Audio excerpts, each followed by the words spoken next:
Greetings and salutations.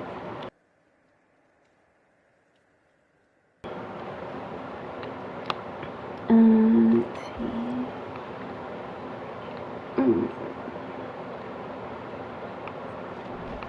Okay. I have to remember that we're playing like regular mode now.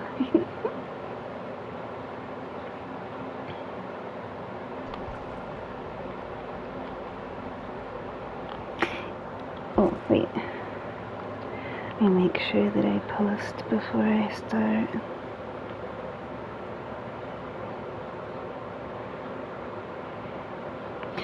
Yeah, I'm here with my friend, Lee. So we're just gonna be chilling and playing stuff.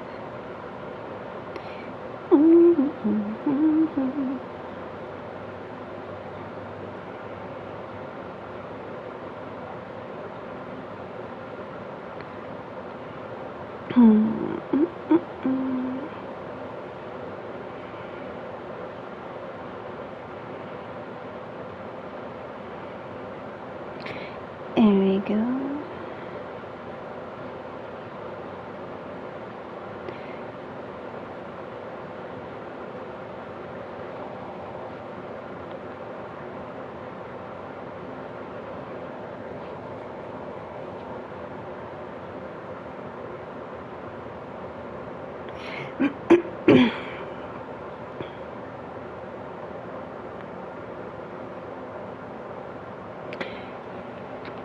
Yeah.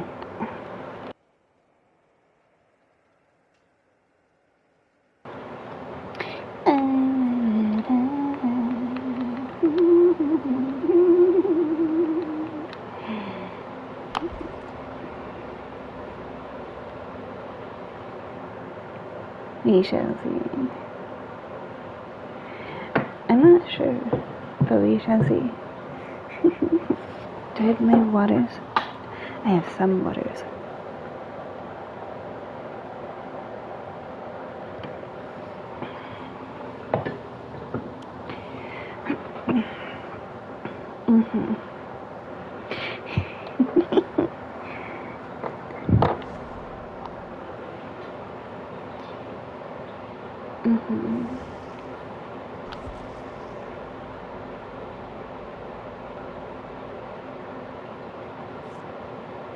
They all have clickers.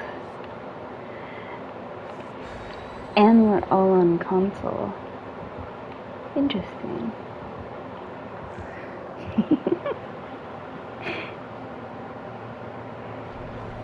Right? Usually I'm like with a bunch of PC players.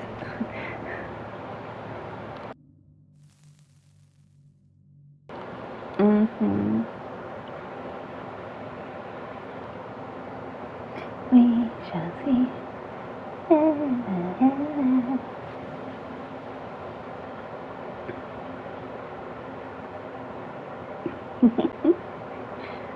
No crazy modes.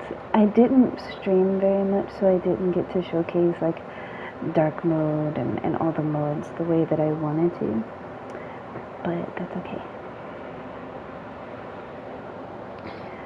And yeah.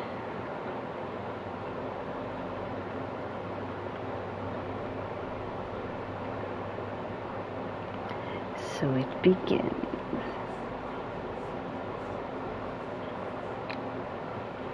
Just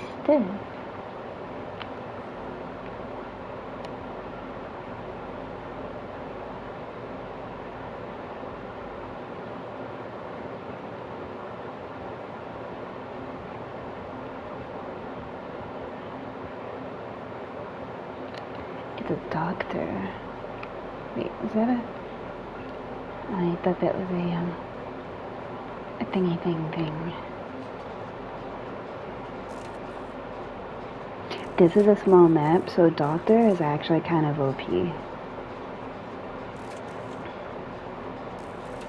Because they have such a terror radius, and they have like a really big radius with their lightning stun, so we shall see.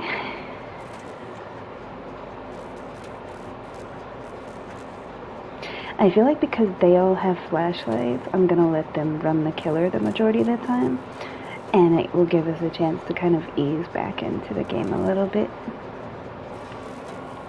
Unless needed. You know. We'll see how it goes.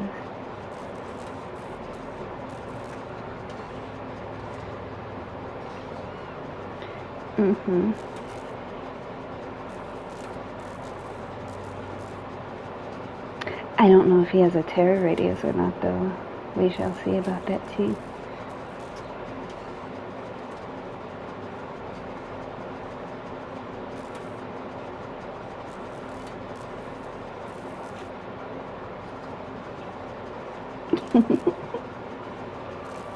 Just me and my backpack. Oh, don't come over here when I almost have it done.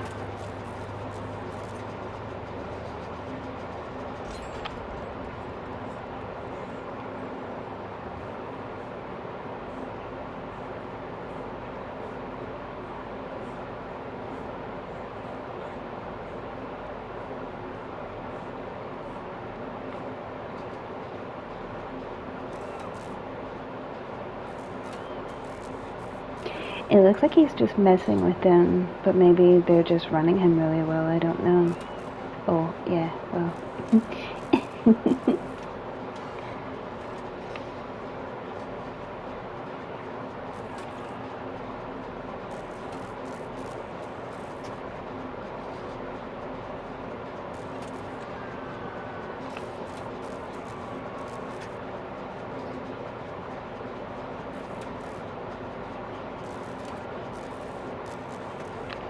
They had a gen that was almost done, though. I want to know where that is.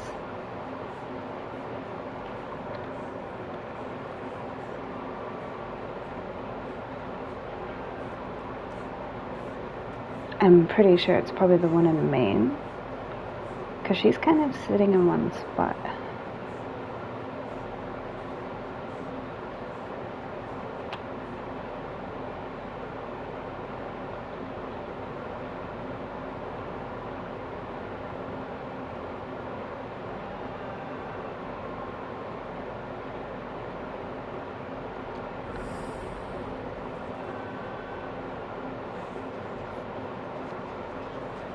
Because this is that one, but they had one that was further along.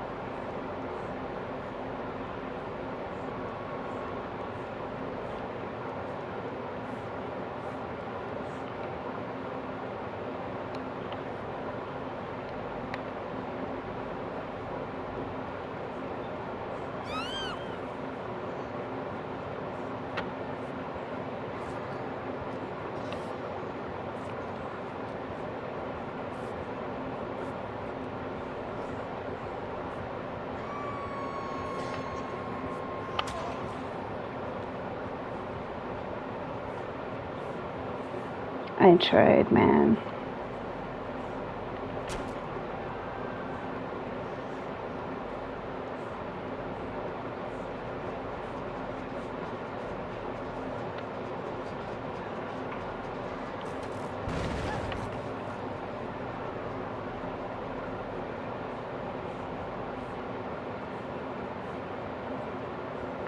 They got her. Okay. Oh, he has Franklin's too, because there's their flashlight.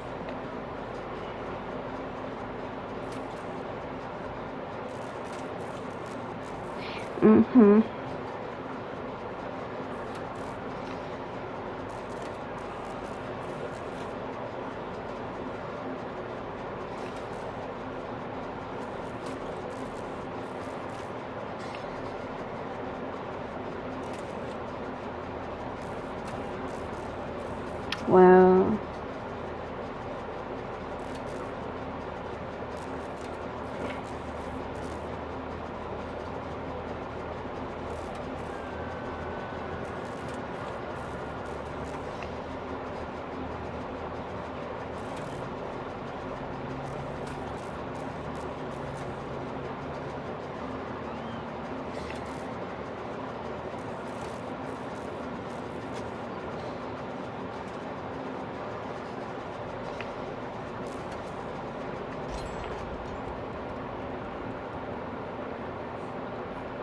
This is ridiculous.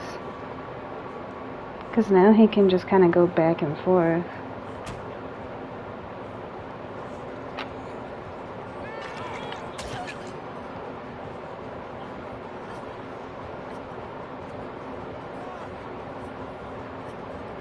Yeah.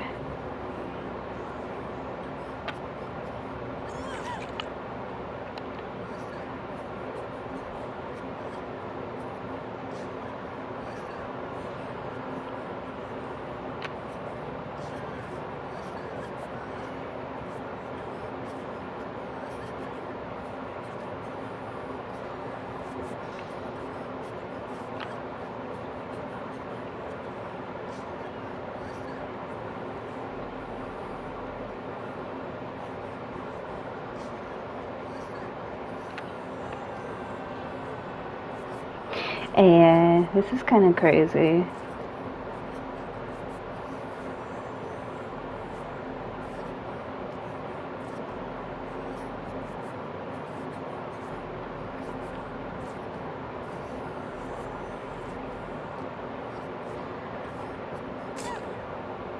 Well, I just screwed myself.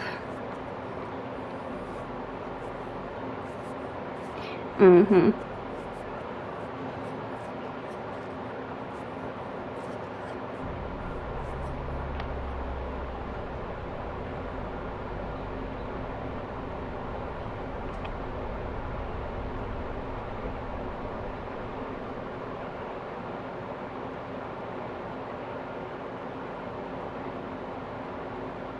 They're dying on Hook, and then they're gonna be dead, and she's dead on Hook.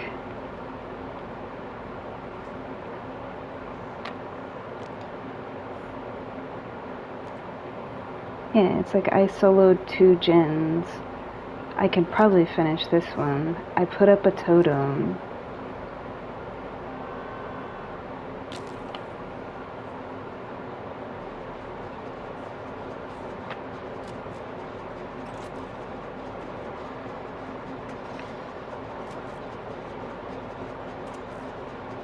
I unhooked all of them.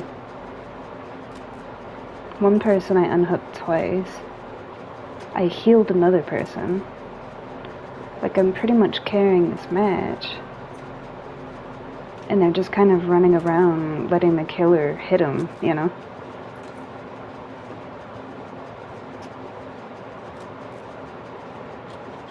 See, like, he's going towards the killer.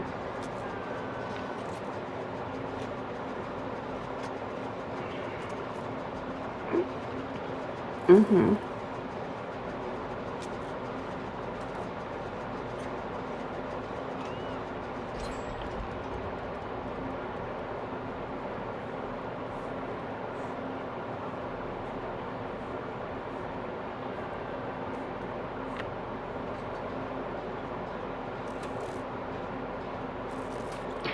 Yeah.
Mm-hmm.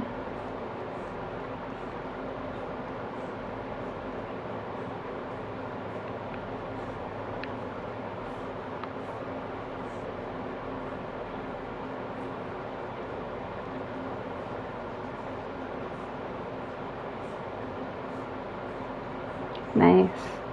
Well, at least I got my reward for, you know, being a good teammate.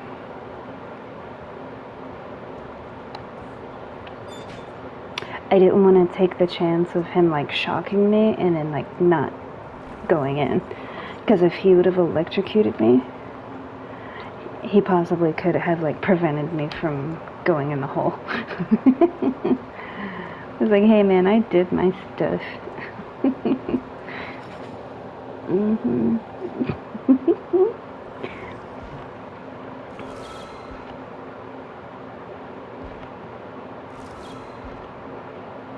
Okay.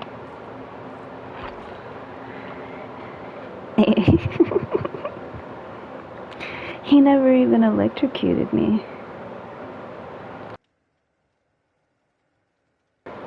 Mm-hmm.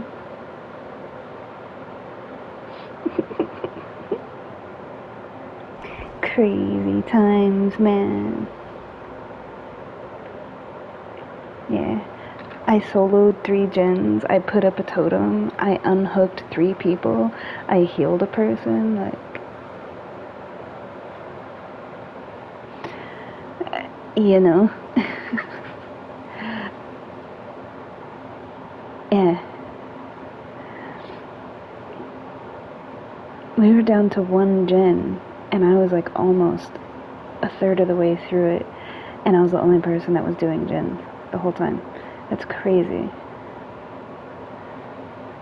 Crazy, man. But I had a feeling, that's why I said in the beginning, like when I saw that they all had torches, I was like, they're probably just gonna run the killer and mess with them. And it's been a hot minute since I've played, so I just kind of wanted to take that match to like reacclimate myself more than anything. Mhm.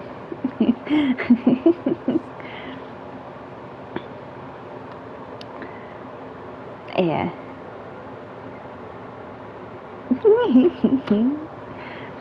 He's very jaunty.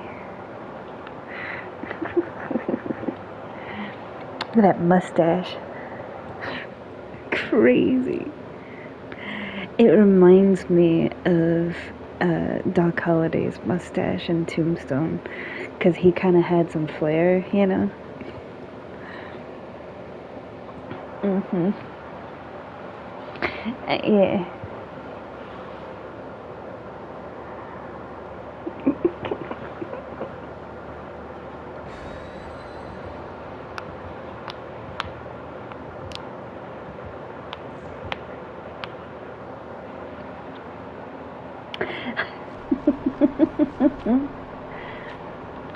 There's flowers and pie and floopies. It's a party. Yeah.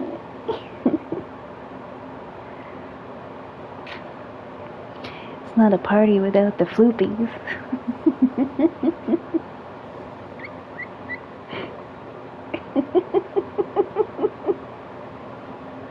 What the heck, man? Oh boy. Talk about like stark contrast. We went from a desert to this.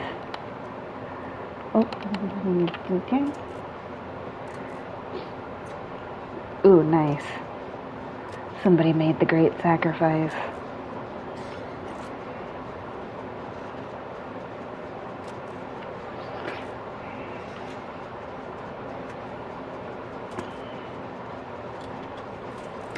Stealth killer, probably.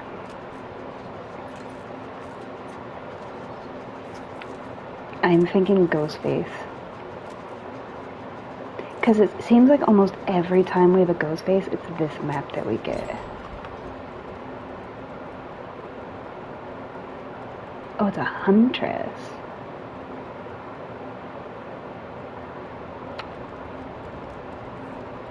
They saw her first, so we're gonna go this way and be smart and use our noodle. Although this is kind of a small map, so it's not like you can really be too far away from the killer. This is such a small map. We're gonna check and see if there's a totem. Okay, there's not. Oh, sorry, you there?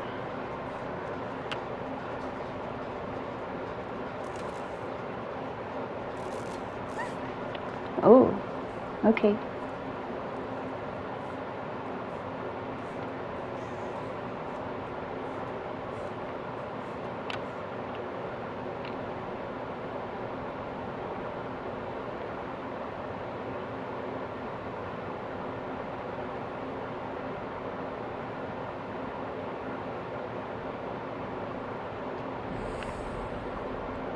I got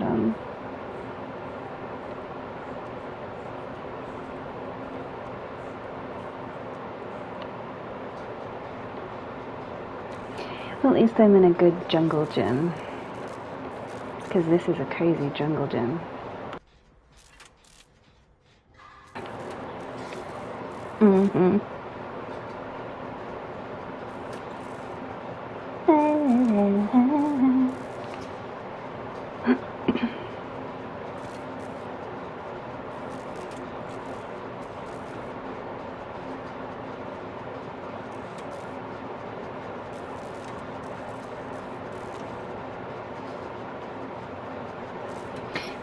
I don't know.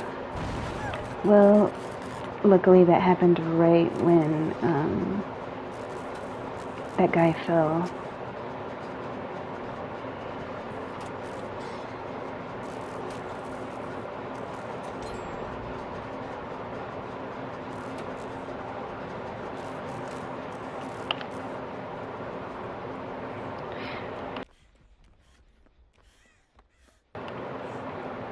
Mm-hmm.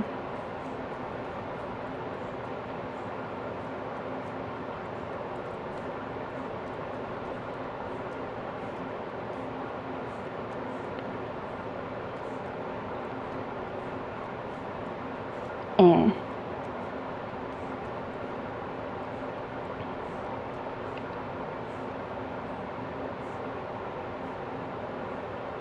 I don't see them. There's 2 totems, though. That was obnoxious.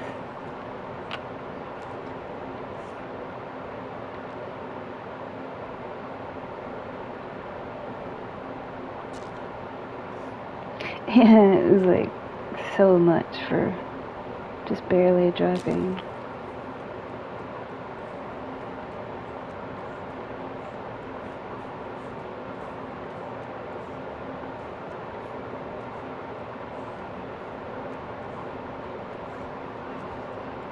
Oh, I see. So they're running like a sweat build kind of thinging. We're just gonna go back over to our gym that we had going.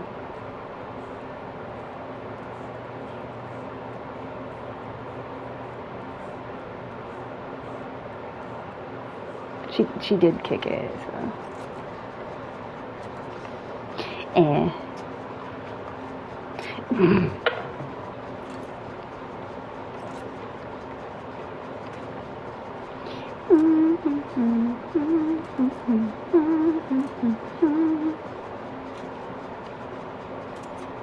It's a tit-bit nipply out.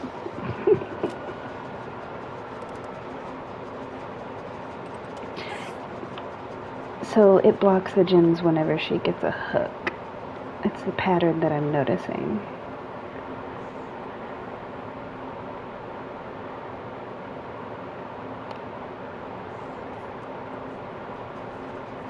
But it doesn't block it for long.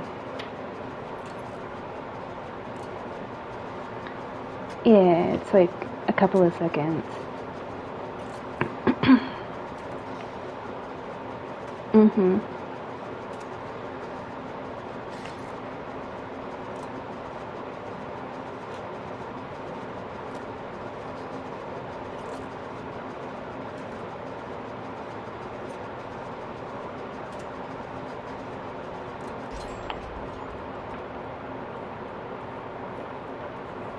I'm not sure where the other gen is that they were doing, but it had quite a bit of progress.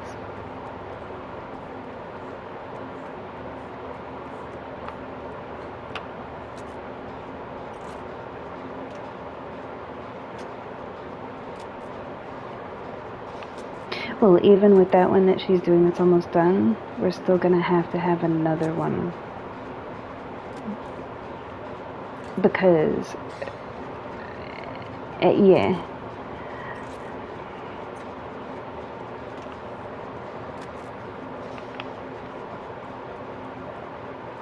Where'd she go?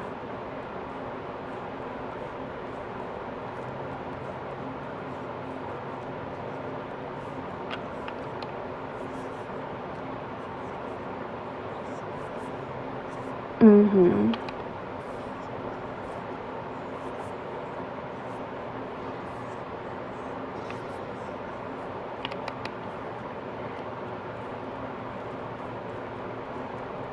Yeah.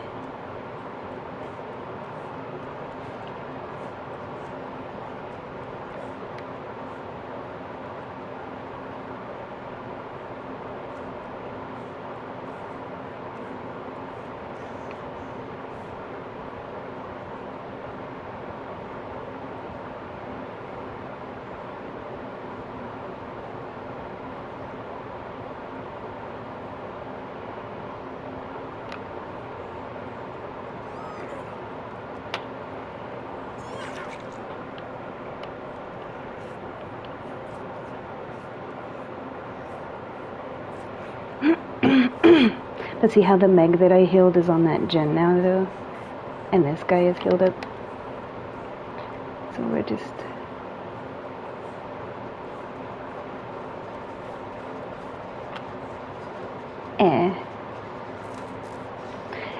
Mm-hmm. Doing the best that we can.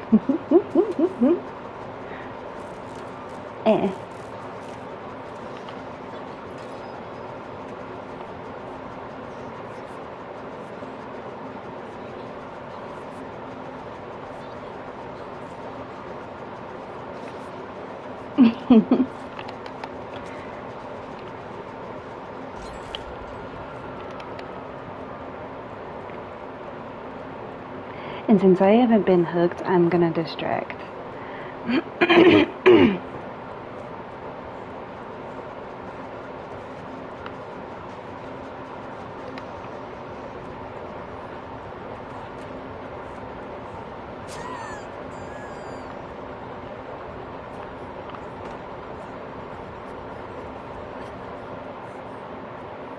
She knew. She's a knower. She knew what I was doing.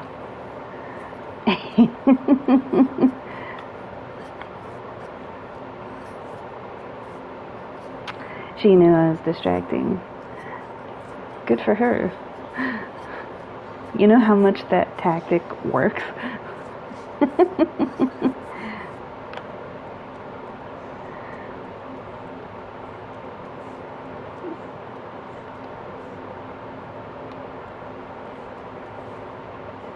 This is the one with the most progress.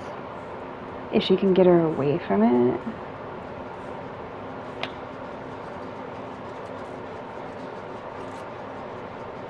Nice.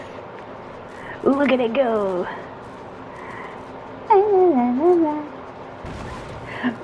Flip a zip. It is my fault.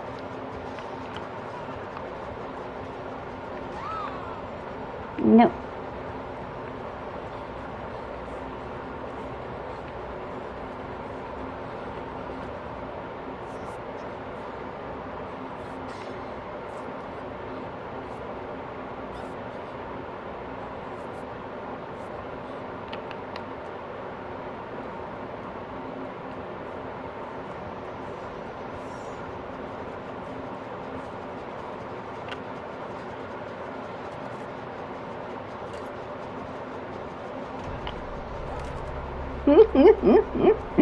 We're like petulant children.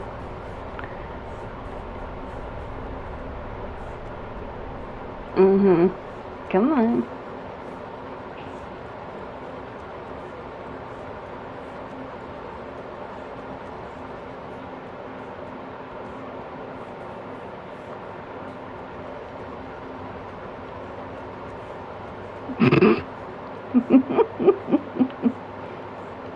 Going. Okay, so she's clearly like gonna keep like patrolling that one. So the smart thing to do would be to come over here. Yeah. Yeah. Yeah, it's a tactic of like draw their attention to one gen consistently. So they patrol it and stay on it, and then you go do another one like way off.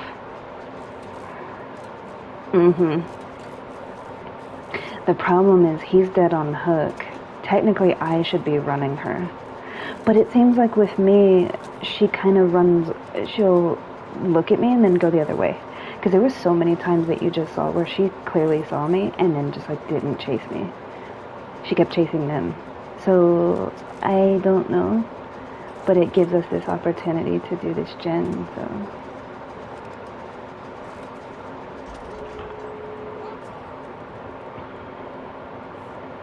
And he should be able to get gate one of these.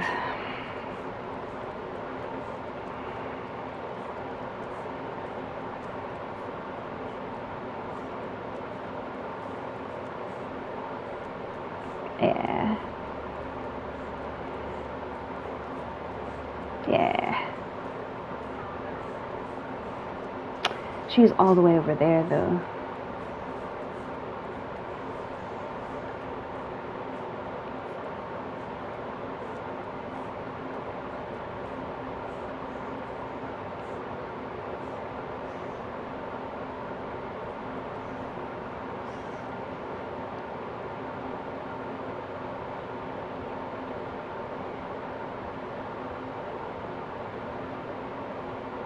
She's bringing her pretty close.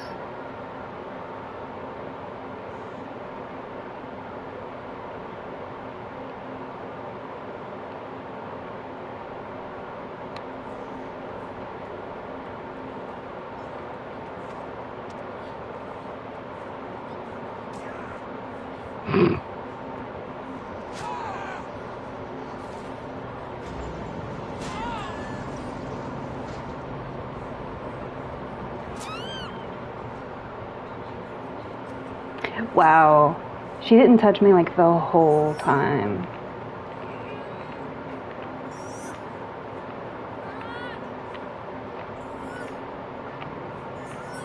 And it didn't even make sense that she hit me either.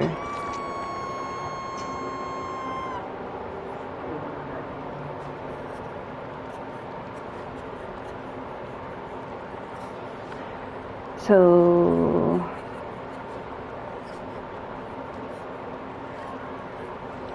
great. Yeah, her hitting me didn't make sense. That was total BS. Like, that hit was bullshit. Because I was already, like, out. And it didn't count. And I can't... the bar is not going up. Like... this should not be even happening.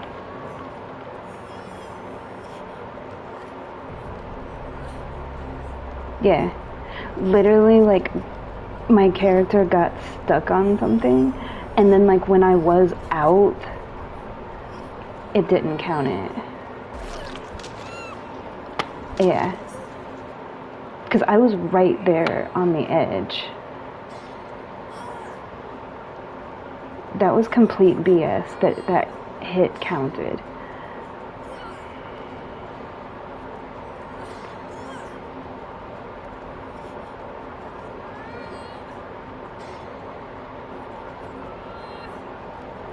Like, she didn't touch me the whole game, and then magically, after dodging 2 of her shots, one, you know what I mean? Like, all of a sudden at the very end, when we're all about to escape, like, every shot that she does counts. Get real. That's BS.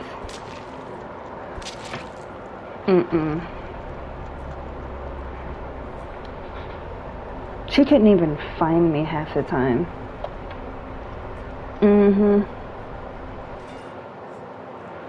Then all of a sudden, when I'm right there at the gate, about to get out of it, all of a sudden, like, boom, out of nowhere. And the shot didn't even make sense. Because I was to the side at an angle. But you do you.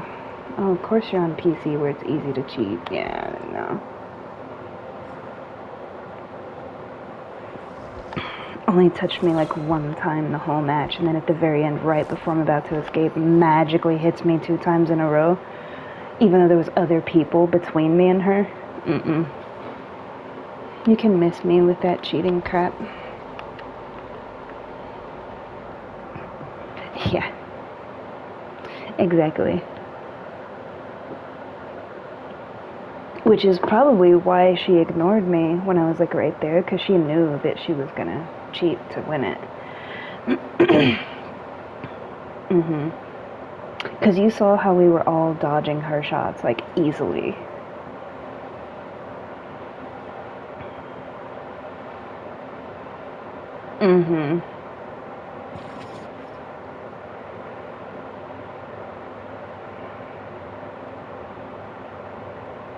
It's okay. Whatever. I still count that as a win because she literally only killed me at the very end when I was about to go out of the gate. I was like right there. And she hadn't touched me like the whole time except for like one hit, which was me like deliberately going to her to distract her.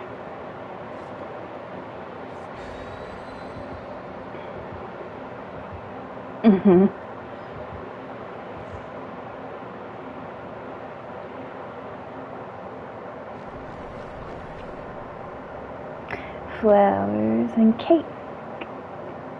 Nice.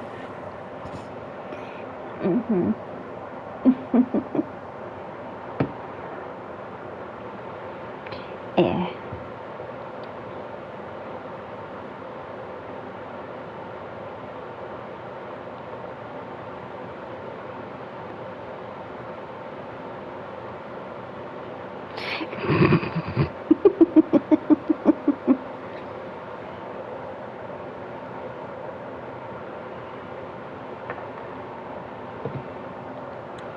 Yeah.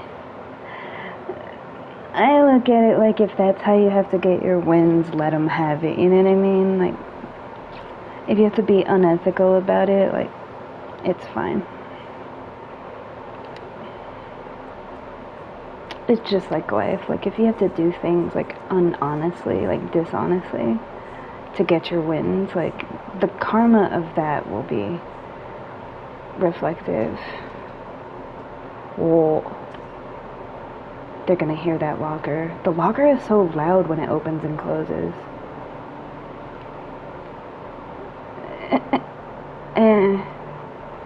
Well, let's play. Let's have fun. Look at that. Look how close that is. As soon as he comes out, boom. Because when he comes out like right here. So if you're on this, he can literally just like come straight out and grab you off the gen. Like, Let's go in there. Let's see where he is. Mr. Sir, Mr. Person Man. Oh, okay, he's doing stuff. Maurice, let's see if we can find Maurice. Oop, wait. Totem takes precedence. You gotta have priorities, you know.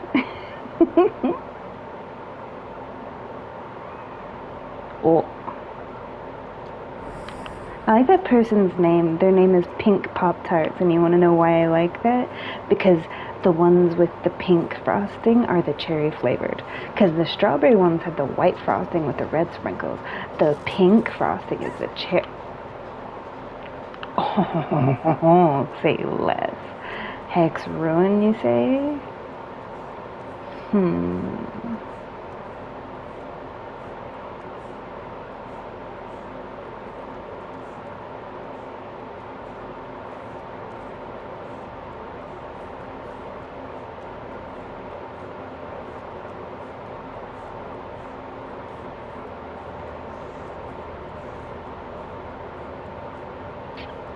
Well, look at there. Look how beautiful.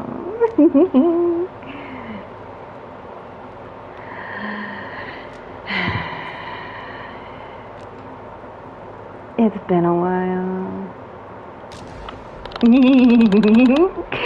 So gratifying.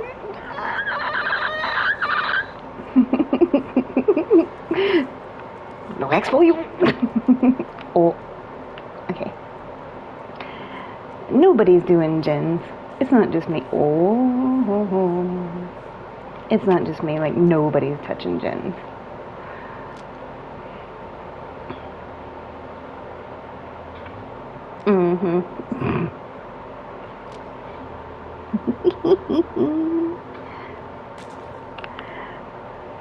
Viva la raza. If you know, you know.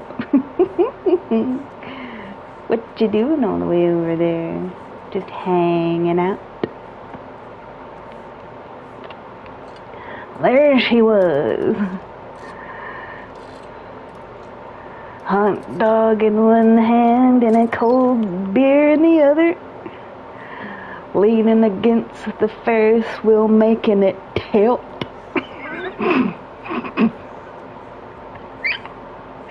That will forever be ingrained in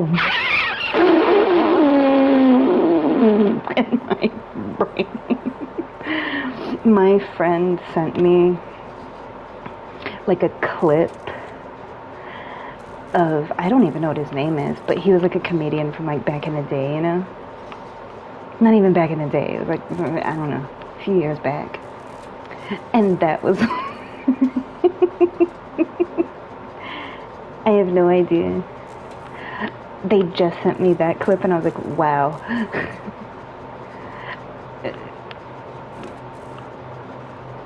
And when he sent it to me, the caption was like, the South, you know? And I was like, is it really like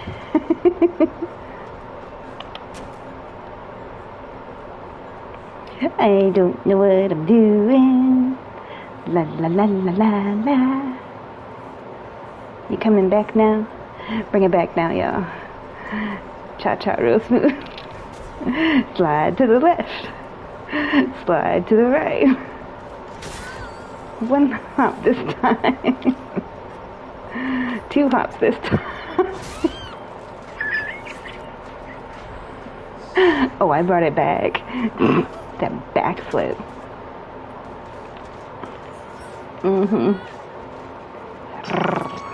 Okay, well, yeah, kick the thing, and we go in there.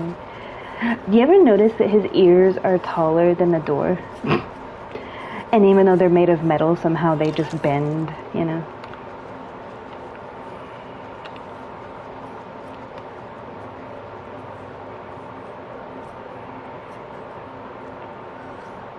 Oh, he's there. I'm gonna go over here. Where's the gen? Oh, there's one. Okay, there's one. Eh.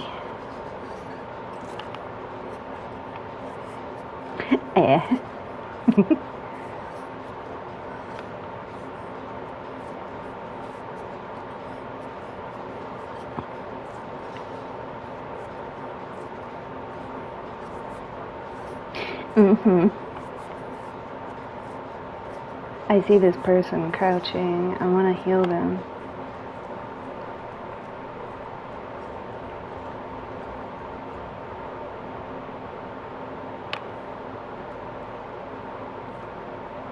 And we're still at 5 gens. Because nobody was doing gens, myself included. We were just kind of messing around, so I don't really anticipate escaping unless I happen to get hatched or be like the last person, which I doubt. Oh.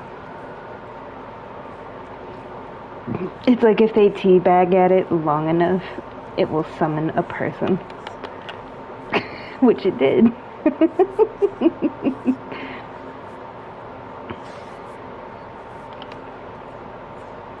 There's Maurice. Okay, they got her. Maurice, what are you doing? You're adorable. You're adorable. Okay. You must be my lucky star, 'cause you shine on me wherever you are. Jack Torrance? Okay. I didn't even know that he was over there. I thought he was behind me. How does he throw an axe in my back? Because I was facing this direction, right, when I unhooked her. How do you throw an axe in my back from behind me, but end up here in front of me when I ran straight to this? Physics?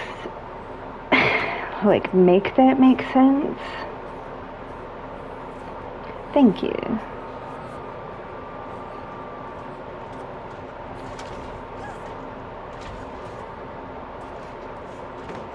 She was delayed.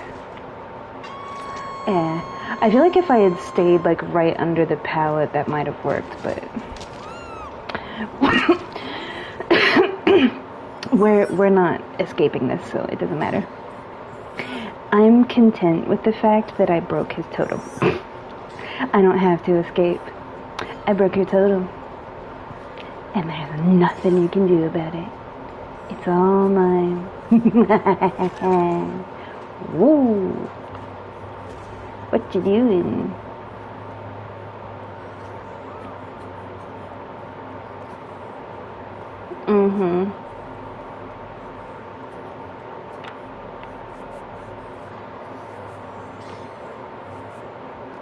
I mean, we're still at 5 gen, so all the healing and unhooking in the world isn't going to change the fact that we're all going to die. As Billy says in Predator. When, like, the realest sniff in the dirt dude of the group says, we're all going to die. Yeah. Unless you're Arnold, because, you know, like, he's not human. Yeah, apparently everyone except him. Yes, bring the killer to the hook. What an idiot. You deserve that. You deserve every bit of that. Hey, are we gonna get a gen done? Let's try. At least we can say we did one, right? Oh, no. Grab me. No, he went after her instead. I was hoping. You can always hope.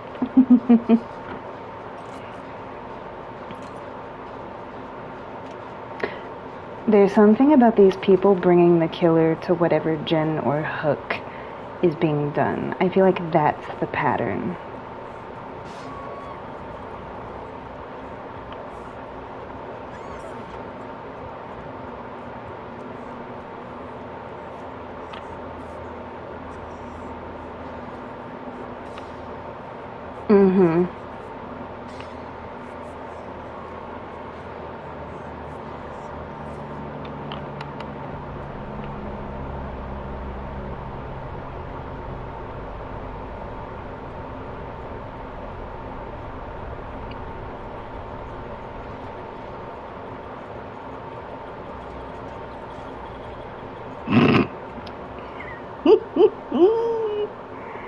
Walked right by.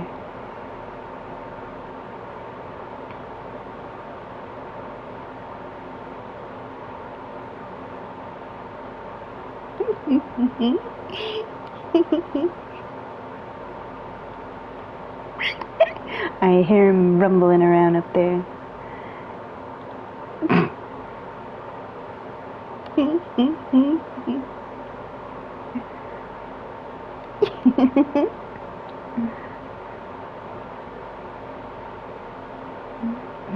It's like I want to move, but I know the second that, well, I don't want to get crows either.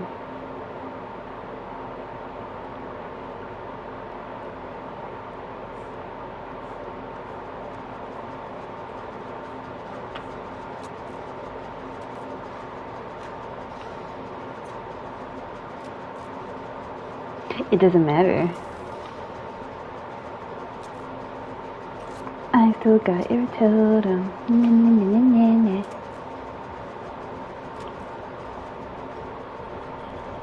Hello.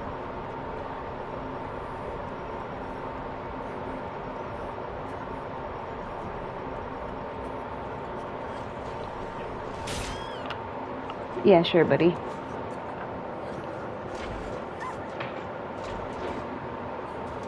Hasn't had aim like all game with the axe and has been like throwing it and hitting. Do you hear? Dude needs some WD-40.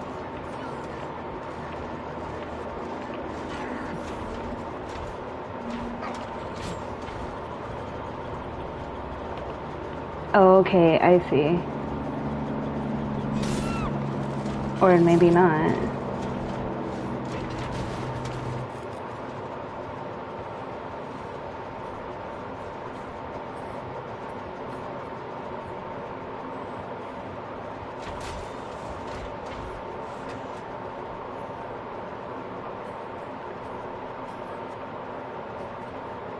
Mm-hmm.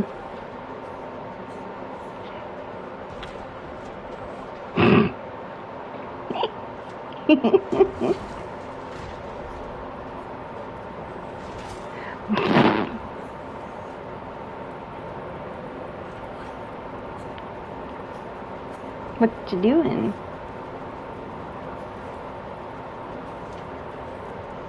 This is so trippy.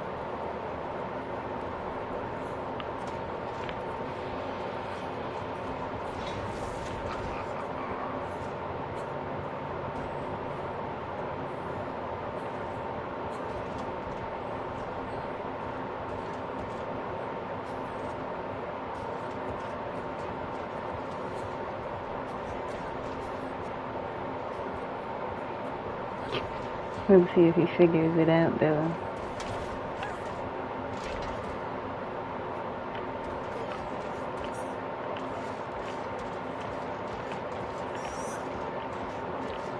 He sounds like the Tin Man.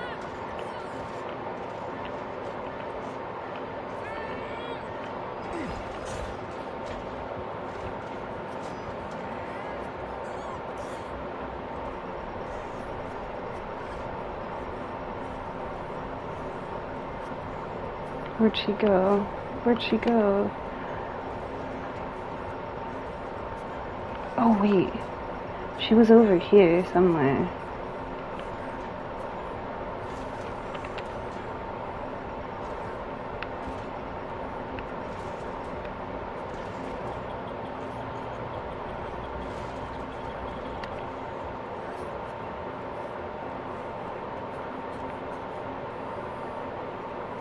Yeah, I don't know. She may have ran somewhere else. I don't know. I just knew, like, the general area that she was in. Oh. She has crows. What you doing?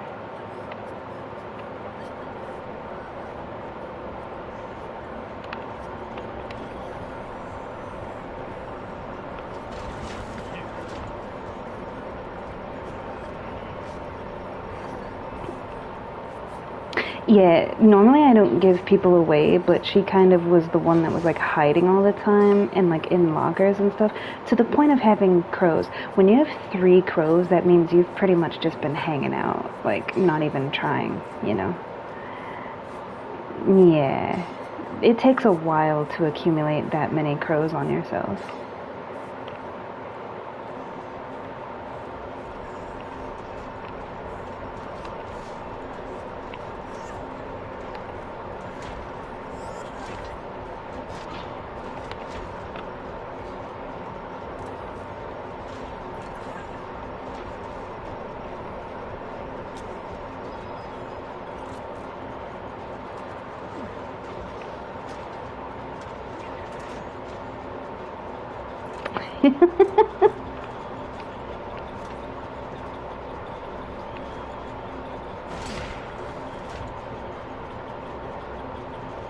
You can kick it. Okay. They don't want to kick it for the XP?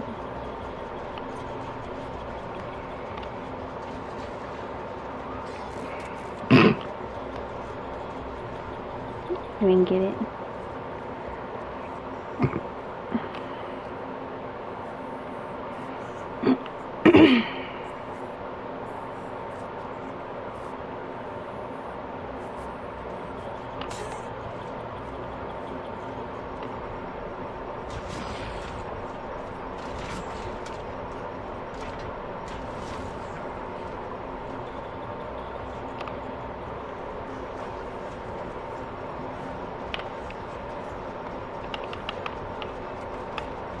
There we go. It took her a minute to figure out.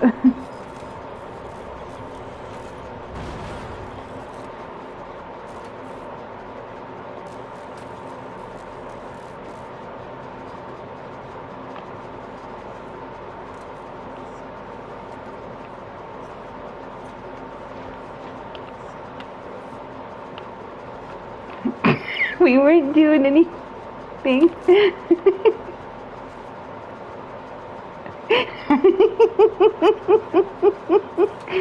I was just trying to heal her. It's funny, they're peeking around the corner. Nope, nothing's happened.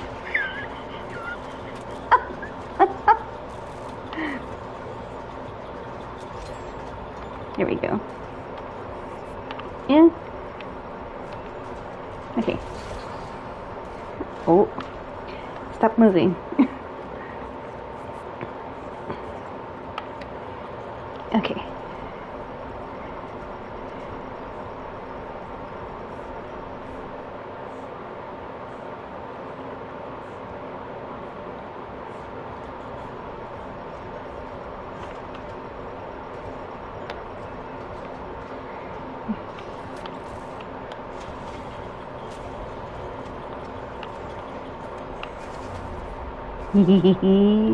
Come and get me. Yes. Mhm.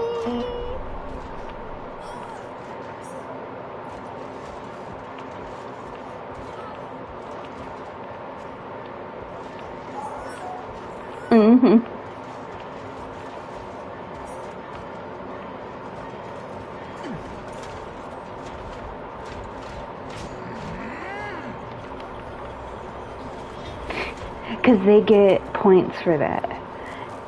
That character, like, they get points for, because they're giving us, like, points to, like, literally, do these gens and they don't have to. But that killer, they get points for, like, pulling people out of the doorway, so.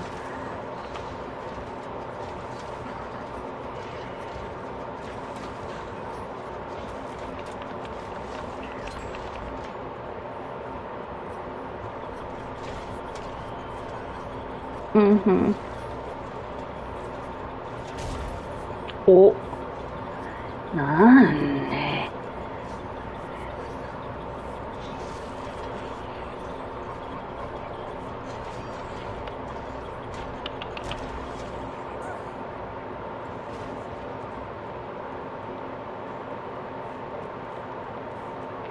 I don't know where the next gen is. Oh, that's one I've already done. Let's do the one where Maurice is. Let's open this.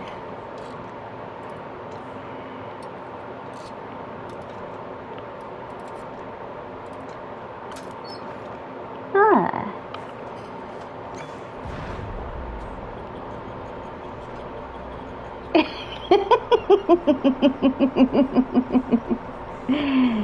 Pardon me.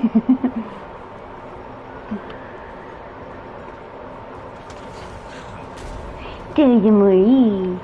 There's Maurice. He's so adorable. You're adorable. Yeah.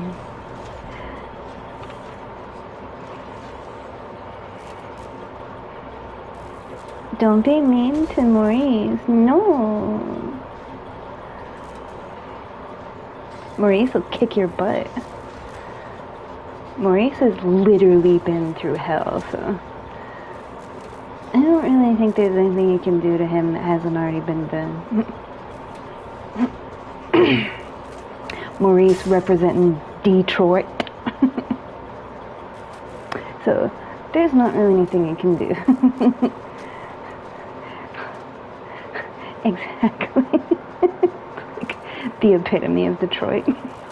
If Detroit was a horse, this would be Maurice. Look at that.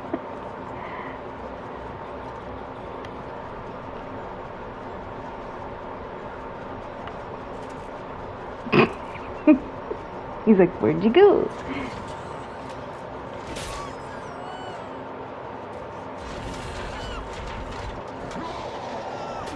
Oh no!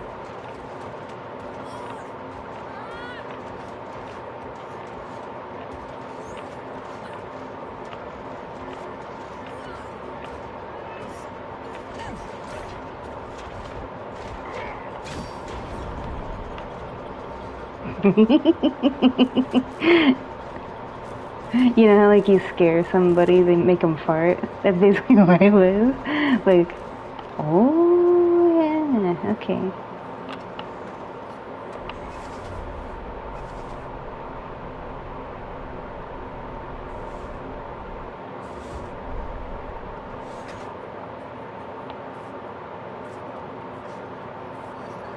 Mm-hmm.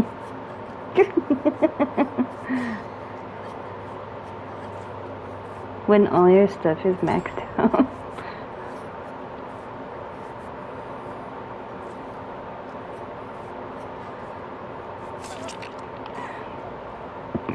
Mm-hmm.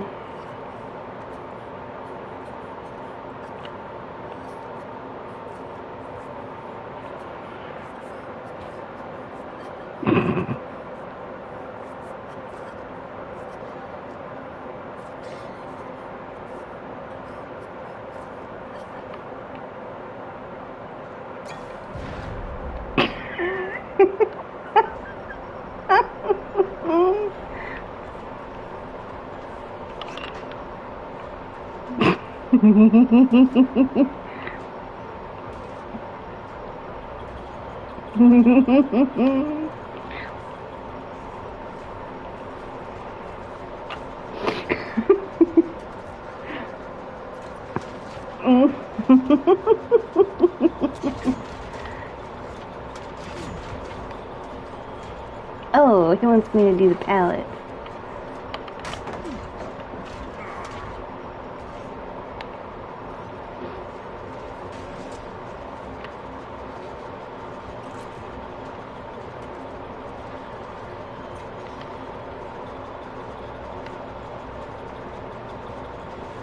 Kick it. Kick it. Kick it. Yeah.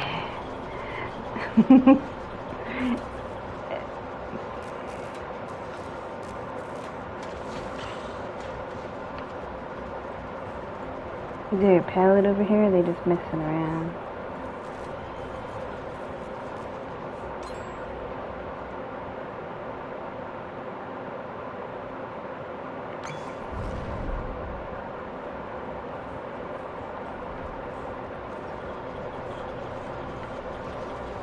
Excuse me, Sky Spood. Excuse me, Sky Spood. Excuse me, Sky Spood.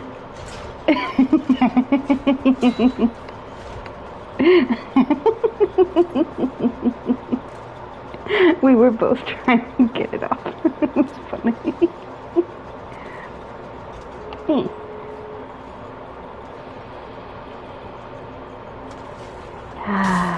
Oh.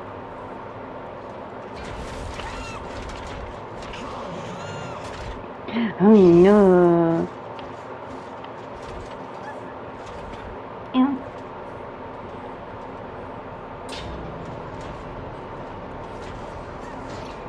Eh.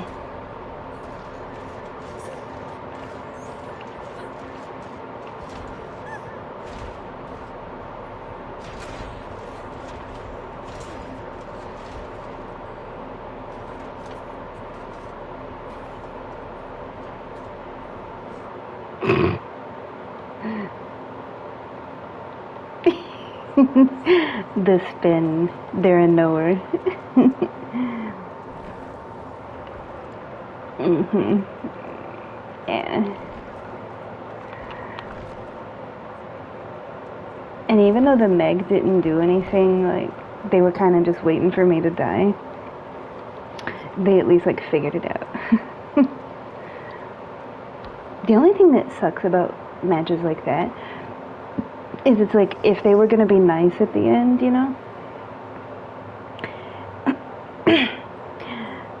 it sucks when like the other people don't get to enjoy that, you know what I mean? Because like I've played with my friend before where it's like they killed only her, but then they let everybody else live and just messed around with them and played with them, you know what I mean? So it's like they don't get to be included in the fun, you know, but that's their, you know,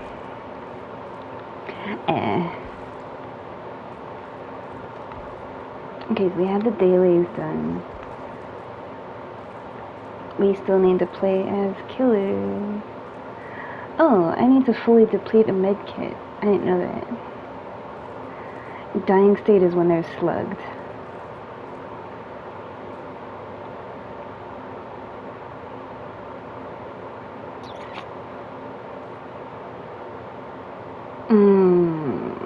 That would be tough to do.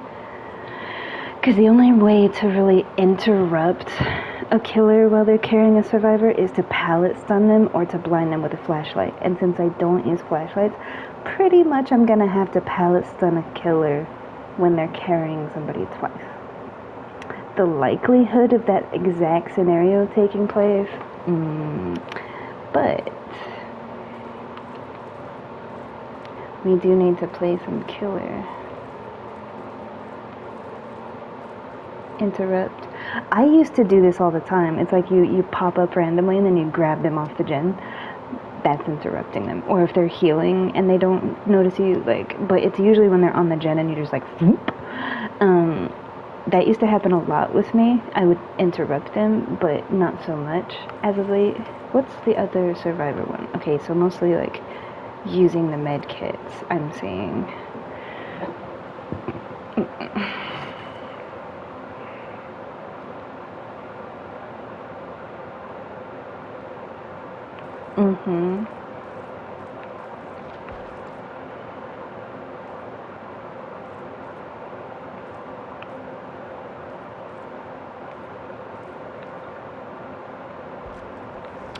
So what we could do, just to change it up a bit, what do you think? Shall we play Krasu or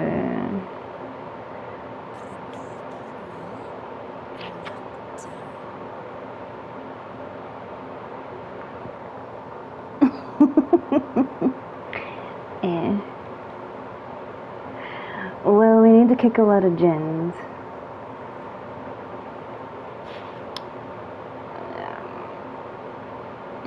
It needs to be somebody that can kind of go all over the place, like super fast.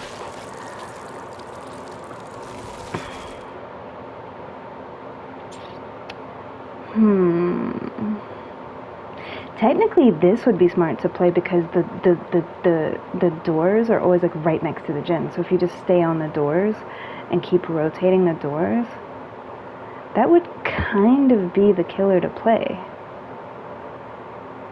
So I'd be able to continuously kick the gens because the eyebrow game though. Look at that. What's the other one? Oh, the other one that I have is the regular one.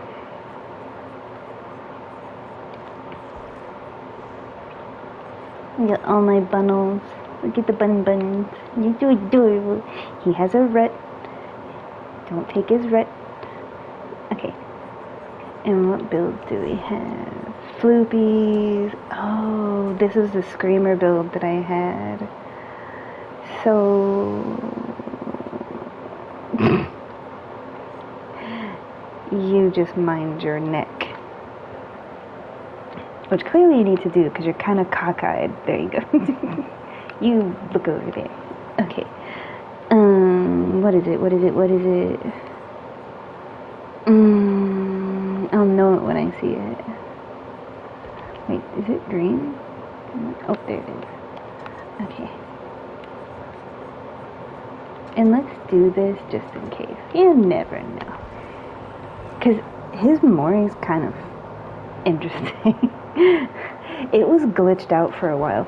It used to do this thing where when he puts you on the blade, it would kind of be off screen, and so you would kind of get like foobarred like out of your Mori.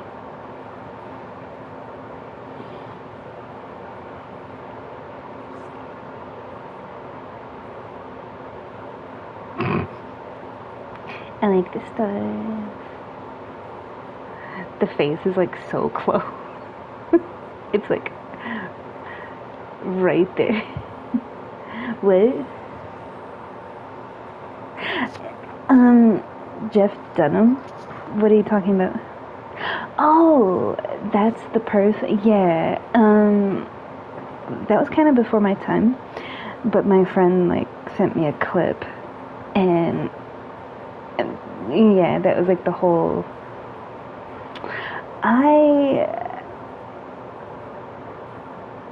Yeah. I like all kinds of humor, but I think the funniest humor is actually like dad jokes. Because they're lame and cheesy, as it should be.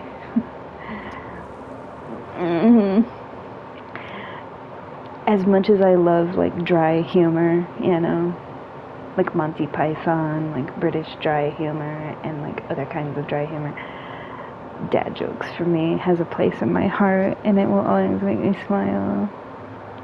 Because it's not just the funniness of it, it's like the lameness makes it funny. Because you're like, lame! But it makes my heart.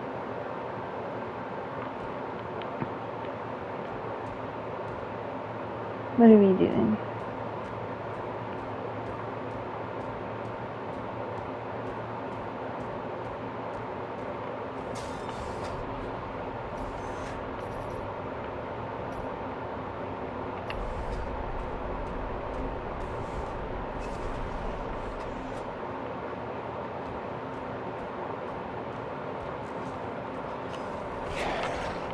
Poke. Poke.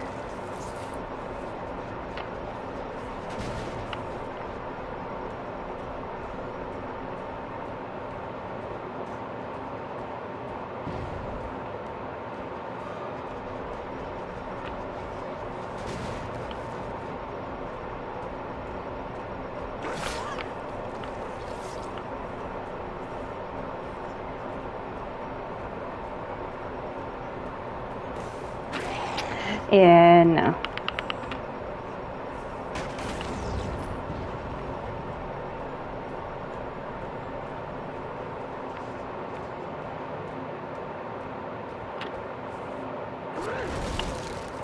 The sounds.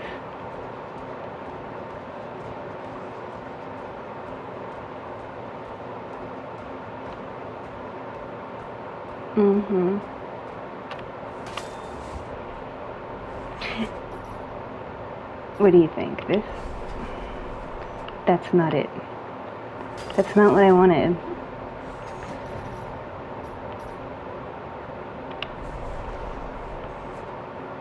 What the heck? Why is he not going where I'm telling him to go?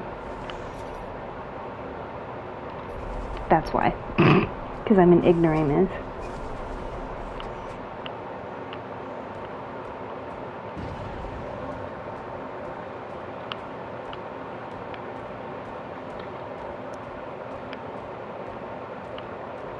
How do I get down there is the question.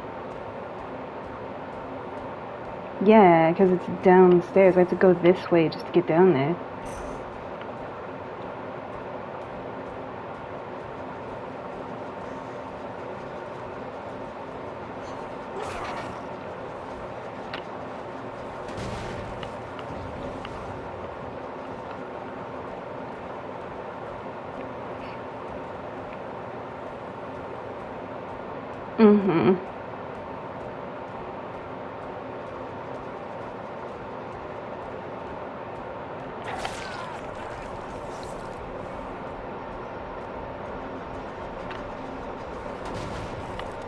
Yeah.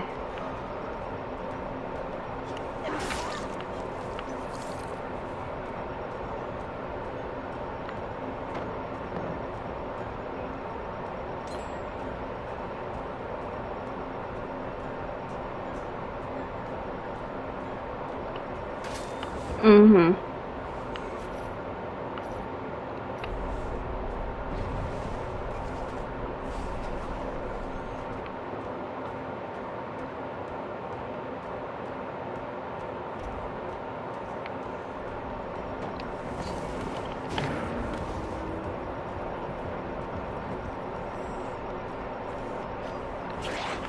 Yeah, that's BS. See how they're gen rushing me all of a sudden now? And that didn't hit. She went through the pallet.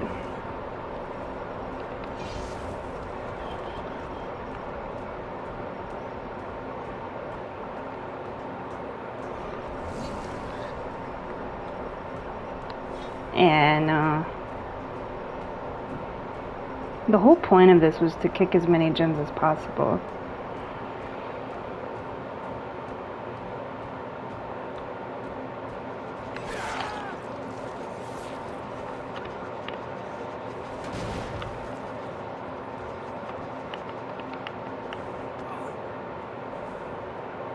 Mm-hmm.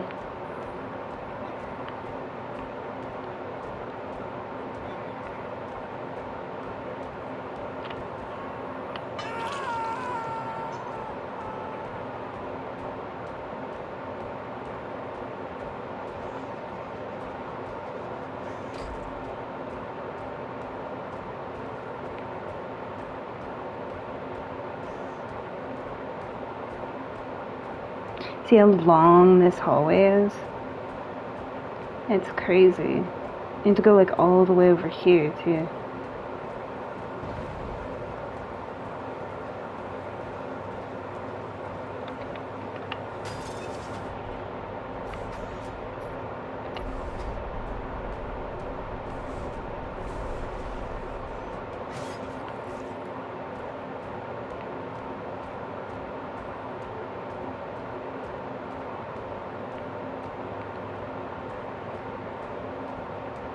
Yeah.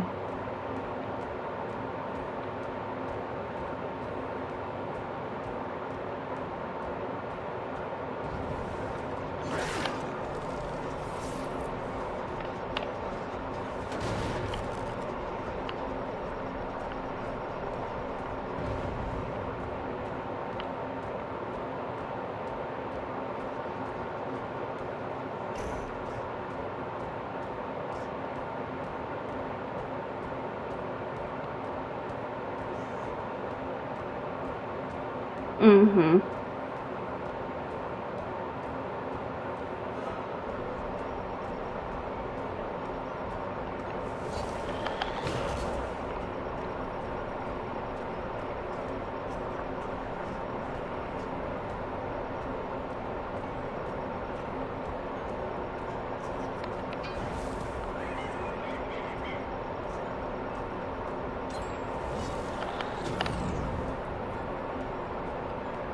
Yeah, this is like a sweat team.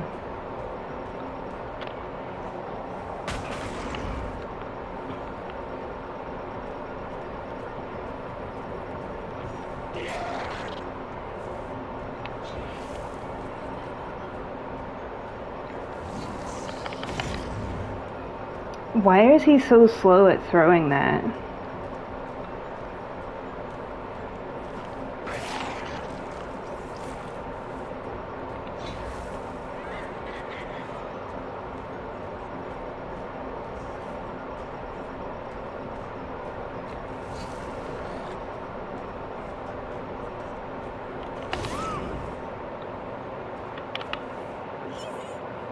Mm-hmm.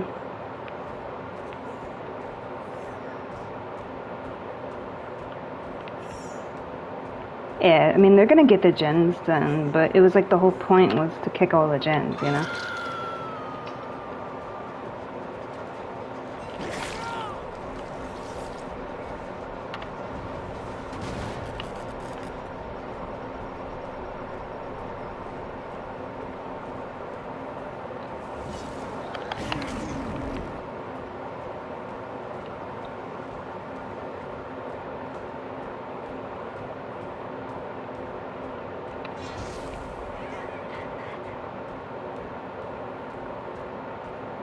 Mm-hmm.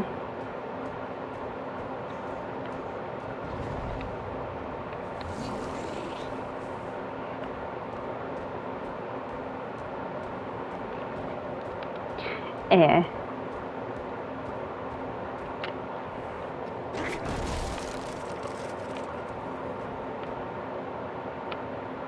I can't because I'm not near a door. That's the thing. Like any other time, this killer is near the doors at all times. When I'm playing the killer, it's like I can't get to a door to save my life. And see how they're not near the gens? Every single map that you've ever seen this killer be played on, they're near the gens. Like right in front of them. Now all of a sudden they're not. Mm-hmm.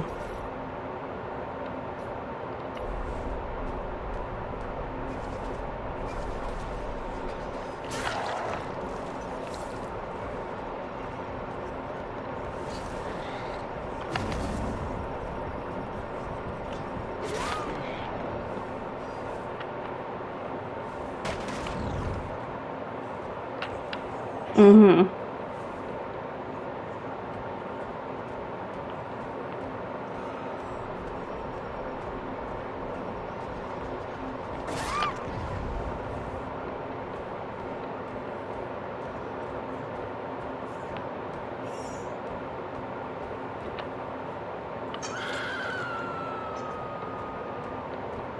Eh.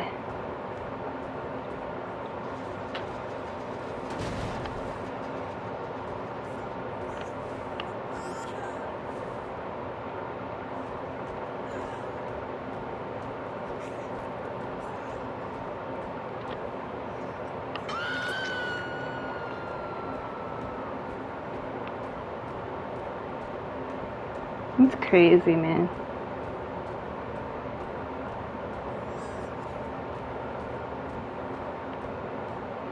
I think what it is they're doing the gens instead of, like, they're basically waiting.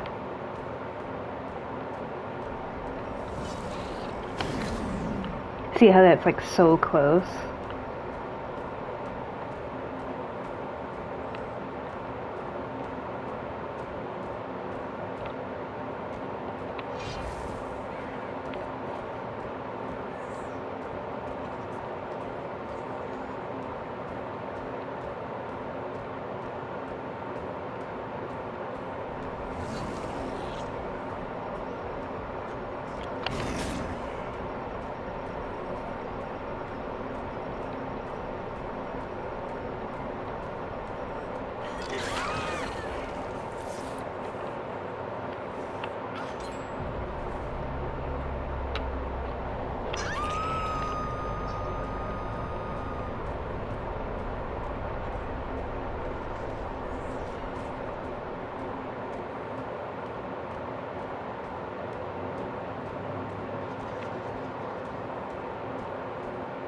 Mm-hmm.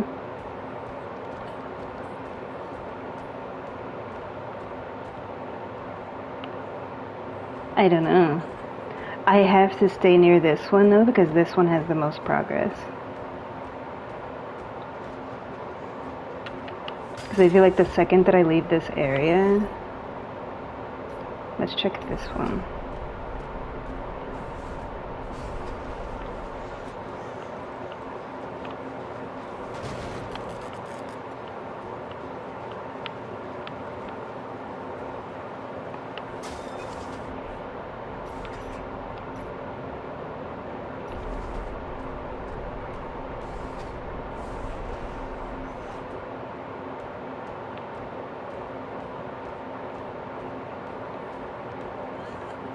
Mm-hmm.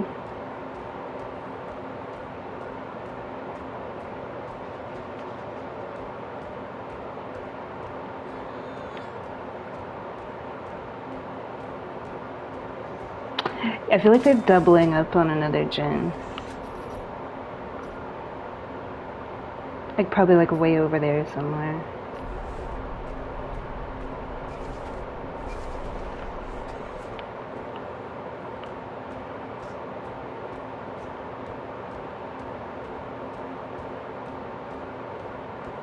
Yeah, they are. And I can't get down there is the problem.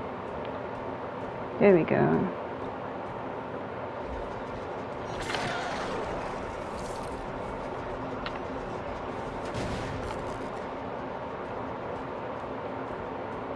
Because if I chase him and hook him, they're gonna unhook her, which is exactly what I thought. And then double up on that gen and finish it.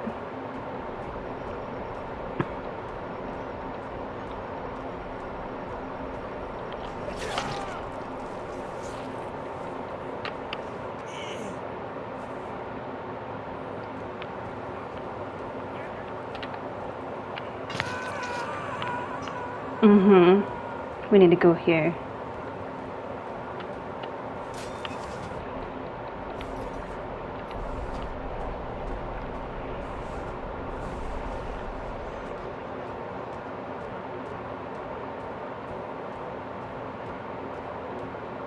They didn't go back to this one, that's weird.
They're both injured.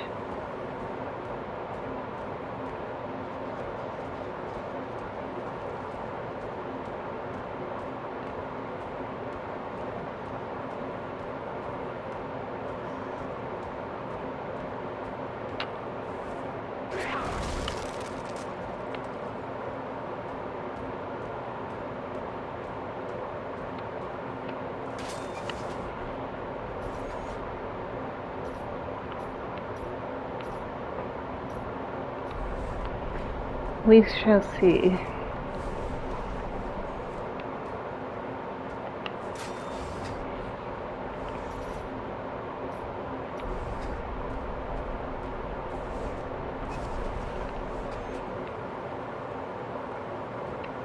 They're healing somewhere. Okay.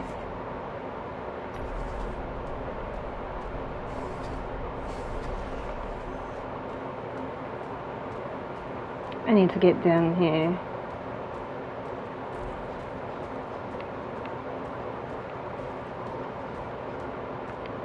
Aha. I seem to.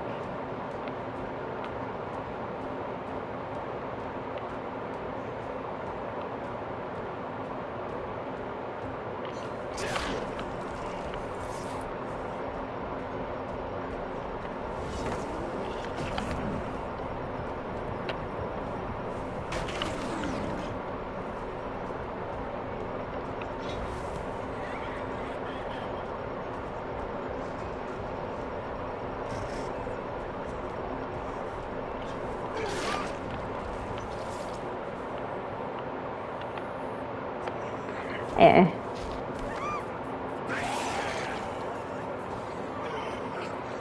He might get hedge. It depends.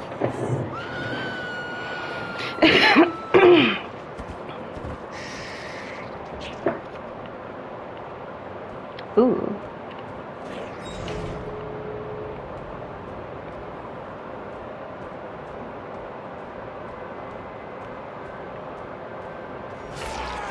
Nice.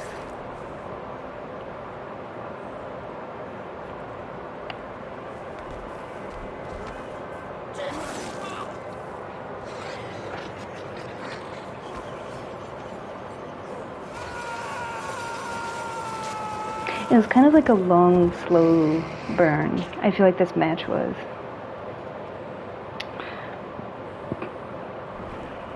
Yeah, it was like a long, slow burn, and they brought like a lot of stuff. The Megs were the like one was the runner, one was the healer. This person was able to see where I was all the time, which is why I didn't really come across them much, because they always knew where I was. So they always knew like when to kind of hide. They just didn't have the awareness. Like, you can have this all day long, but if you don't have the awareness of like knowing where the killer, like I came up right behind them when they were opening a box, and the other time they were like standing in a corner. So it's like you can see where I am at all times, but if I'm able to see you, and this was just like a basic run of like a runner build. But here's the thing, I've talked about this before. Don't ever do this. Don't run sprint burst and live. Pick like one speed perk and use that slot for something else, because they basically cancel each other out. You don't want to do that, because you essentially like waste it. Now adrenaline is different, because with adrenaline it's like adrenaline only comes into play like at the end, after like all 5 gens have been done.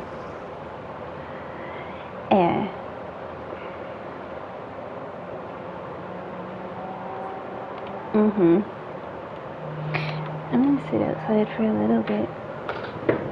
It actually feels really nice out, so.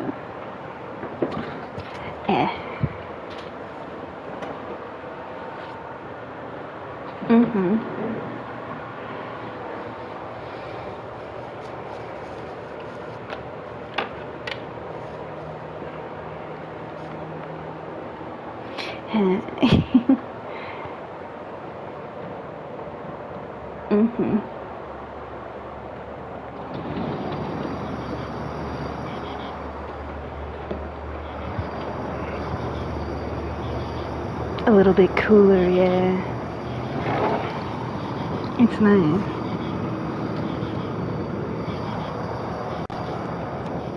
Yeah, it's like we're finally coming into that part of summer where like the nighttime is actually like cooler, because literally like a few days ago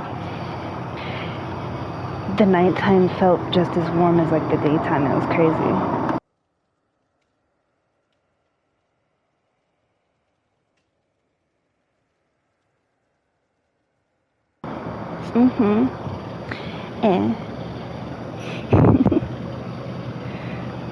I did not expect that, because I don't really play that killer. But what I will say is, when I usually do play that killer, I do get a 4K. It's kind of weird. I think what it is because I actually use his doors. Because most killers don't use, most Freddy killers, they don't use the doors. The other one in the other match did, because they were being goofy with me. But typically when I come across that particular killer, it's like they don't really throw the axe and they don't really use the doors. They just kind of like follow you around and M1 you. And so because of that, it's like the whole advantage of the doors is you're able to like traverse the map instantly. So you're always like staying on them. That's his power. So it's like if you're not using the doors, you're essentially like cutting yourself off at the waist, Because without the doors, he's just an M1 killer with a machete, Yeah. So you don't really like get the benefits of the killer. Like at that point, you may as well just play like Michael or Freddy or Trapper or something. But I like using their powers. The only thing is, like with a lot of the newer killers, like this is not a new killer, but to me they're newer because they weren't there when I originally started playing, so I still haven't like really played them enough to like be familiar. Well, I'm familiar with them, but not like practiced with them, because I just don't play the game that much. And usually when I do play, I play Survivor. Now, before, I played a lot of Killer, but when I was playing a lot of Killer, I was playing a lot of Killer before most of these came out.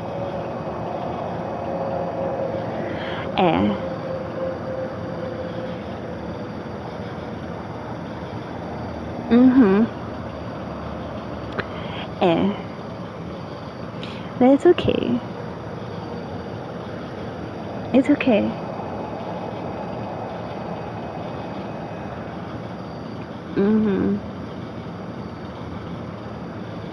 Yeah. Well, it was Koki that sent me that clip, and he was just like, the South. I'm not very good with the Southern accent because I'm not from the South, so I don't do like the Southern accent very well. At least I don't think that I do. I think that I do the Southern accent in like the stereotypical way, but it's probably not like how most people speak in the South. But I mean, it's all in good fun. People make fun of New York accent all the time. And I'm from here and I don't speak like I'm from here because I learned how to speak from a speech therapist. Because for the first few years of my life, I didn't talk. Yeah.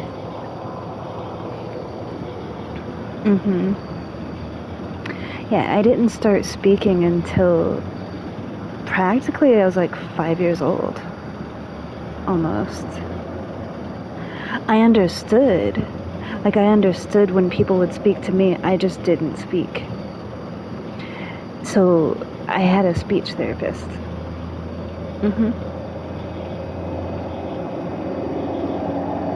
And they spoke like clear English. They didn't have like an accent.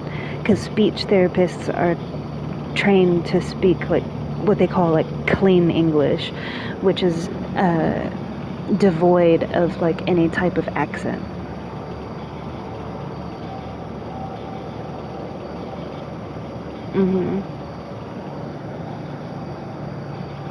Yeah.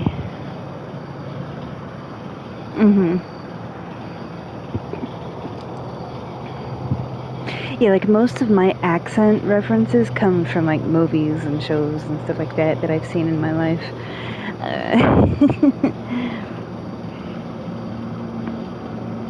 Yeah, the only southern state that I've ever been to is Florida, and in Florida, the part that I went to, which was Naples, because that's where my friend lived, they didn't speak with like a southern twang, because most people that live in Florida aren't originally from there.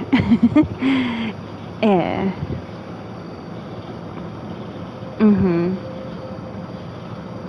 Yeah, I mean, I came across a few, but so I've never really been exposed to like genuine southern accent to really get a feel for like the authenticity of like if movies are accurate to like how they actually speak. So I'm just going based off of like reference. Yeah, it's not meant to offend anyone. It was a joke that was sent to me a while back from a friend. So, yeah.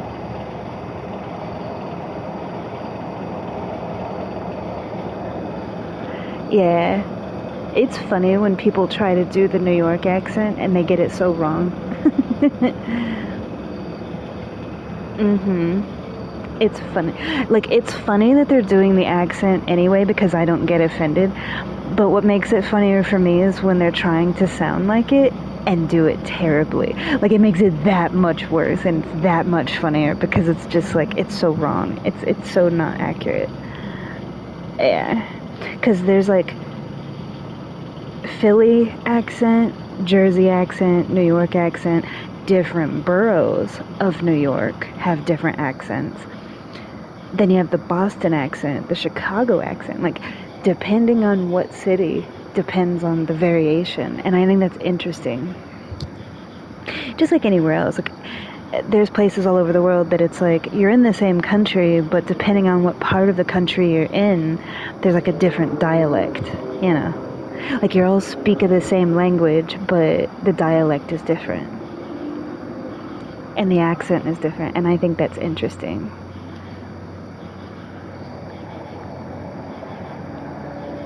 Yeah, it's like I like stuff like that. Mm-hmm.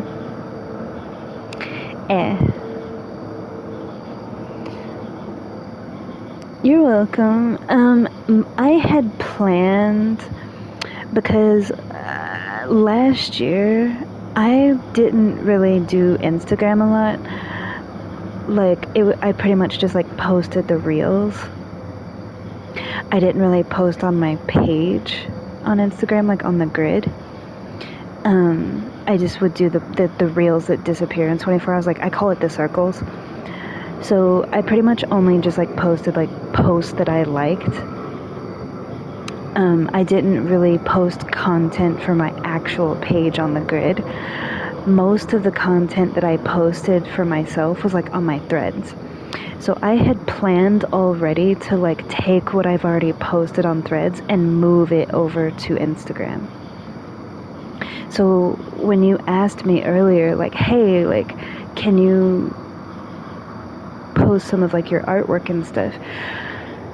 Because I've only shown like about 2% of the artwork that I have. I have artwork going back for years. And, you know, even though I mainly have focused on ink, like I do a lot of colored pencil, ink, and watercolor, I've used all different kinds of mediums. The only medium that I do not use is like digital art. I don't do digital art. It's like tangible, you can touch it. Like, I don't do the digital stuff. I don't do like 3D printing or like digital media. Yeah, it's all like physical media of like you make it yourself kind of thing. But yeah, I'm kind of, because I have these 2 pieces that I made that are hanging on my living room wall that are essentially like the thick textured, but they're white. So it's not about the color, it's about the texture. So like, even though it's completely white, it's thick and textured, because I love texture. Texture is like my favorite thing. And so I did those a while back ago, but then I never revisited that aesthetic. Not for a while. And then I more recently created the one that I showed you, that's like iridescent. Essentially what that is supposed to be is the one that's on my Instagram, like on the grid. It's white, but it has like the iridescent rainbow in the middle. That is my concept of like an ocean wave, of like the froth of an ocean wave when it's fully crested, and you see like the reflection of the sunlight refracting on the wave. So it gives like a rainbow effect in the middle. So like the perspective is like you're inside the wave when it's crested. Yeah. And the light is like refracting on the froth of the wave. The pastel one, when I did my white ones, which I can show, the only pictures that I've taken of the white ones that I have is like, you can also see like my living room. The thick paint that's textured, I did like the sunflower series, and I also did like the sakura. I have some other ones that I could show that are just kind of random. So that's why that pastel one, it's like you see the sakura from like different angles. I'm learning, because when I do the watercolor and like the colored pencil of different flowers, I'm more comfortable painting because pretty much like my artwork is not really specific things. It's like energy. It's like energy.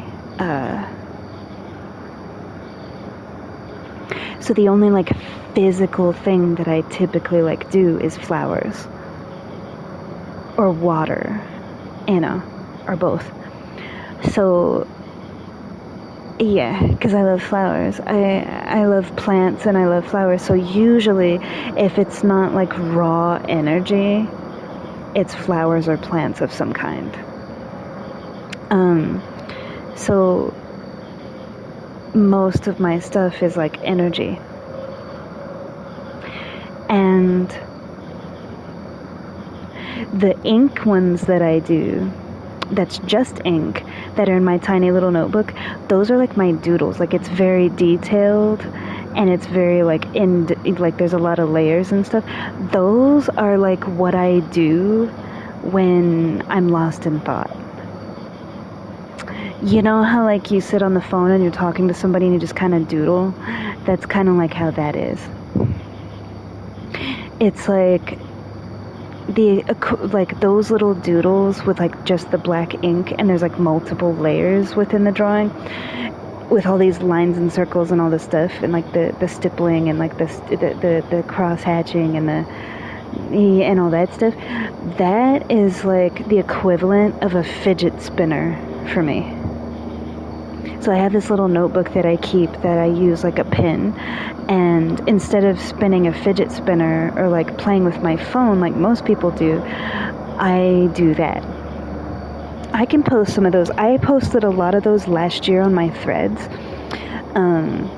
but I can like put those up there too.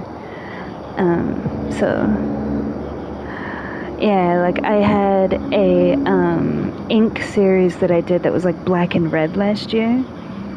That was kind of the inspiration behind the Requiem dance that I came up with. Yeah. So it's like usually there's the artwork when I'm coming up with a dance to perform. There's like the art piece that I do to like pull that inspiration through the art, and then I create the dance. And that's the dance that I go to you guys with and show you, and then we perform it. But with every dance that I create, there's like a piece of art that goes with it that I've made too.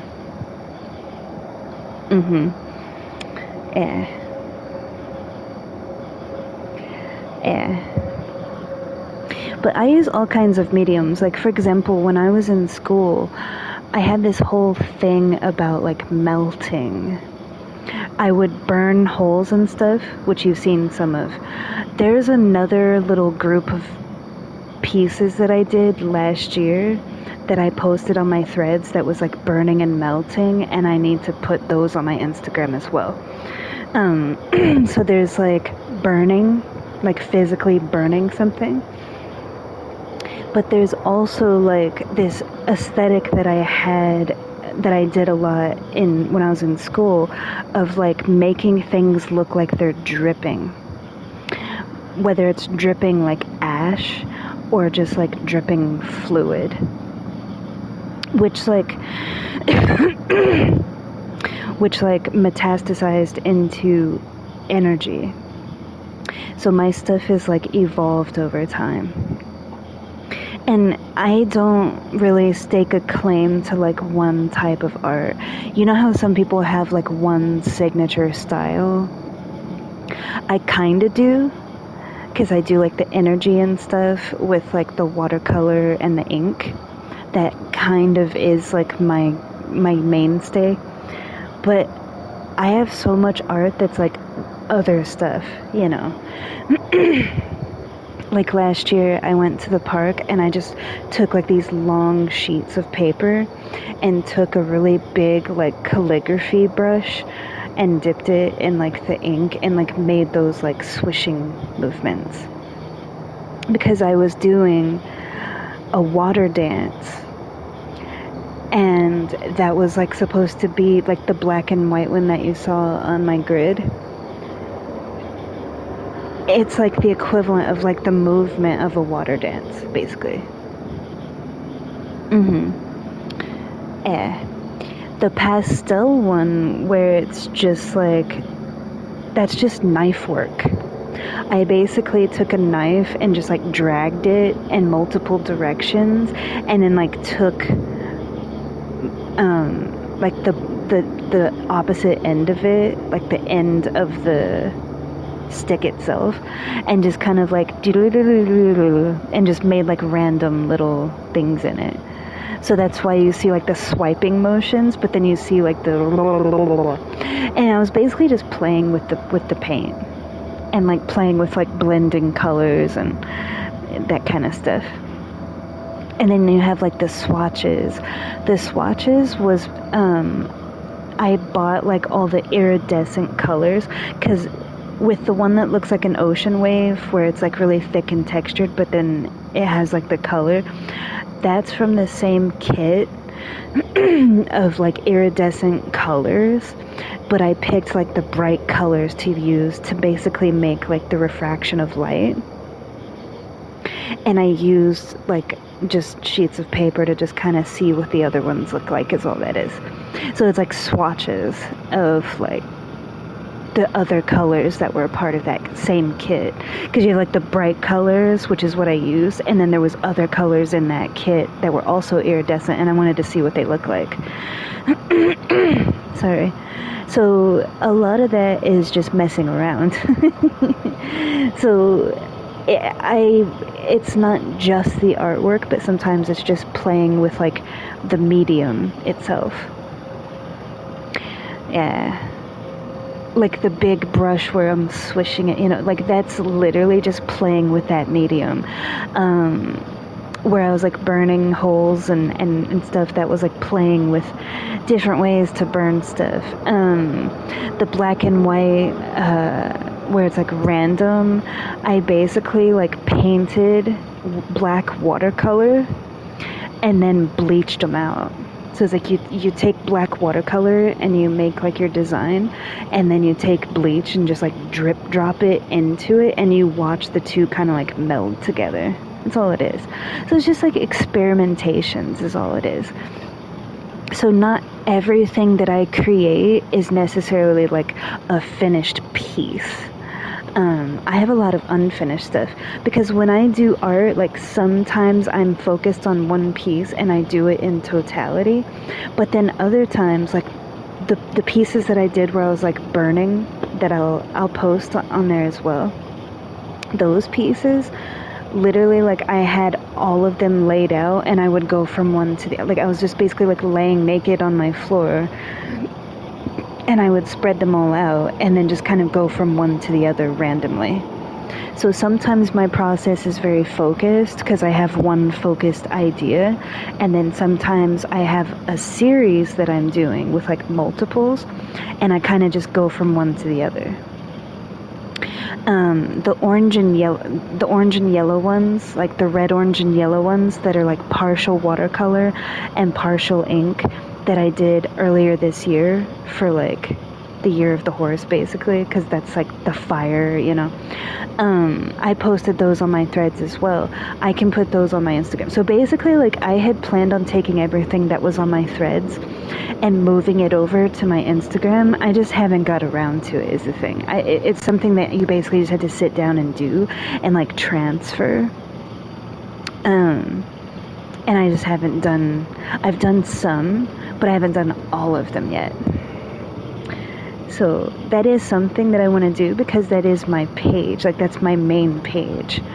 And it's all my art, and I had it on my threads, and I was posting them like as I was creating them. But with threads, because it's like with threads, it's like you don't have like a main page that's like your profile page. So all of your content you have to like scroll through. that's why I want to transfer the stuff from Threads to Instagram, because it's like, then it's all right there. You know, you don't have to scroll for an eternity to see the artwork, because it's all right there on that grid, you know. So it's just something that I have to do. And at the time, I wasn't thinking about creating the posts on Instagram. I just posted it on Threads.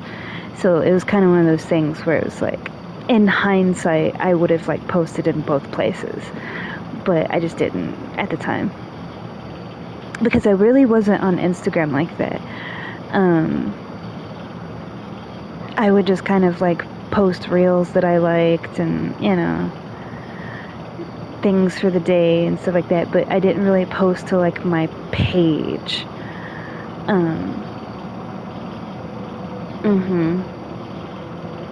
So that is something. So if you see like my random pieces of artwork that either A, I've already done, or B, like things that I'm currently working on, that's where it's coming from. So if you see like a photo dump of like more stuff, like that's why. Because it's either stuff coming from Threads that I already did like before, or it's stuff that I'm currently making and finishing. So yeah, but when you had asked, I was like, okay, you know. The most recent, so when I was using like the thick paint and kind of layering it and what I call like fluffing it out, which is where like you press it down and you lift it up and you fluff it out and you get it thicker and thicker, doing like that texture. I have paintings on my wall that's like 2 big canvases that is just white, of like the thick texture like that. I did those a while ago, and then recently I did the sunflowers, which I put on my Instagram.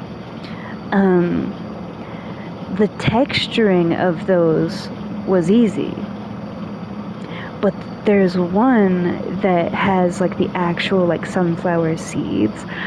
That like process to make those individual seeds in the middle, that was like time consuming, because initially I wasn't really sure how I wanted to do it.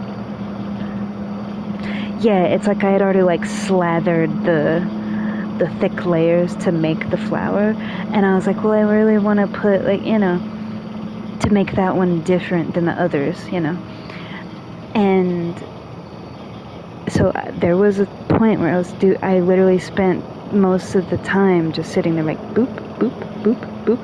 And once I figured out how I liked it, then it was just a matter of like the painstaking process of like do do do do do do do do do do. You know, it's kind of like those art pieces where you see where it's just like dots. It's tiny little dots that make like a whole picture. It's kind of like that, except on a much smaller scale. So I like to use like different methods, different things, because I took like 4 art courses when I was in high school, and we learned like different techniques. So even though I have my preferred mediums, I'm also open-minded to like different mediums and different ways of doing things. So yes, I have a signature style, but I also like to explore like different things. Like I do stuff with clothing. I modify my clothing. I use different fabrics and different textures and different materials and do different stuff with it. You know, like heathering and weathering and just different things, you know. And my art is the same way. How a person does one thing is how they do everything. I do the same thing with my dance. It's like, yes, I do kind of have somewhat of a signature style of like this flowy, like water dance combined with ballet. And that kind of tends to be my style. But every dance that I create is like its own unique blend of like multiple things into one. Sometimes it's very specifically like one form, and sometimes it's like a smorgasbord of like different things combined. So my artwork is the same way. When I play with my clothes, it's the same way. So, you know, yeah. Even though I do a lot of stuff where it's like energy with watercolor and ink, and sometimes colored pencil, or like media pens and like media markers, I'm not limited to that. I don't set limitations on myself. And when I started playing with like actual paint, it was like I was kind of drawn to more of a texture. Like instead of just using the paints to paint on the canvas, I wanted to use that paint to like make it thick and textured. Because it's like my watercolors are already like flush with the paper, right? With the canvas. And so the whole basis of why I chose that medium is because I love texture and I wanted to play with texture. I wanted to play with blending. I wanted to play with, it's not about the color, it's about the texture and the design, And so most of my pencil, ink, and watercolor is like energy. And some of it is like flowers. So with this medium that I've been playing with, it's like I have been focusing on like flowers. So I did the 2 white canvases a long time ago. Then I did the sunflower series, which I posted. And then I did the sakura with the koi pond. To be honest, the sakura one was kind of a goof up. Because I'm still new to playing with that medium, with those kind of paints. I'm still new to it. Because I did a couple where I had like the indigo flowers, that was like the orchid flowers, and it was like the blues and the indigos and stuff, but I was just painting on the canvas itself. And then I had a blue, and then I had a purple and green one that I did last year that was like kind of similar.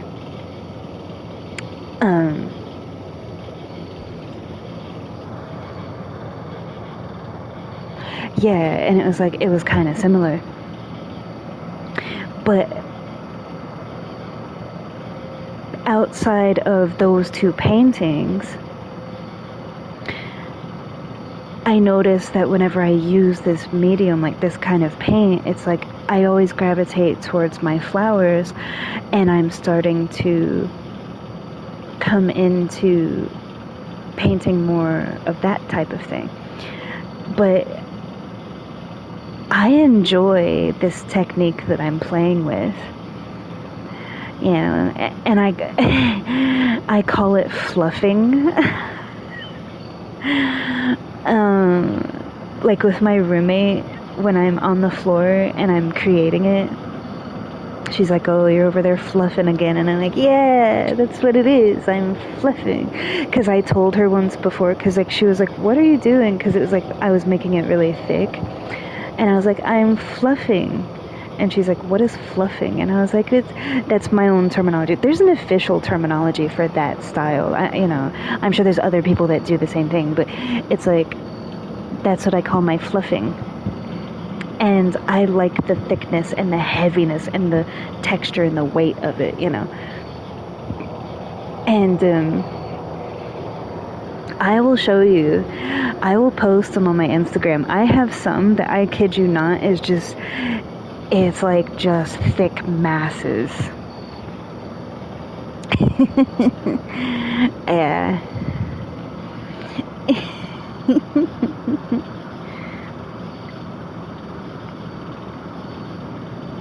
Yeah.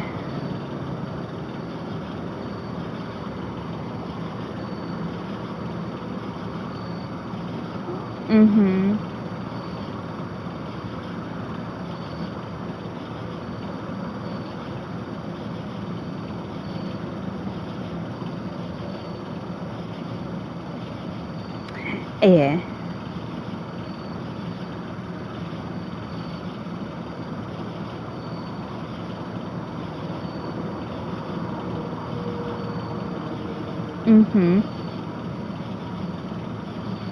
Exactly. So, um, but I'm enjoying, like, because I'm enjoying, like, doing, like, the different flowers. But the one with the koi pond, that is, like, my favorite stuff. I like lotus flowers. Like, my favorite flowers are sakura, orchids, lotus flowers, and hydrangeas. I also like spider lilies, but with spider lilies, it's like they're very specific to a specific area at a specific time of year, you know? So it's like, I like them, but if you're talking like, yeah.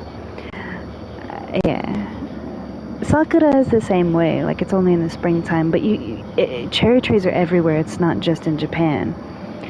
It's not exclusive to like one location, one time of year. So, I like the cherry blossoms, the plum blossoms, the peach blossoms, I like all the blossoms, not just, so all sakura. I prefer the cherry blossoms, but I like the plum and peach blossoms too. Hydrangeas and orchids. And outside of those, I also like plants, like carnivorous plants. I love carnivorous plants. The stranger, the better. I think it's beautiful. So, yeah. Like the Venus flytraps I like. There's others too. I like the dewdrops, is what I call them. The little dewdrops. Because they look like they're covered in dewdrops. And then when they catch a fly, they just roll up, like a fruit roll up. It's like, you. And you actually get to see, like, the movement of that. Same thing with the Venus flytraps. Like, you actually see, like, them close. It's not something that happens over the course of, like, a year, So there's drama, Yeah.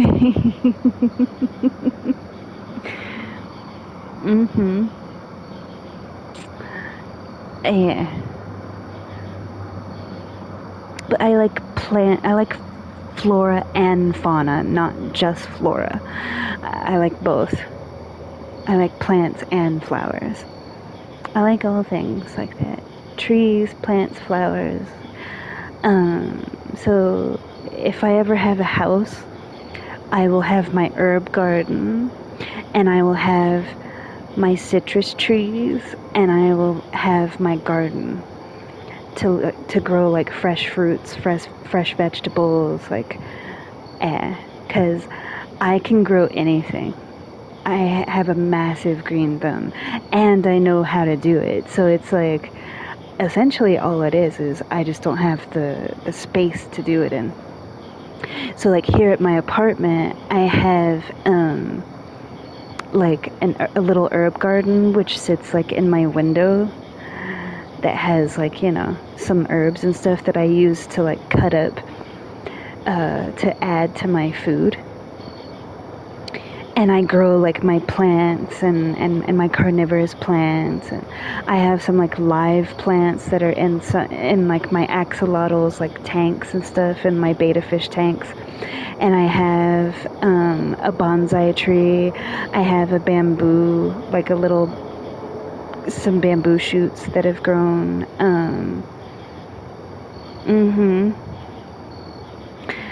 Yeah, you've seen like the plants everywhere and all that stuff, and there's always plants and flowers everywhere, like in every room.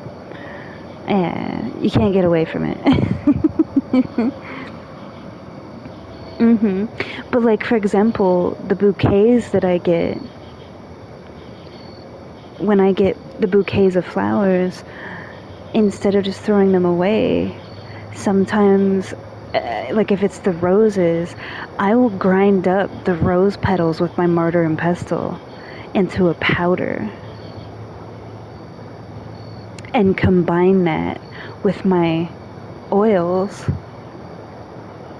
there you go, you know. Or what I also like to do is you can take the roses, put them in a pot. Like you take a pot of boiling water, and then you put another pot over top of that, and you put the rose petals in there with like, and then you cover it, and the steam from the boiling water like draws out the essence from the rose petals. So then you take the lid off and you remove the pot from over the pot that's like over top the boiling pot, and you remove the petals, and you're left with essence of rose. And with other flowers, some of them, if they're edible, I put like the little blossoms of certain flowers like in my salads, in my food. I use them for decoration in food. And then whatever is left, I put in my milk baths that I take. Like my shower head has eucalyptus hanging from it, you know. And I have plants all over my bathroom. And I also, not just the bouquets that I receive, but also I go to the, sorry, I have a lot of indigestion from what I ate earlier.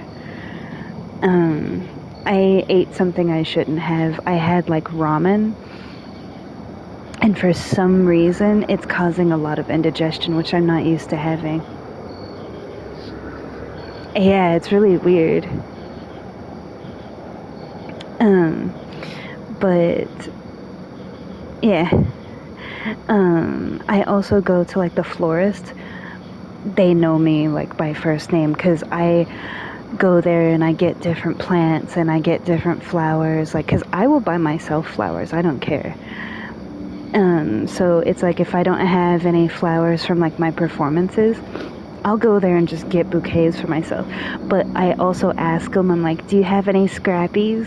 And they know that the scrappies are like, when they make flower arrangements, there's always like the cutaways and like the petals that they pull off.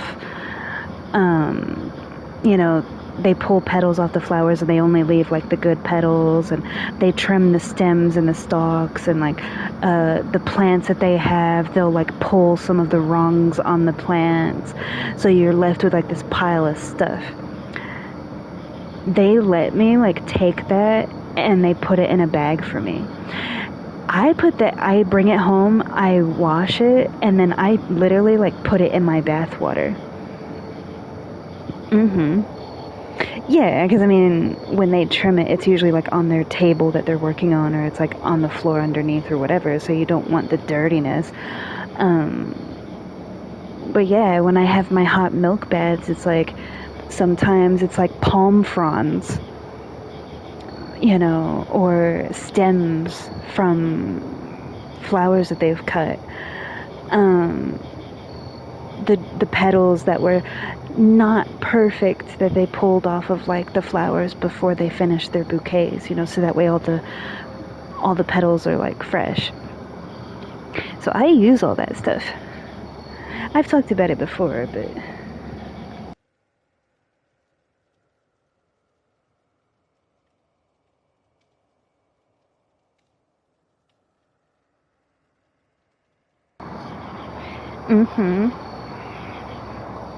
yeah. So I know. I've talked about all that stuff before, but, and you know most of that because you've been here, but I enjoy like growing things, and it comes naturally to me. Yeah, so I enjoy it. So if I mean, technically I do have a house that's in Japan. It's just all the way over there. But if I were to ever actually have a house here,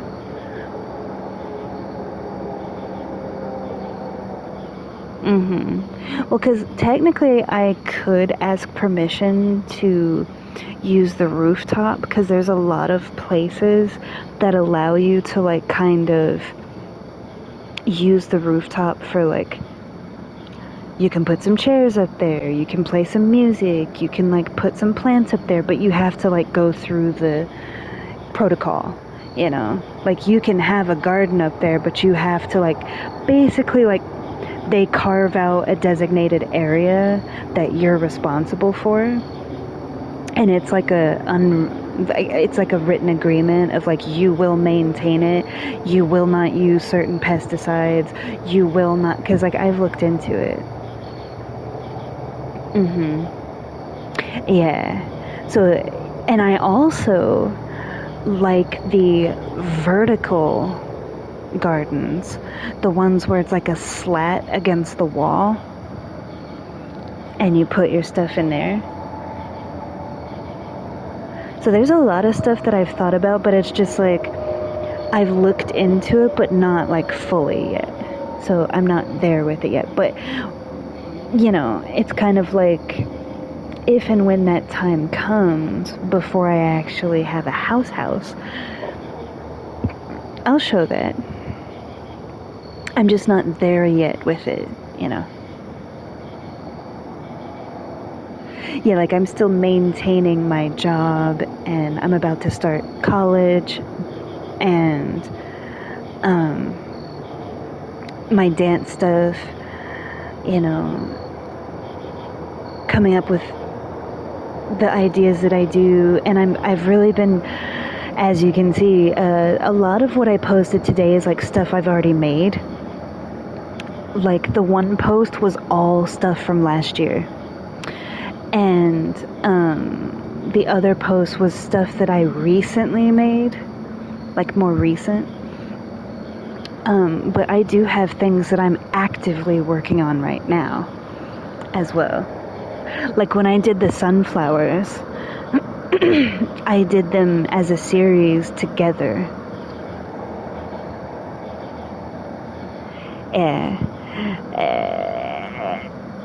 See, and for me, it's like, I know where I messed up on all of those. They're not perfect. They're not perfect. No. Thank you. Yeah. They're not perfect by any means.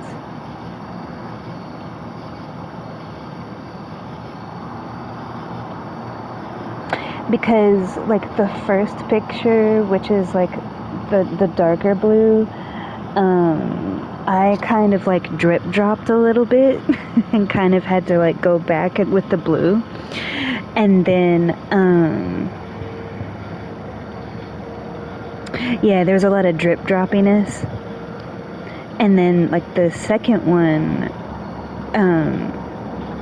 where the yellow is, like, in the blue, I kind of ran into the problem of it like blending and almost looking kind of muddy.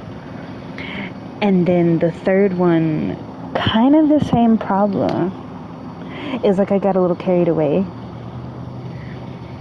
You can't really see it around the edges, but like towards the top and stuff. But yeah, it was more of like I kind of was playing with the yellow in the blue. And the problem that I had with it was because the paint is so thick, it takes longer to dry. And I kind of got impatient. So then you run into like the colors are kind of trying to blend instead of being like stark yellow on top of stark blue. So then I had to take more of the blue and make it thicker and thicker to cover up the so it's not perfect by any means. Kind of the same thing with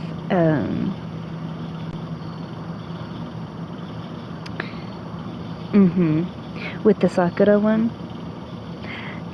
Yeah, the problem that I had with the Sakura one, I'm still learning how to do like the little blossoms, and so on the edge, like on the left hand side of it, I kind of messed up some of the blossoms, so I just kind of like blended them all together. You know, but it's like, obviously, when you're the one that made it, you know where like all your little mess ups are, you know, because you know like your process for it. Whereas you're like, oh, I don't see anything wrong with it, it looks perfect. And it's like, well, you know, but that's what makes it, to me, it's what makes it beautiful, because it's not perfect. It's not supposed to be perfect. You know, because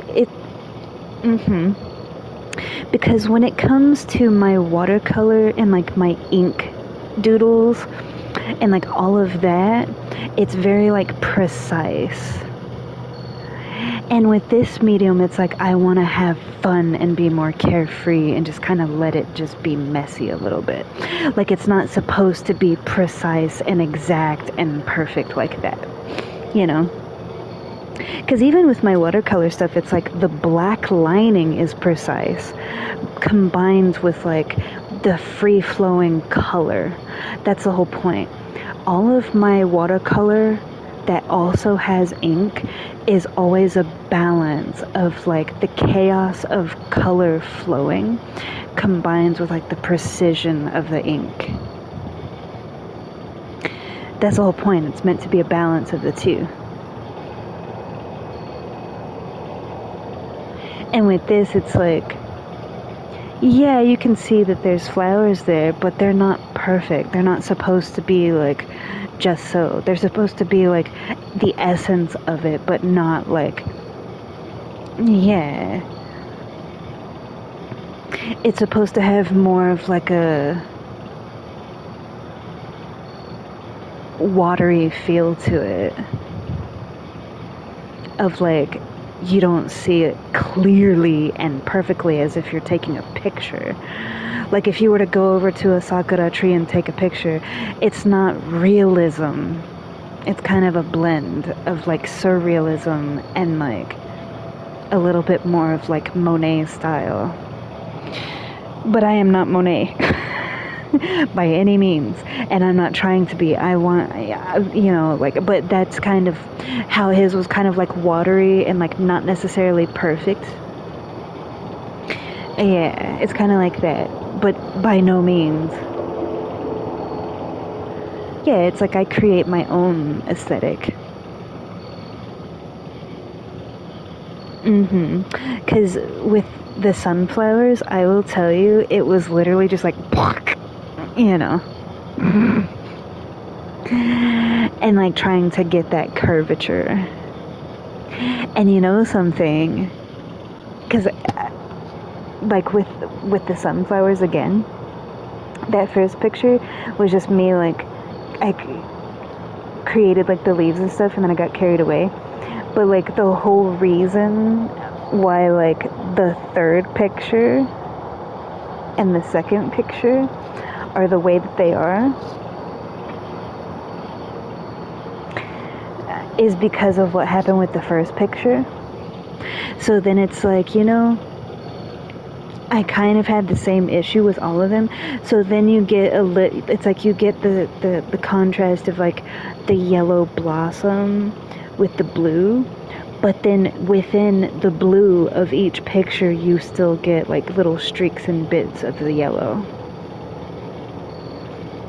It's like the imperfection of nature, you know.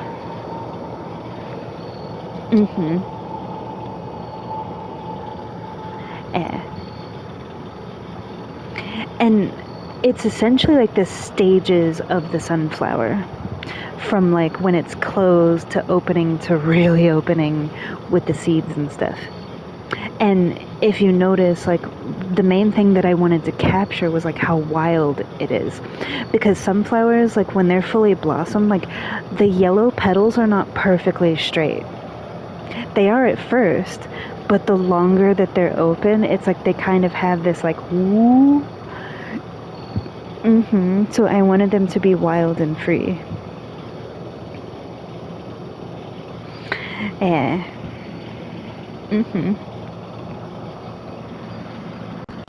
But essentially it's like the stages of them opening up.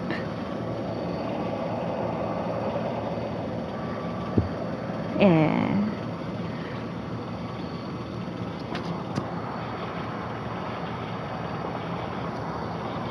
Mm-hmm.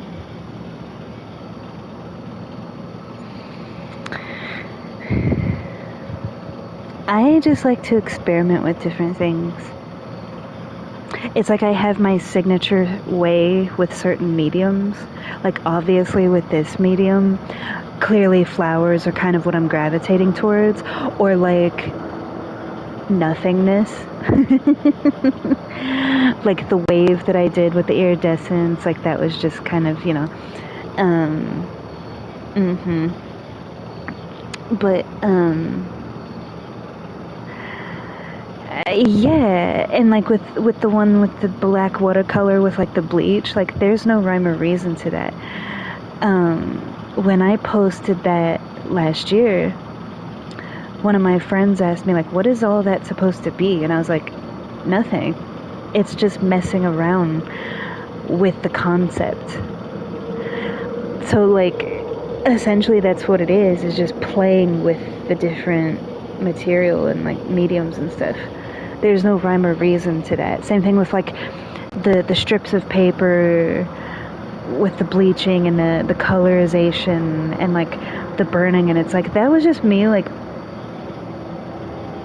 on the floor like messing with that, and that wasn't even at my house.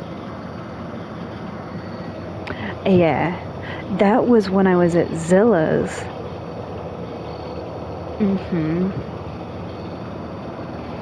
And I wasn't at Zilla's house, I was at like his workshop.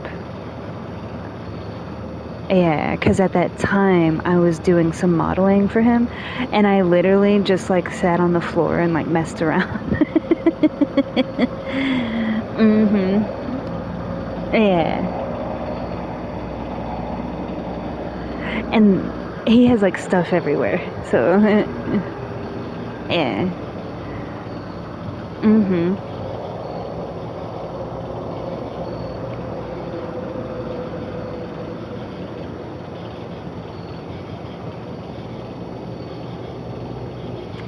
Yeah.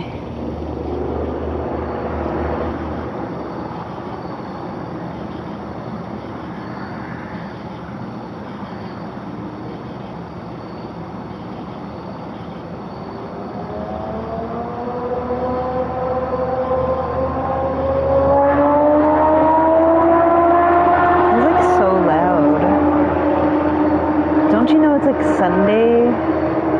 Rude.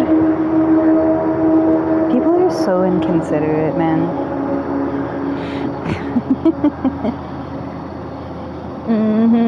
The audacity.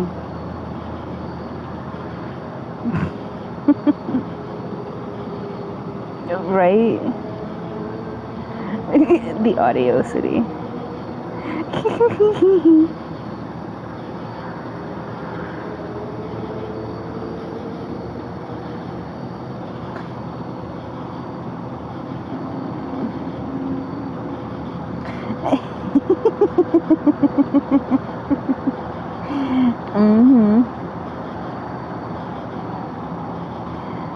Oh, yeah, exactly. Exactly. But I just like messing around with like different stuff. It's fun. Like I said before, I have played with trash. So,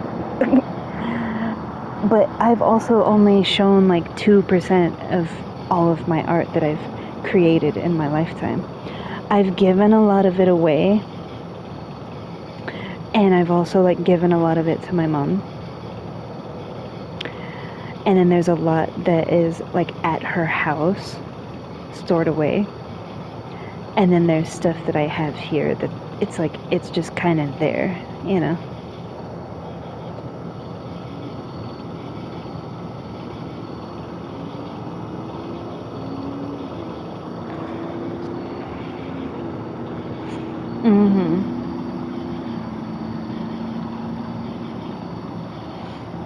Yeah, exactly.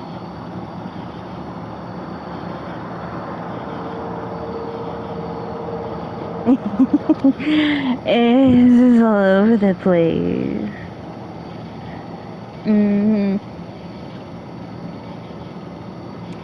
Yes, I'm currently working on something. That's the thing. I'm always dancing and creating dance, and I'm always working on some sort of art piece.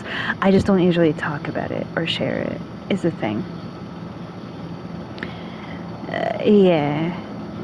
I just kind of do it.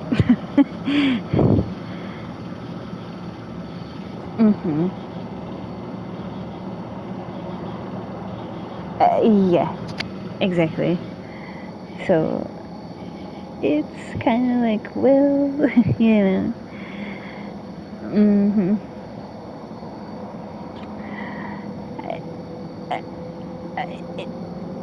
There's no rhyme or reason to that. No. Yeah, and that's the thing, like, like I said, like, sometimes, because, like, with the sunflowers, there's, like, a series of multiple. I will,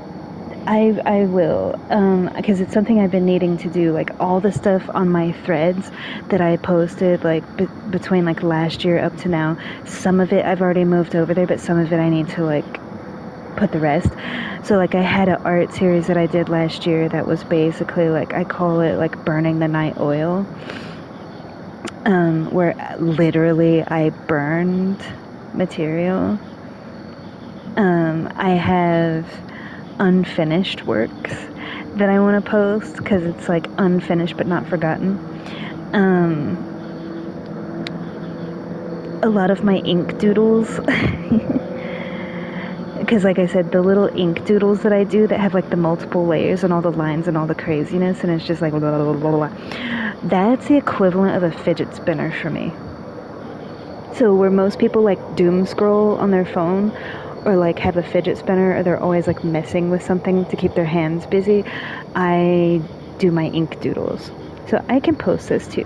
So, but that's the thing, it's like, I only post like 2% of my art. If I were to actually go through and take pictures of all my art, I mean, I can, but it's like, then I'd have to do all this stuff here, and I have to go to my mom's and drag all that stuff out, you know, so I can.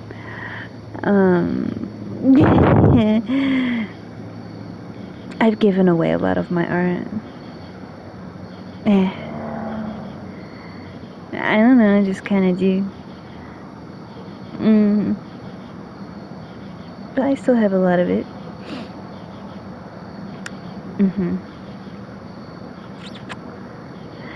What am I working on now? I'm really having fun with the medium that I'm playing with. So I've done the sunflowers, I did the sakura, I did the ocean wave with, like, the light refracting through it. I have 2 pieces of, like, the white canvas that's just texture that's in my living room. It's literally just white, like 2 canvases, and it's just white paint, and it's that textured, like, fluffing is what I call it. But I have a few others that I've finished that are kind of just random, like, really random, because I really was kind of just having fun playing with it. That's why that one picture is pretty much just me taking, like, the knife and just and I literally just took the knife and was dragging it through the paint, and then flipped the knife over to, like, the butt of the stick of the knife that you hold, and just, like, so that picture is literally just me being silly with the paint. Whatever you see in that, hey man, it's in the eye of the beholder. But if you want the truth, like, that was me just kind of messing around. There was no specific, like, design. It was just me playing with it. Like, you blend and blend. Blending is the secret. That's what I was doing. Yeah. So I'm really having fun with that. So I will say what I'm currently working on. I have one watercolor that I'm doing, and I'm also playing with my fluff. And there's one. I will post it tomorrow. I feel like you're gonna laugh. I don't care. It's meant to be like silly and whimsical. I will say that. Because with this medium, I'm having such fun with it that it's kind of like everything that I make with it is very silly and whimsical and just kind of like, with the exception of like the flower pieces. But most of it is just like taking because I have some that are like little small square shaped canvases, and I pretty much just sit there and floof the paint, and I'm like,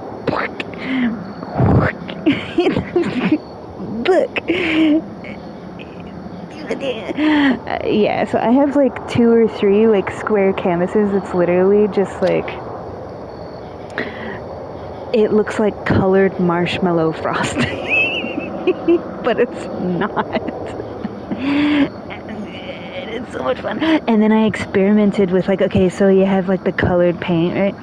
And then so I took the iridescent like, and kind of mix that in there, and it gives like this duochrome effect, so that's really fun. So I'll show you. I'll post them tomorrow. It's fun.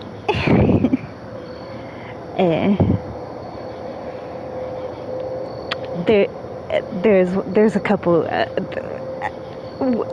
What I will say is like there's those, and then there's another one that I haven't showed that's literally just like, if you were to look at like the inside of a flower that's not open all the way yet, it's like as if you were looking inside the flower before the petals kind of open up all the way. They're kind of like half open.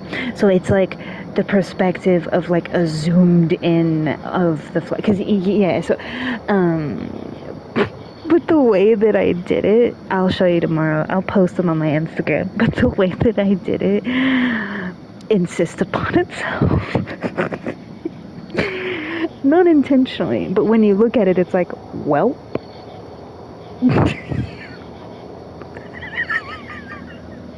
Because it's so much fun to play with.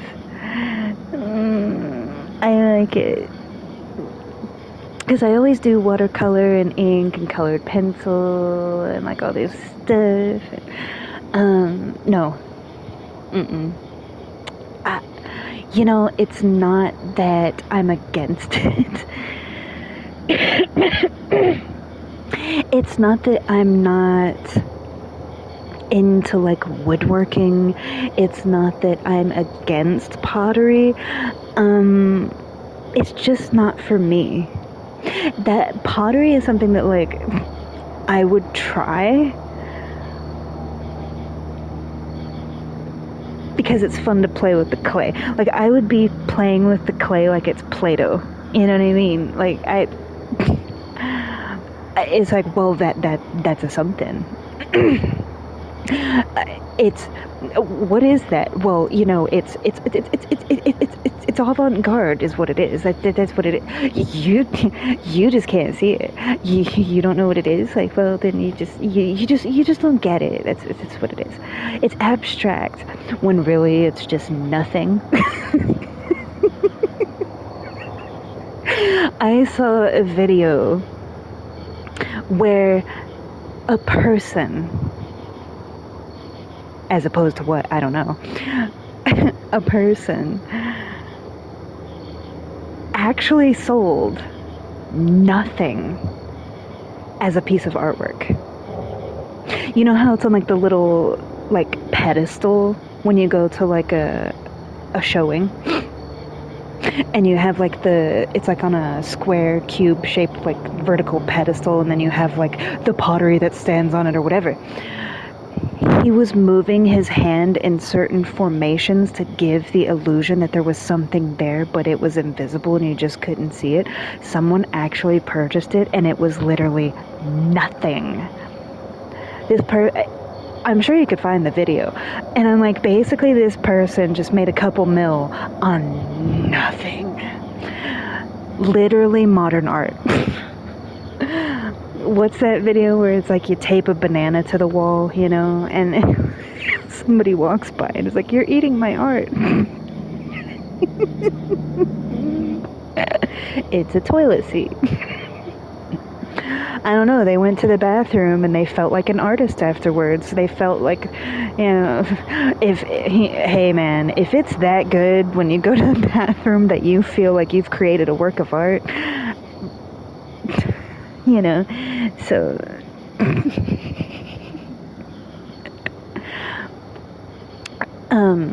but it's not that I'm closed off to like woodworking or metalwork or glasswork or pottery. My art is just those mediums.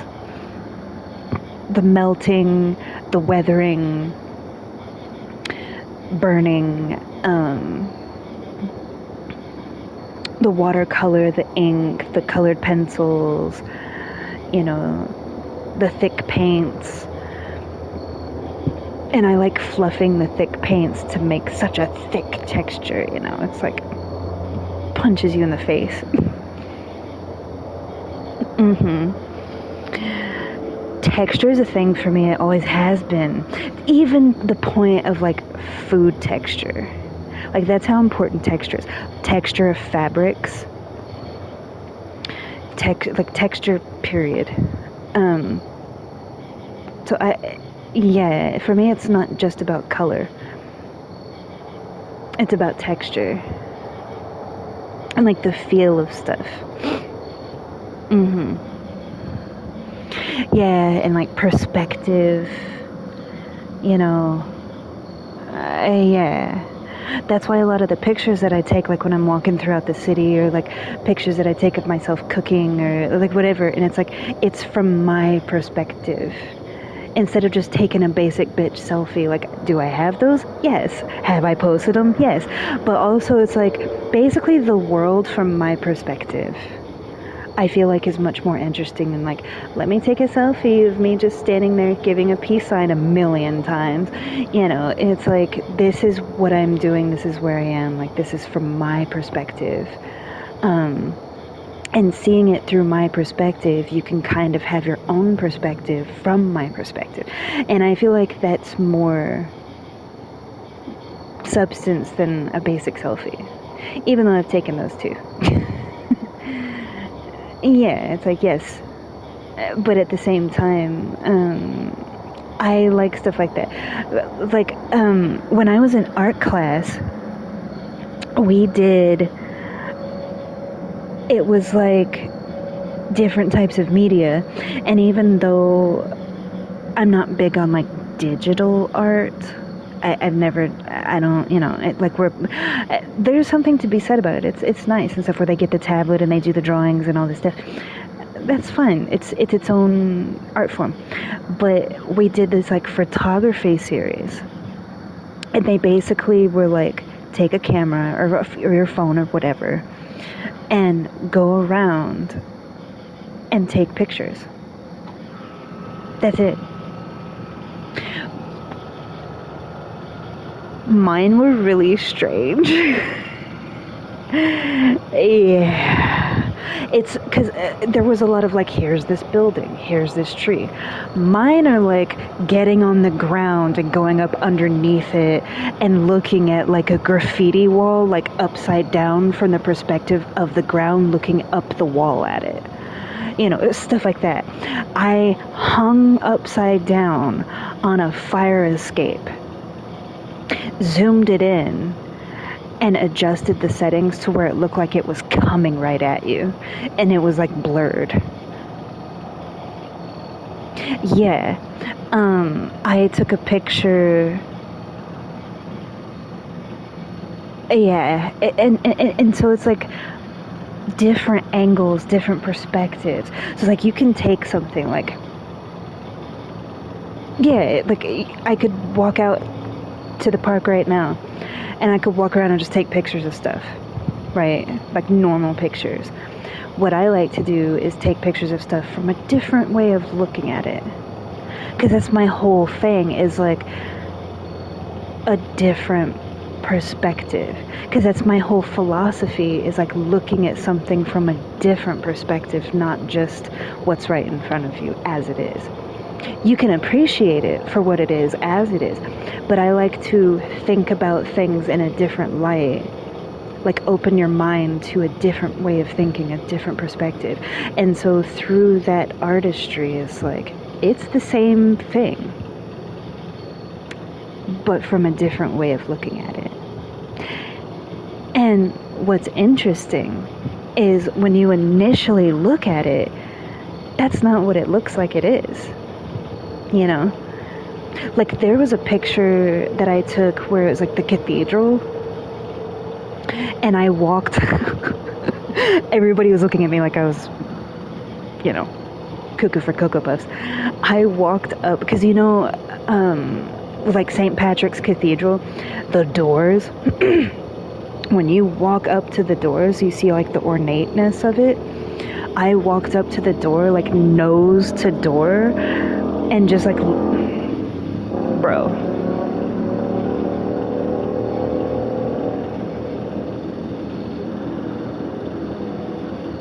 nose to door, and just like looked straight up and took a picture. Because it kind of cut off like the top of it, it's like people, the way that the picture looked, it's like all you see is the dark textures of like the ornateness that's, you know, carved into it. So from the perspective of the shot, it's like all you're getting is like these weird textures, when really it's the door to the cathedral, but you wouldn't know that that's what it is. And then when I told them, they were like, oh, okay, yeah, you know, like stuff like that. Like the picture that I posted a while back ago, and it was just the water, like the reflection of the water. That picture, I went to the Met Museum, the Metropolitan Museum. Yeah, like not the natural science one, like just the Met. You know, yeah, you know. Really? I know you're from Brooklyn. Well, technically you're from, you know, the Metropolitan Museum. You know, the really big building with the steps that's iconic? Okay, you were kind of scaring me there for a second. Okay. Oh, you were thinking of the Met, like the opera. Okay, yeah.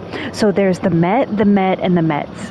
You have the Metropolitan Museum of Art, you have the Met Opera, and then you have the New York Mets. So I get it. The Met, and Mets. Oh, you again. The museum. So when you go in there, initially there's like the Egyptian stuff, and there's this, it's like Egyptian ruins. Right in front of that, there's like this little square pond that you can like sit at. Literally that picture is me sitting there, and I took my phone and I snapped a shot of the reflection on the water from the light coming from the window. But the picture shows like these inky, like squiggly lines reflecting on the water. And it's like, that's not what that looks like. It looks like ink being squiggled, when really it's just the light being reflected on the water is all it is. So it's like the way that I look at stuff is not normal. Yeah. So that's like my whole thing is like perspective.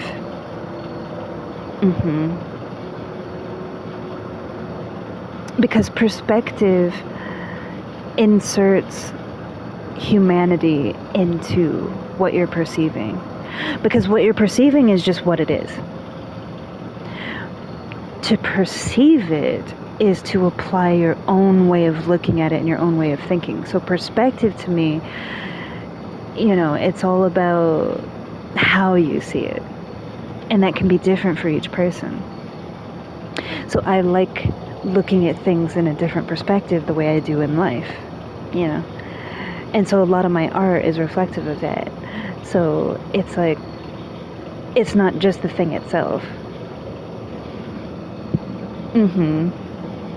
But there's a lot of work, there's a lot of pieces that I've done that I haven't shown. Like 98%.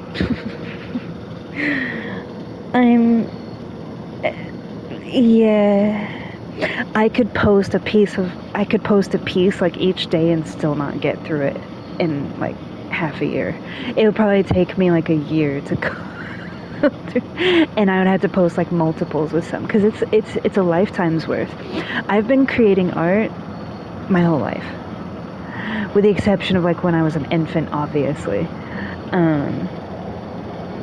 So a lot of it my mom has from when I was little, and then I've like given her like bundles of it and like piles of it that she has in her house. I've given some to you, I've given some to Koki and Toto, I've given some to like co-workers. There's something hovering in the sky. It's hovering. The lights went out as soon as I looked at it. I know you're there. I saw you. You can't hide. It was like lights that were hovering. And then as soon as I looked up and started talking about it, the lights went out, but it's still there. It has to be a drone, right? Like, that's gotta be what it is. You can't hide from me. I know you're there. I saw you.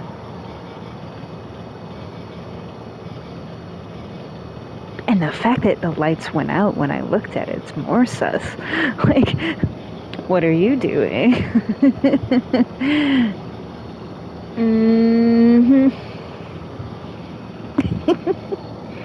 Yeah.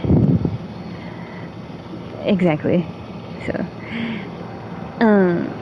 yeah, I did. Oh, I'm sorry.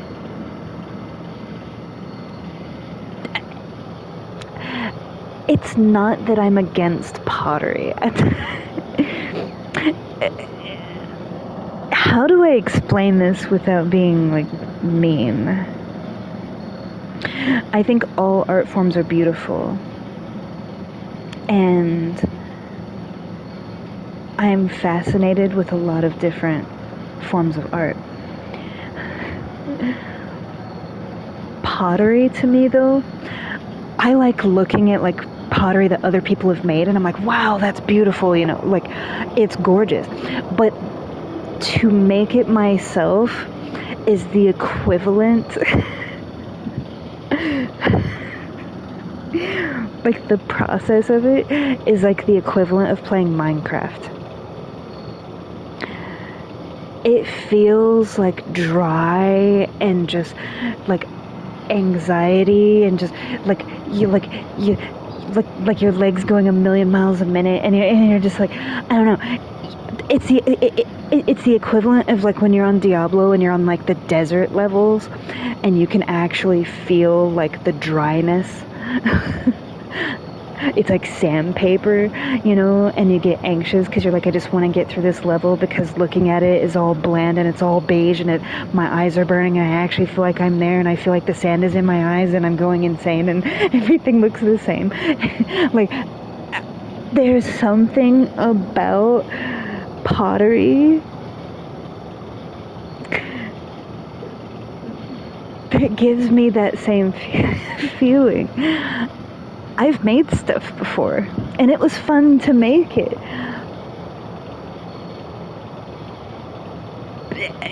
Yeah, and I don't know what that is. I can't explain. It's just like, Yeah, because like when you're in Diablo and you're in the desert, you're just like, okay, there's more of the same, more of the same. It's all beige, it's all sand. Okay, it's more of the same, and you just want to hurry up and get through it because your eyes are burning from looking at the same beige screen for hours, and you're like, hurry up and get through it. And then when you finally get to Act 3, which is the jungle, and it's raining, and there's bright green, and there's color, you're like,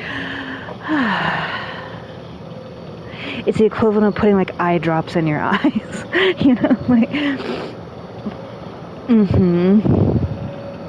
It's hard for me to look at oranges and beige and like yellow and red for a long period of time. It's like my eyes burn. Yeah, it just feels very dry and very like in that way. I'm definitely a cooler side of the palette person.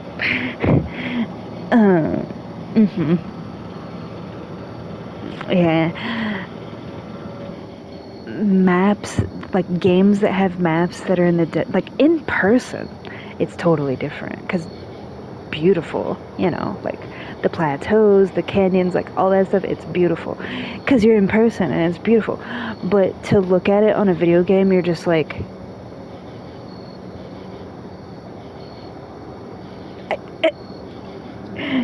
like I can't, you know. So we're gonna go in and we're gonna play a little bit and stuff like that there. But yeah, that's why I don't.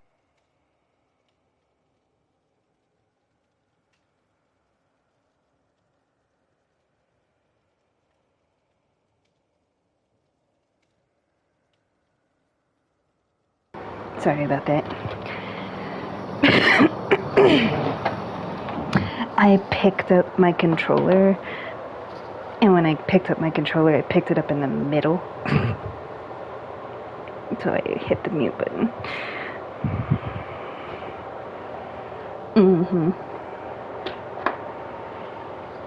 My glasses, my spectacles. I need waters.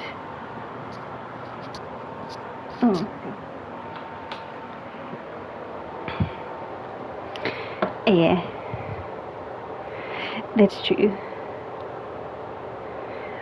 Wait a second, hold up, wait a minute. Why is it doing that?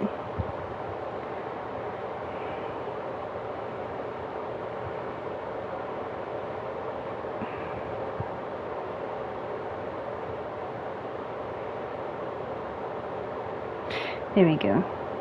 I don't know, it was like it was doing something weird.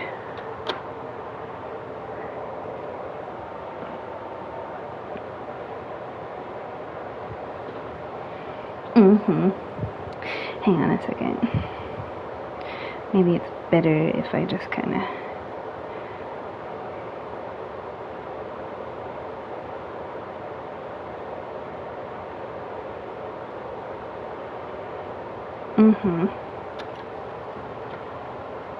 Yeah.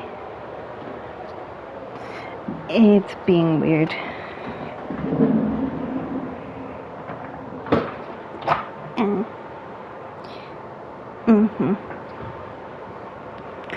Yeah.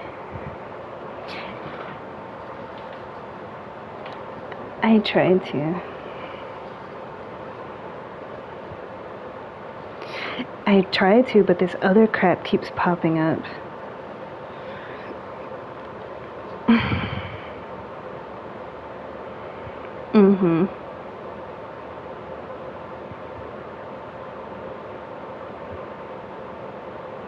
That's okay. It's okay. Yeah, it's just kind of how it is.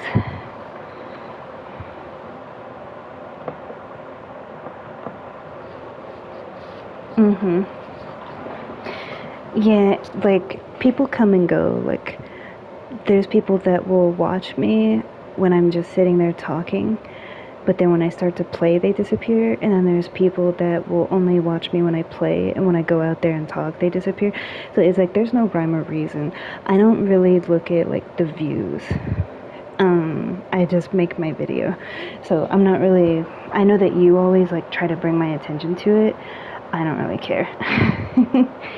I don't make my stuff for like views and things of that nature. Yeah, like that's not why I do what I do, basically. Mhm.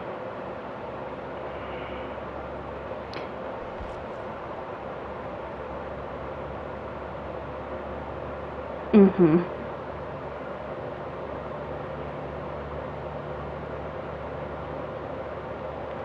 Let me see. Mhm.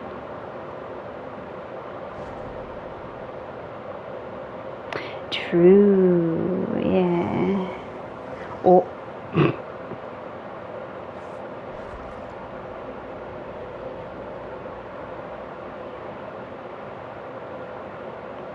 Mhm. It feels better outside than it does in here. I think I'm actually gonna crack this because the air feels better out there than it does in here. That's kind of why I was sitting out there for so long, because it's nicer out there than it is in here.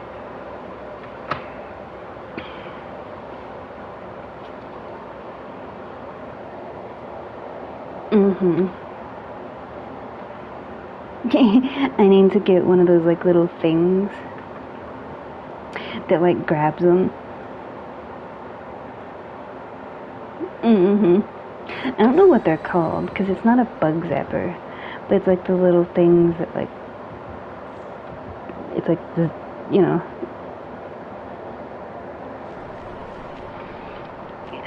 Yeah, and it's almost like they were late this year. If that makes sense. Yeah, it's like a delayed reaction.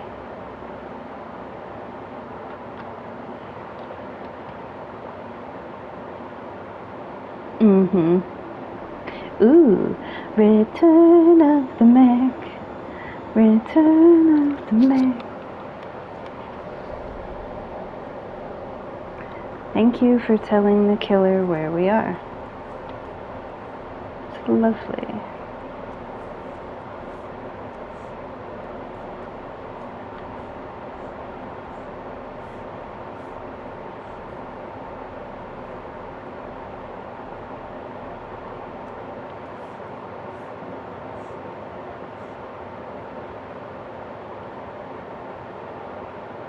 Dracula.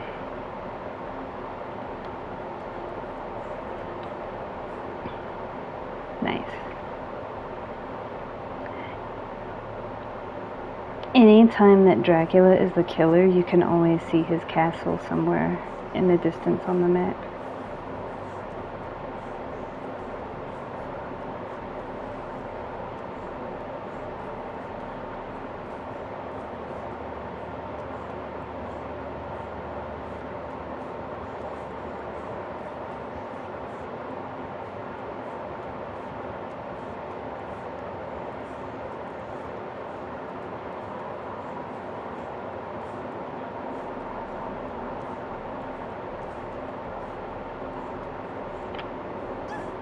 Ooh. Okay. Let's go in here, shall we?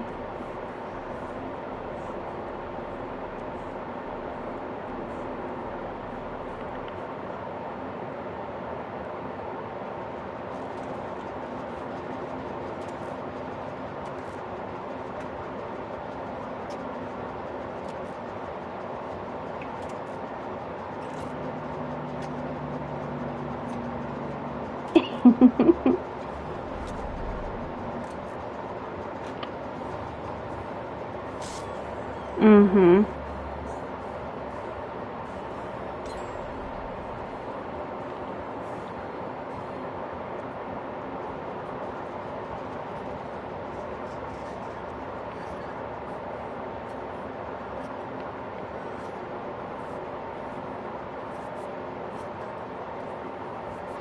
I don't think he expected me to like go right back up there.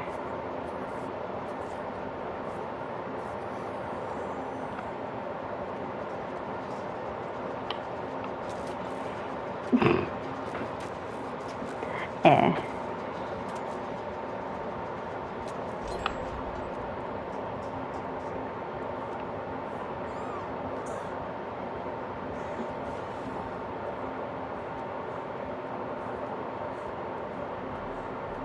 That was weird.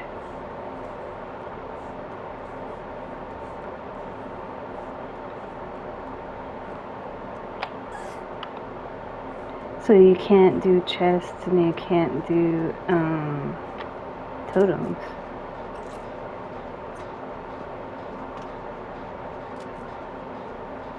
Interesting.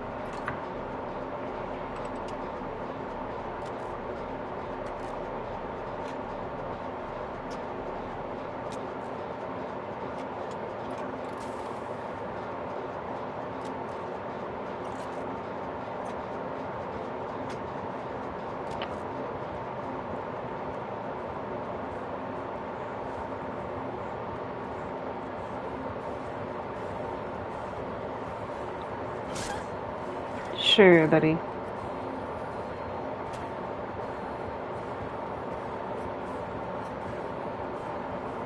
He's gonna get me. Of course. He chased all those other people and injured them, but I'm the one that he, like, chases down. And I'm not even the obsession. Yeah, it's like he hit and injured, like, multiple people, but I'm the one that he, like, continuously pursues, even though she was right there, too, and injured.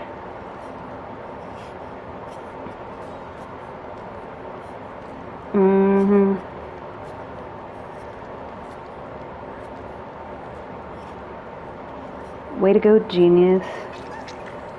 Now he's coming back because you fast vaulted. How did that hit? See, he's tunneling me.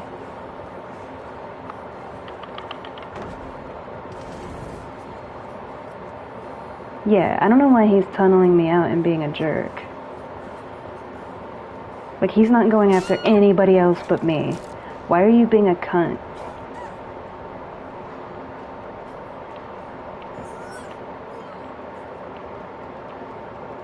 And they're not even trying to help. And then you're gonna hit me on hook? Like, how pathetic.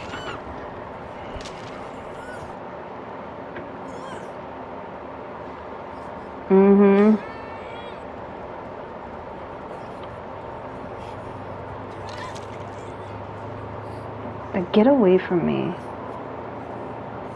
Because all he keeps doing is coming after me right when I get unhooked to tunnel me out. See, he's not going... Just kill me. You want to tunnel? Just tunnel me out. You're a piece of crap.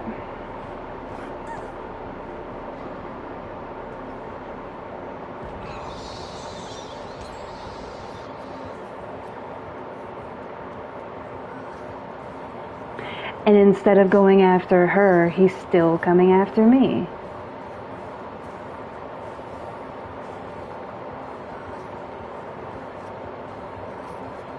Like, bro. No.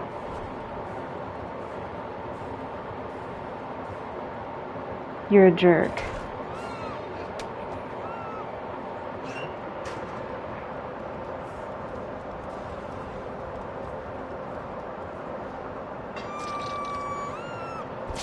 You're actually a jerk.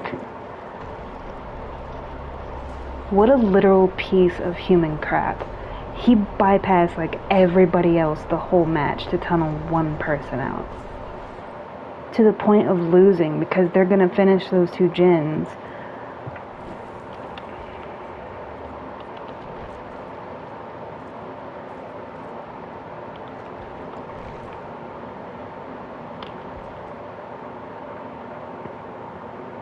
I can't stand people like that. Connection to the party lost. I wasn't even in a party. That doesn't even make sense. You kind of have to be in a party first in order to lose connection to a party. Mm-hmm.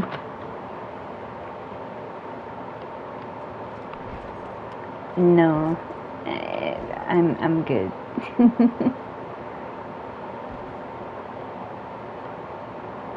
Mm-hmm. I want my flowers. There we go.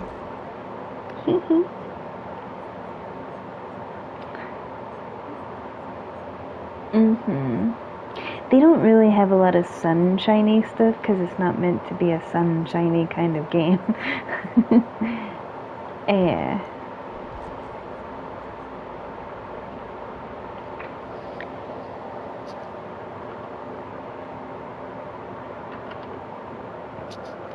Oh, I need to see.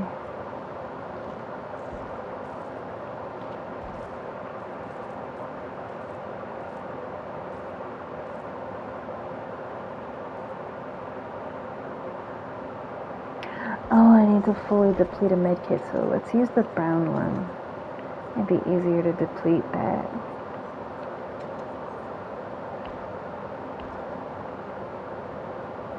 Mm-hmm. We can use this.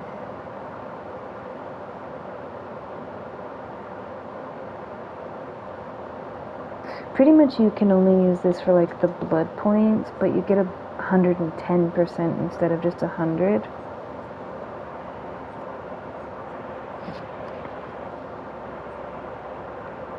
Mm-hmm. Eh. Yeah, exactly.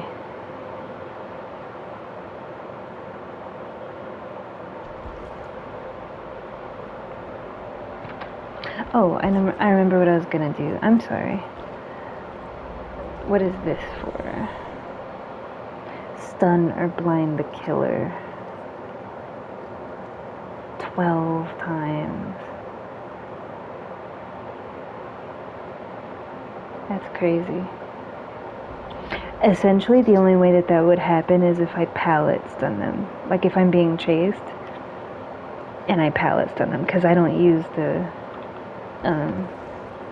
flashlight.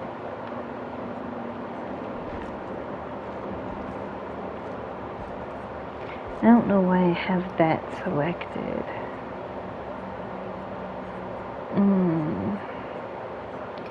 I think I was trying to put like a flower there and maybe I clicked on the wrong thing.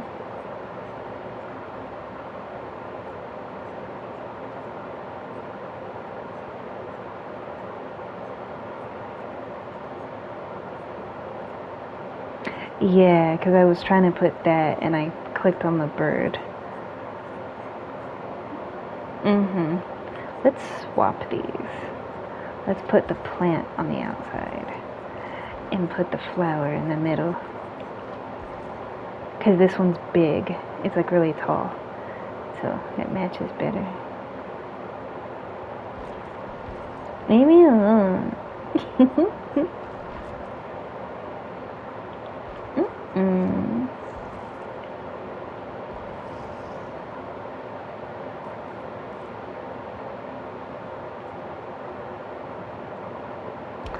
Let me see.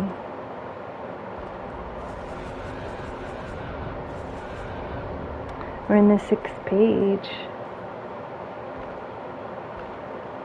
It starts at the beginning of the 8th page, and we're on almost halfway through the 6th page. So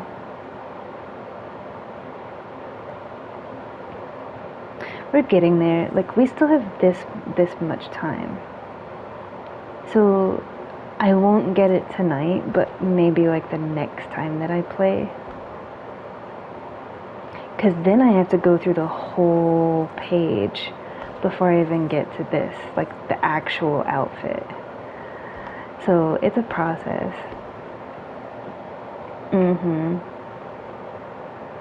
That's why I keep looking at the quests. Because the dailies don't hardly give you anything. the Rift Pass, like, I really need to do the medkit one, which will give me this, and then heal people from the dying state. And once I do these two, it will give me this one. Like, essentially, I just have to complete one of these, and I'll get this one too. So that's 75, 75, 75. So these will be done. And then from there, essentially, it's playing killer and just destroying pallets. And then I'll get this one too.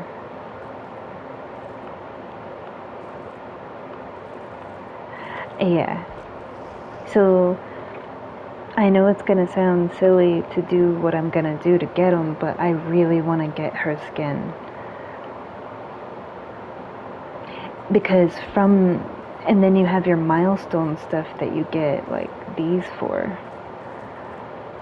So I'm already close with, like, I just had to escape a couple more trials and then, like, heal people. And I'll get some of these too.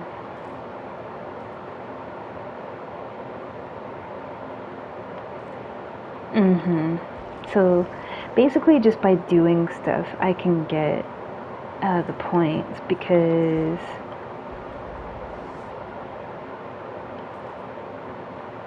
I only need 20 more points to get to the next tier. So 20 more points will get me here. And then I just need, it's 100 per tier. And you know how those were like 75, 75, 75? So I'll be like over here somewhere if I do all of those.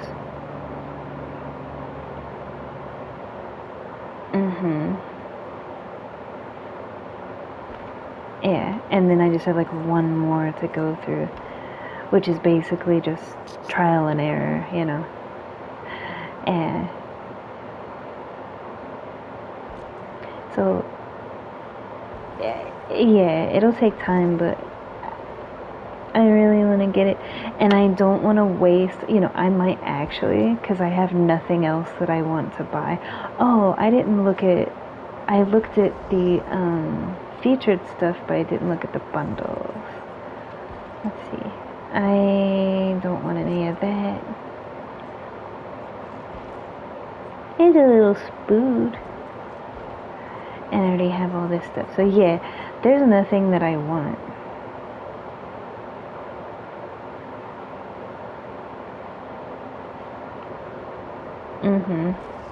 Because normally I save this, but honestly I'd rather just go through a couple of levels. But I don't want to waste it right this second, because I'm about to level up. Like, I'm only 20 points away from one of the tiers, so it will consume 100 of that when I could just get the 20 points to get to the next tier. You know what I mean? So yeah, it's worth it when it's at 0 to 100 instead of 80 to 100.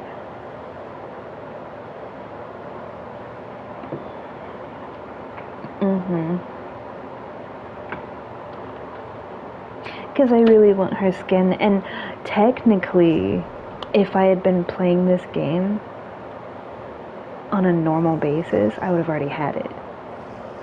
But because I haven't been playing it, like, at all, I'm still way behind.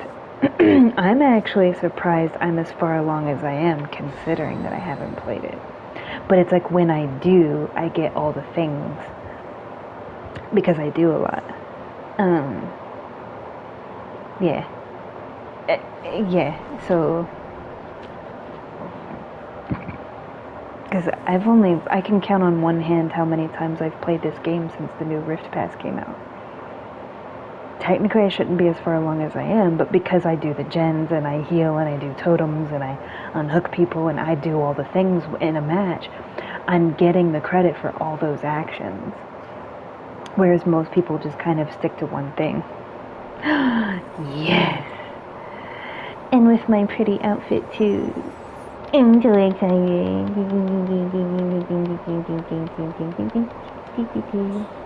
It's Jason.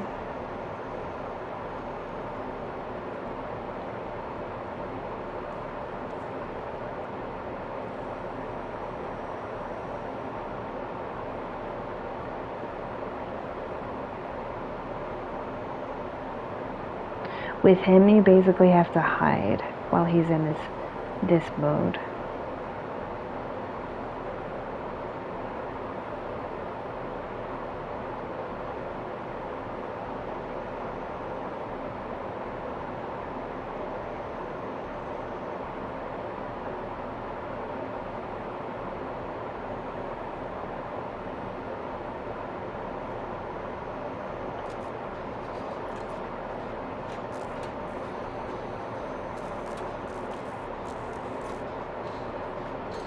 Mm-hmm.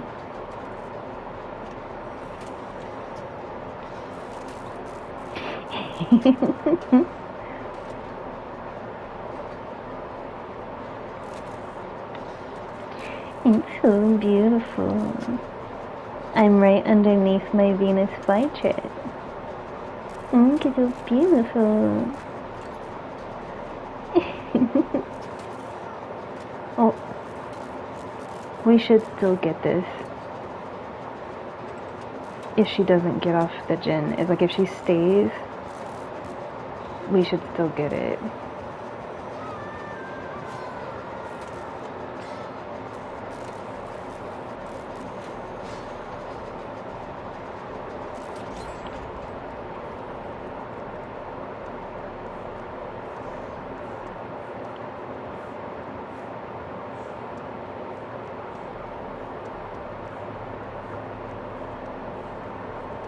I want to heal her.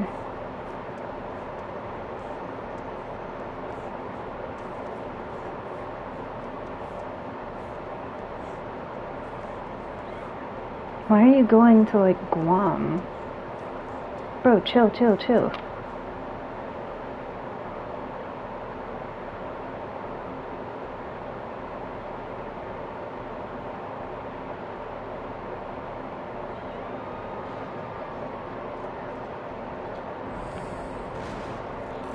Dude, what the heck, man?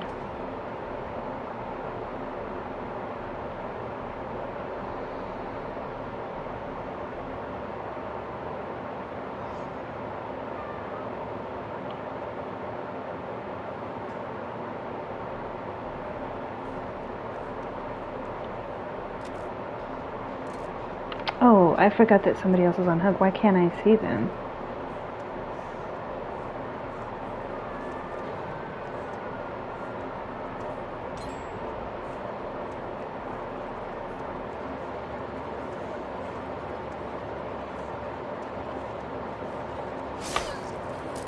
Now it's gonna be a trade because he was up my ass. Yeah, and it's like, this isn't gonna go very well.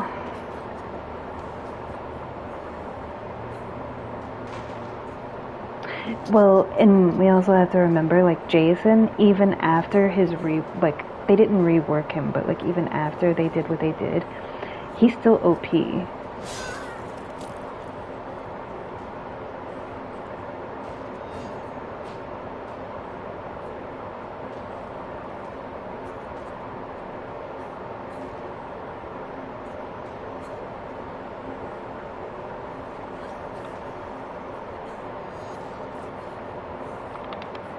Okay.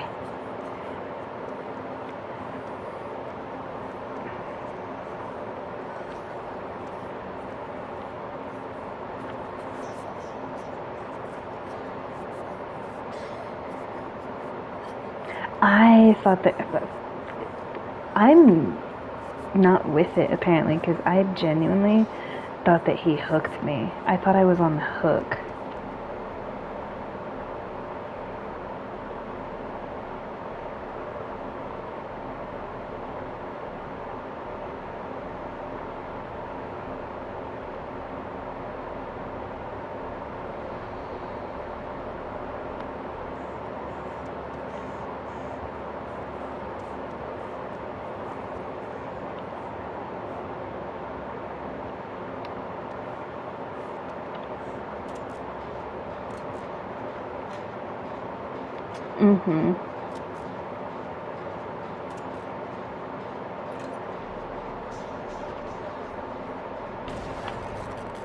Why?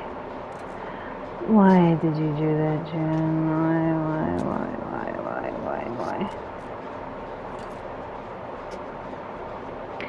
Well, it seems to have distracted him.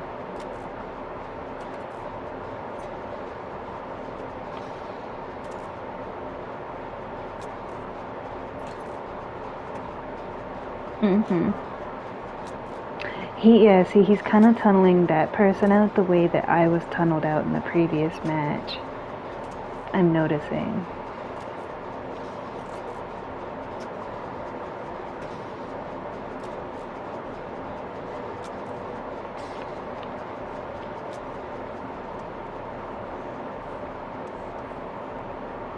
He's mooring her.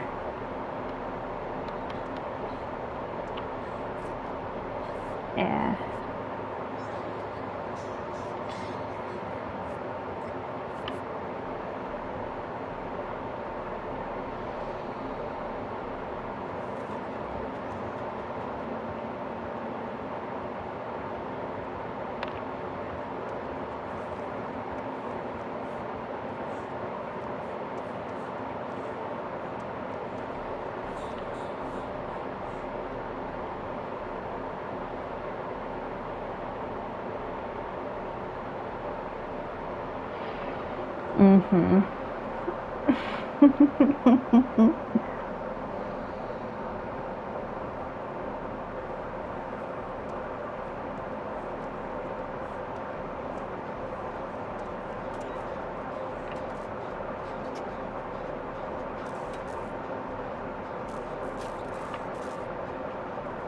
We need to do this one too.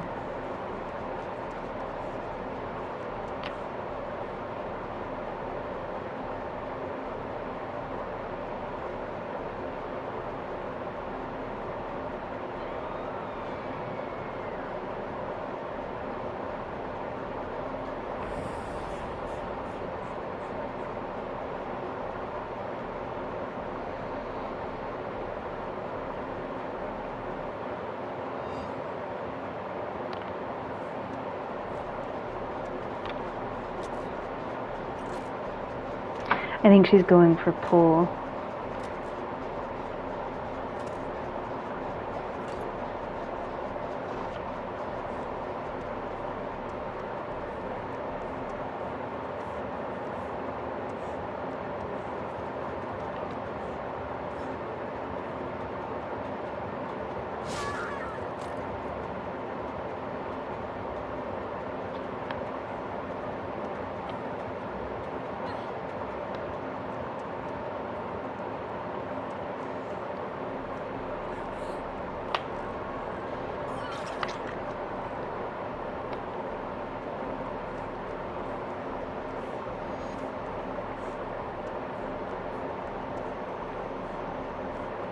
Where? It's over here.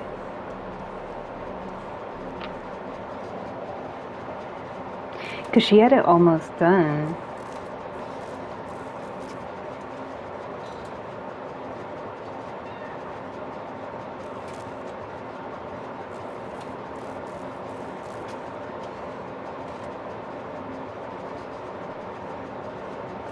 He's mooring her.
Mm-hmm.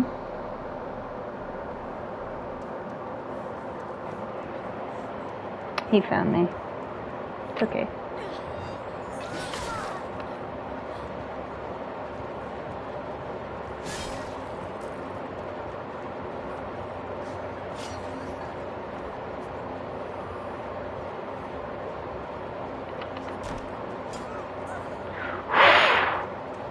Live literally like saved my cheeks there, but he's still gonna get me.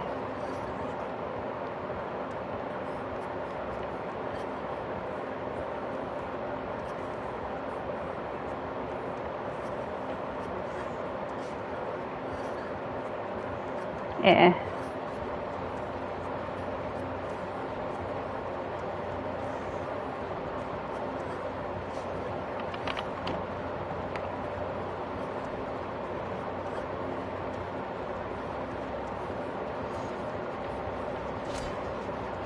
Mm-hmm. It's like yeah, eventually he's just gonna get bloodlust.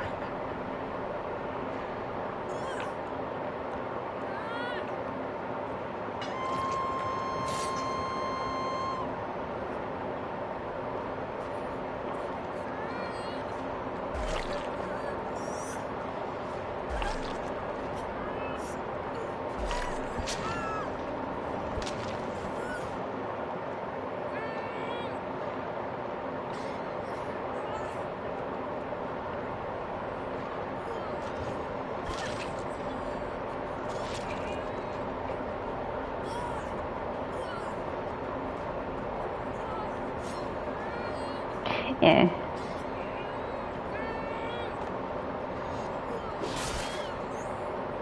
Hey.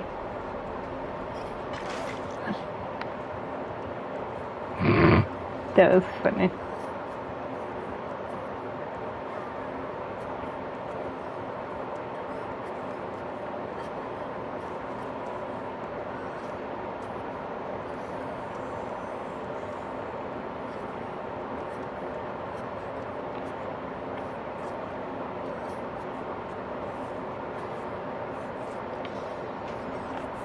Oh, that's hilarious.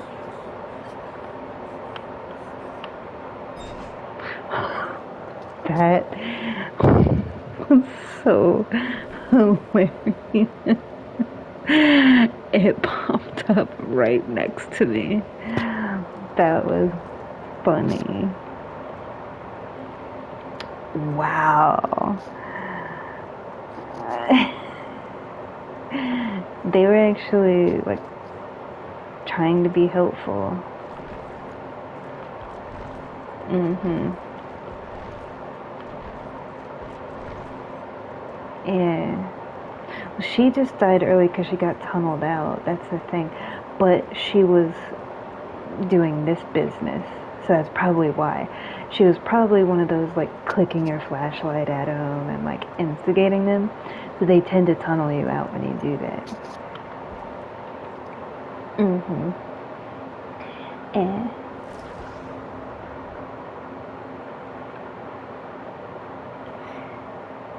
Yeah.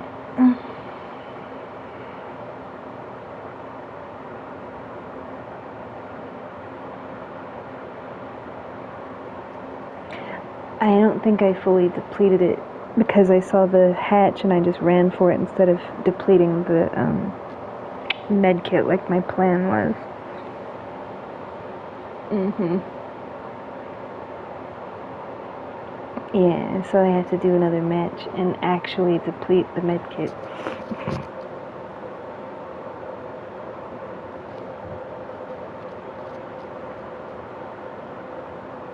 Mm-hmm.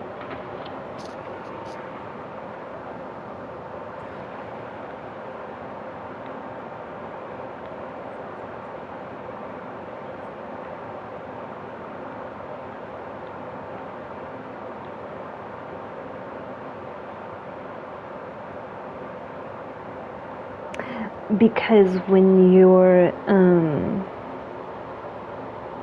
when he's in his fog mode, what that is he's zooming around looking for like a window or a pallet to spawn at, and if you're walking or running, you can see the illuminated footprints of the survivors that are walking or running. Your footprints are only not seen if you're crouching, like crouch walking. So that's why you kind of have to do that until he picks a place to spawn, and then it goes back to normal.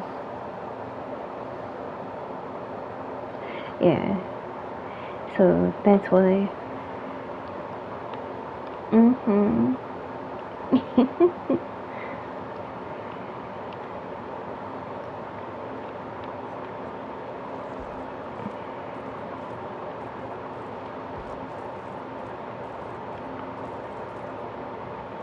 Yeah, see, I still need to do it. And because he was kind of on them, I was the only one that was left in like the slugged dying state for any length of time. Everybody else he like immediately hooked. So I didn't get a chance to like do that either.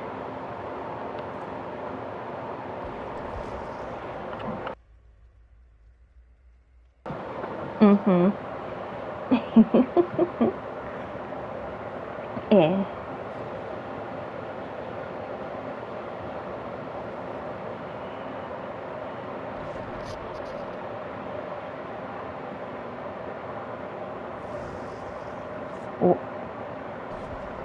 Clones?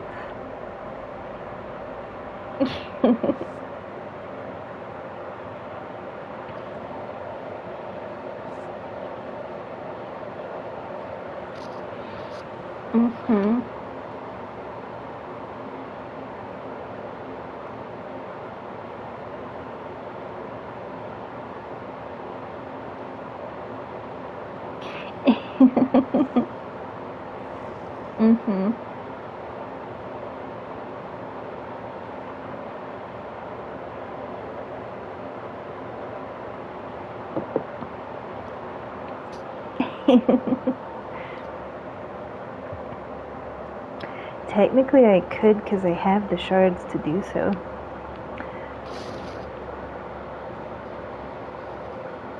I just haven't really looked around.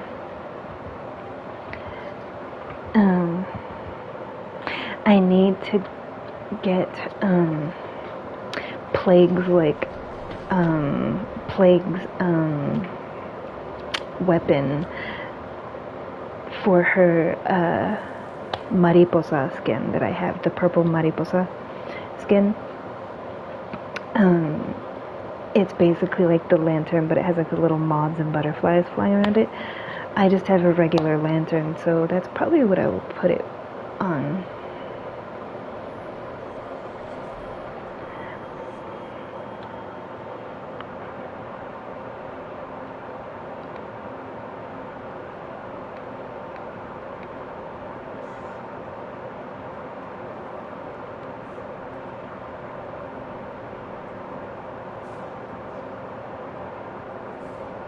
I'm looking at the Sakura blossoms. Oh, I see who the killer is.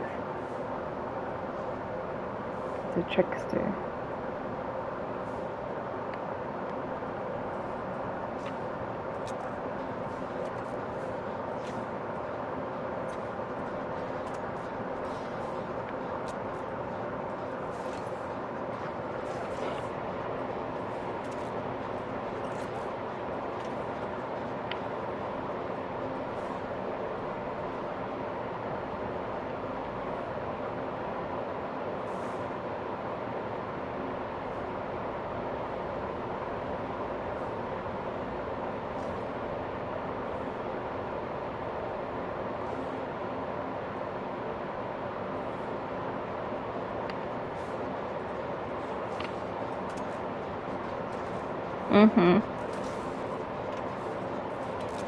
On this map, it's critical to do the middle gen, because then like you don't get 3-gened. On indoor maps, you always, not even just indoor maps, but in general, you always want to do the most centralized gen, so that way you avoid like only having all gens on one side left to do, because then they can just patrol that side. So it's always good to kind of break it up from the middle outward.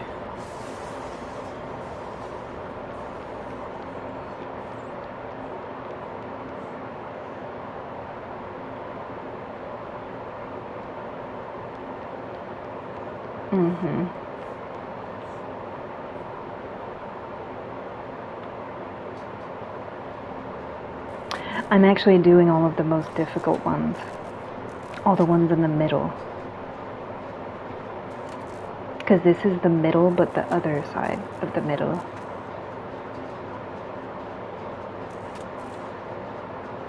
They don't seem to be doing a whole lot, and even though you can conceive that maybe they're just being nice, they did injure and down that person. So we're just basically taking advantage of their inactivity. Starstruck.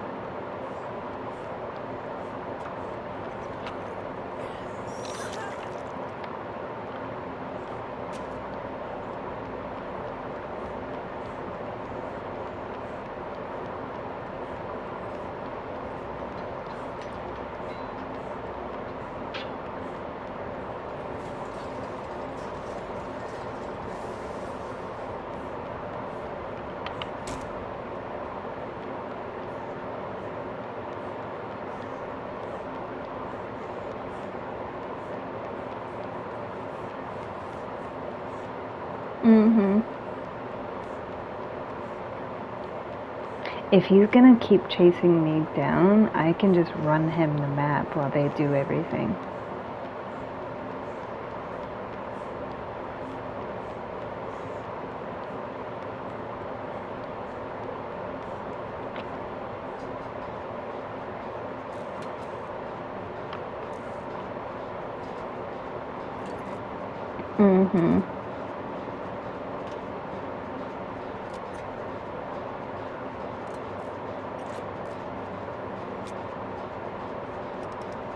Exactly.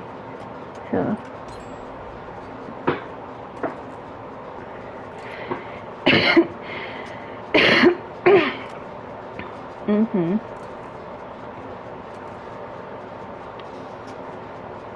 I mean, he's only hooked one person. Wow. Way to go.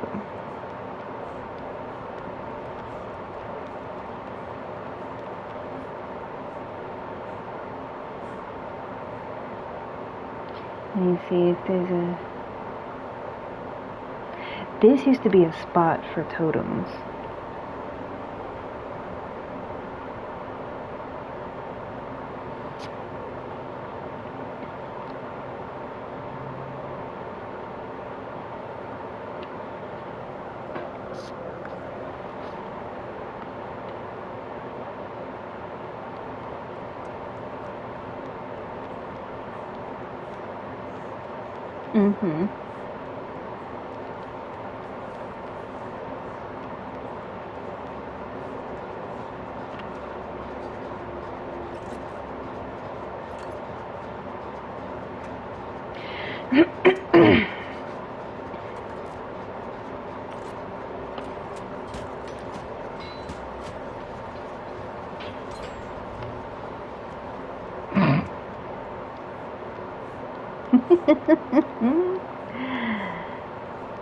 Yeah.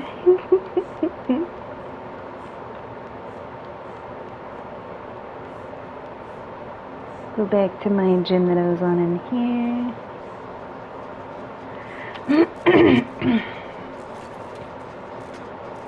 Even if he gets us off of it, we're still getting a lot of progress for the short time that we're on it.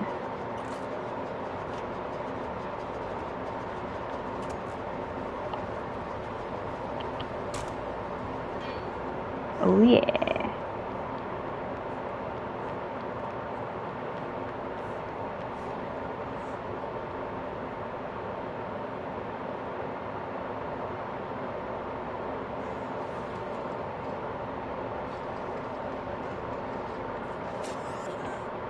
why?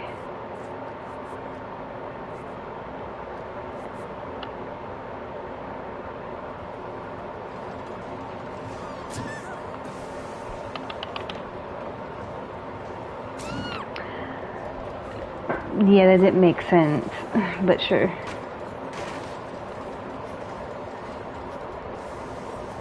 Mm-hmm.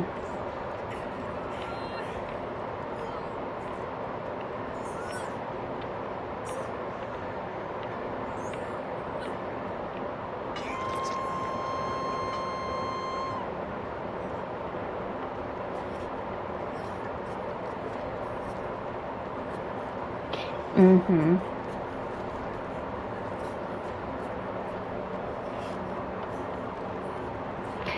Yeah.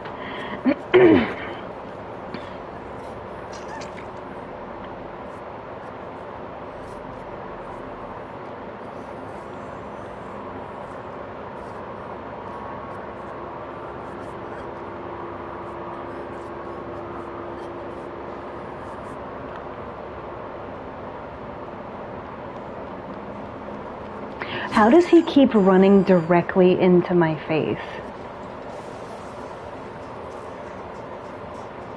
Like, that's what I don't understand.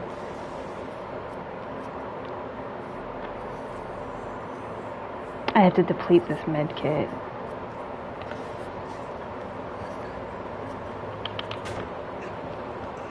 Got a pallet stunning.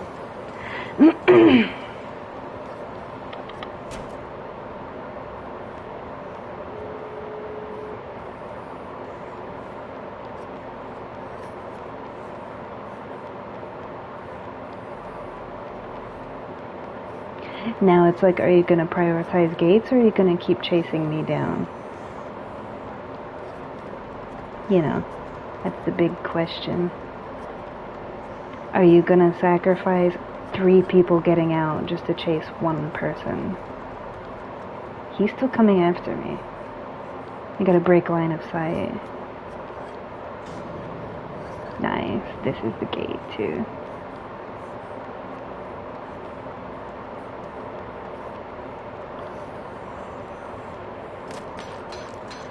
Oh boy.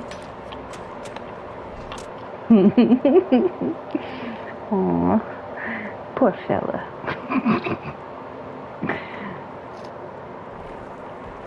Look at that. Yeah. Mm-hmm. That Sable was a 99.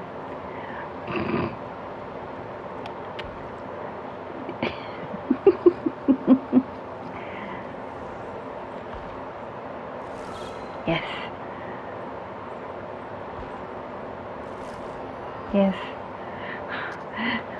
Getting closer. I want my skin. It's taking so long. It's like watching paint dry how long it's taking. Oh, I unlocked the fun one with all this stuff. Mm-hmm.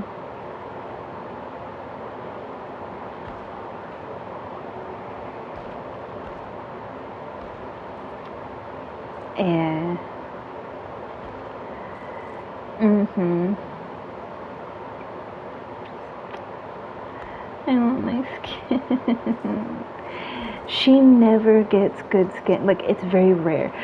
Her skins are good, but they don't come around often. And this is literally, like, my aesthetic. And it had to be at the end of the frickin' thing. And not only that, but if you look at like all the other skins, you see how it's like every other, like every couple, like there's only like 4 spaces in between, 1 space in between. They put this over here and then all of this in between. When technically it should be right here and right here, which is the format for all the other skins. Hers is the only one that it's like you get 1 piece and then you have to go through all this crap to get to the other 2. There's like so many more spaces in between. Like this is a whole skin for a person and they're all on the same page. So it's like they deliberately put it at the very end, and they put all these like spaces in between each piece. Frickin' jerks, man. Like this is like a special skin, and even that's like all three pieces are together. You know what I mean? You know? Yeah. Mm-hmm. Some BS. Mm-hmm. Because technically this page should only have like this special skin on it. So these pieces should be back here on this page where they belong. But they put a bunch of other crap there instead. So you basically have the headpiece, but you don't have the other stuff until you're like way up here. That's just some conniving BS is what that is. Mm-hmm. What did I get the points for though? I got the points for what? Depleting the med kit, I think? Yeah, I'm pretty sure. Yeah.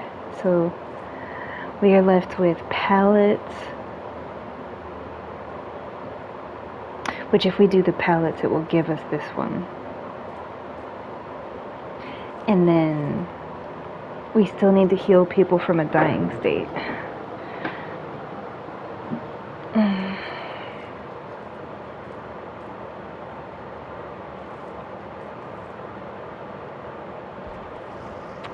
Mm-hmm. Absolutely, positively, truly, surely. I don't know.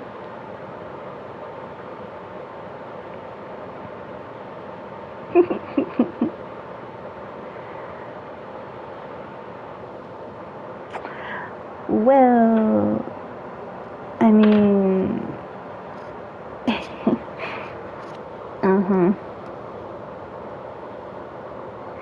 easier. Yeah. Well, and let's talk about it. Okay. Oh, that was like kind of loud. Sorry.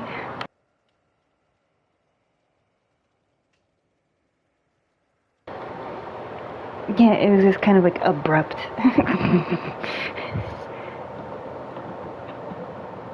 Nani. Nani, nani, nani, nani, nani, nani,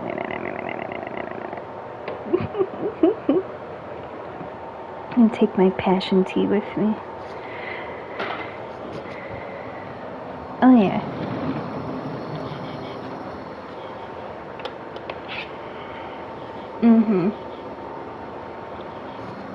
Well, the thing is,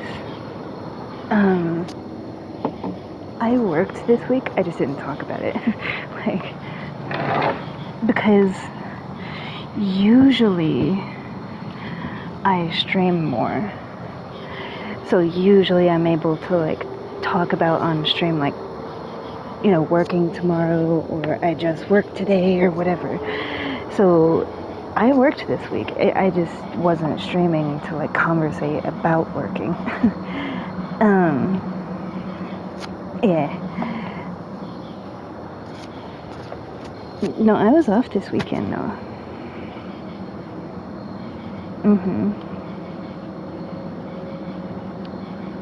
Yeah.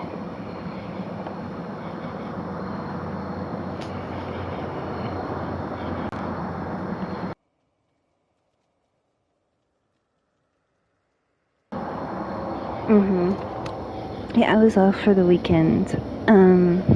But there was a lot of stuff. But yeah, I do work tomorrow, but because this past week I actually worked more than I was supposed to. And even though I make the same like salary regardless of how many hours I work, my boss was just like, it's kind of like always the same formula. If I work a lot, he tries, because he's a pathologist, like he makes his own hours.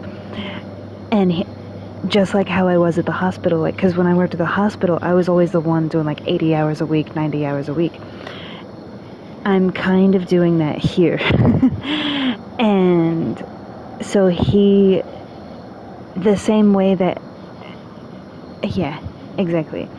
So the way that it is here, it's like we get the influx of like all the stuff at like the end of the week, so it takes like all week to build up, because most doctors send out their stuff as the week goes on, because it's like they see their patients and the majority of their appointments are like at the beginning of the week, so most of their stat and critical stuff is kind of at the beginning of the week. It's weird how it happens that way, whereas in a hospital it's like every day, you know. But because we get our stuff, because we're a pathologist, you know, like he's a pathologist, so I work for him, and like because of that, our stuff is sent out and we receive it. So like everything that is done it's like they have to see the patient. The nurse, the phlebotomists and the nurses and stuff have to draw the specimens, and then they send them out. So we don't get a whole lot of stuff at the beginning of the week, because it's like they're busy seeing the patients, and then it gets sent out, and we usually receive everything like Monday night into Tuesday morning. And then progressively as the week goes on, you get busier. So that's kind of the flow of it that I'm noticing. Whereas like when I was at the hospital, just every day was mass quantities.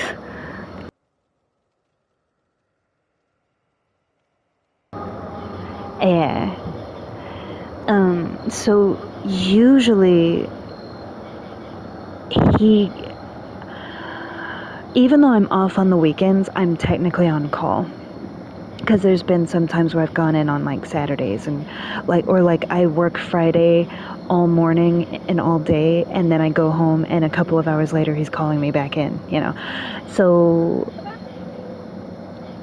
even though I'm technically scheduled to be off on Saturdays and Sundays, sometimes I have to go in, because the people that work on the weekends might not necessarily come in, or they have to leave early, or whatever the case, or they come in late, and you have to have somebody there. There just can't be no one there. Because we receive a lot of stuff from hospitals that's like emergency, and we also receive a lot of stuff from the forensic center. So like sometimes I can be scheduled to be off, and then we get stuff from the forensic center that has to be done like immediately. Like that stuff is always like top priority. So there's times where it's like, hey man. Yeah. And so I didn't work over the weekend, but I worked a lot this past week. And so when that happens, unlike the hospital, where they will just suck your soul, he's a decent person, and he's like, you know, he looks at the hours that I put in, and he's like, even though you're on salary, like, I'm not going to take advantage of the fact that, like, oh, well, you make the same money regardless of how often you're here. He believes that you should have a life outside of work, which I fully agree with. Do I love what I do? Yes, but I also have a life outside of that. And it gives me time to focus on playing my cello and, like, preparing and like, dancing and doing my art and, like, doing other things. And so, basically, like, tomorrow, or today, technically, I'm on call. Usually when he says that I'm on call on Mondays, because he's an old man and he's predictable, he's a good person, and he's an amazing person, he's a nice person. But I noticed the trend of, like, if I work a lot the previous week, and or like also work the weekends, he'll say that I'm on call on Mondays, but he never calls me in. It's like giving me a free day because I did so much, you know. So even though I'm technically on call, if they absolutely need me, he would rather give those hours to like one of the part-timers to give them like a fuller check or something than to like have me come in when I've already put in like X amount, you know, because my pay is not going to change. Yeah. 80. I'm not gonna say, yeah, just 80. Mm-hmm. Mm-hmm. Yeah. The hospital, um, initially, it was like half that. But in the short time that I was there, completing like my bachelor's and then completing my master's and all of that, and going from being entry level, like,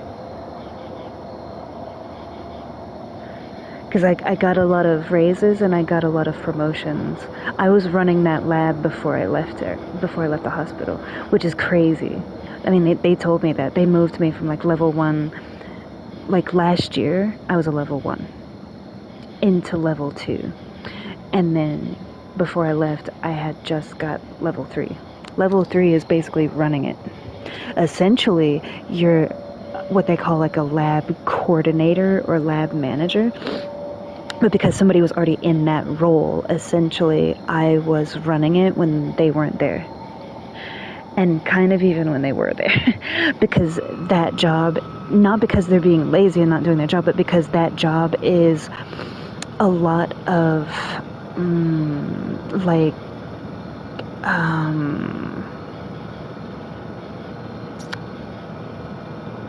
people stuff. Like, to be a lab manager, it's a lot of like administrative, like hospital administration people, like the owners of the hospital, the administrators, the HR, like all of those people. So most of their job as a lab manager takes place outside of the lab, but they still are there as well. So it's like they're the manager, but they're not really there, because they're actually doing the administrative side of things, like this, the logistics and the administrative side of stuff. So even though we had a lab manager, they made me a level 3 because I was doing a lot of, I mean, you remember, I was pretty much doing everything by myself most days. I had, like, because they were running a skeleton crew. And the issue was, they would bring in a lot of like entry level like accessioners that could like process the paperwork. Like basically when couriers drop off specimens from other locations,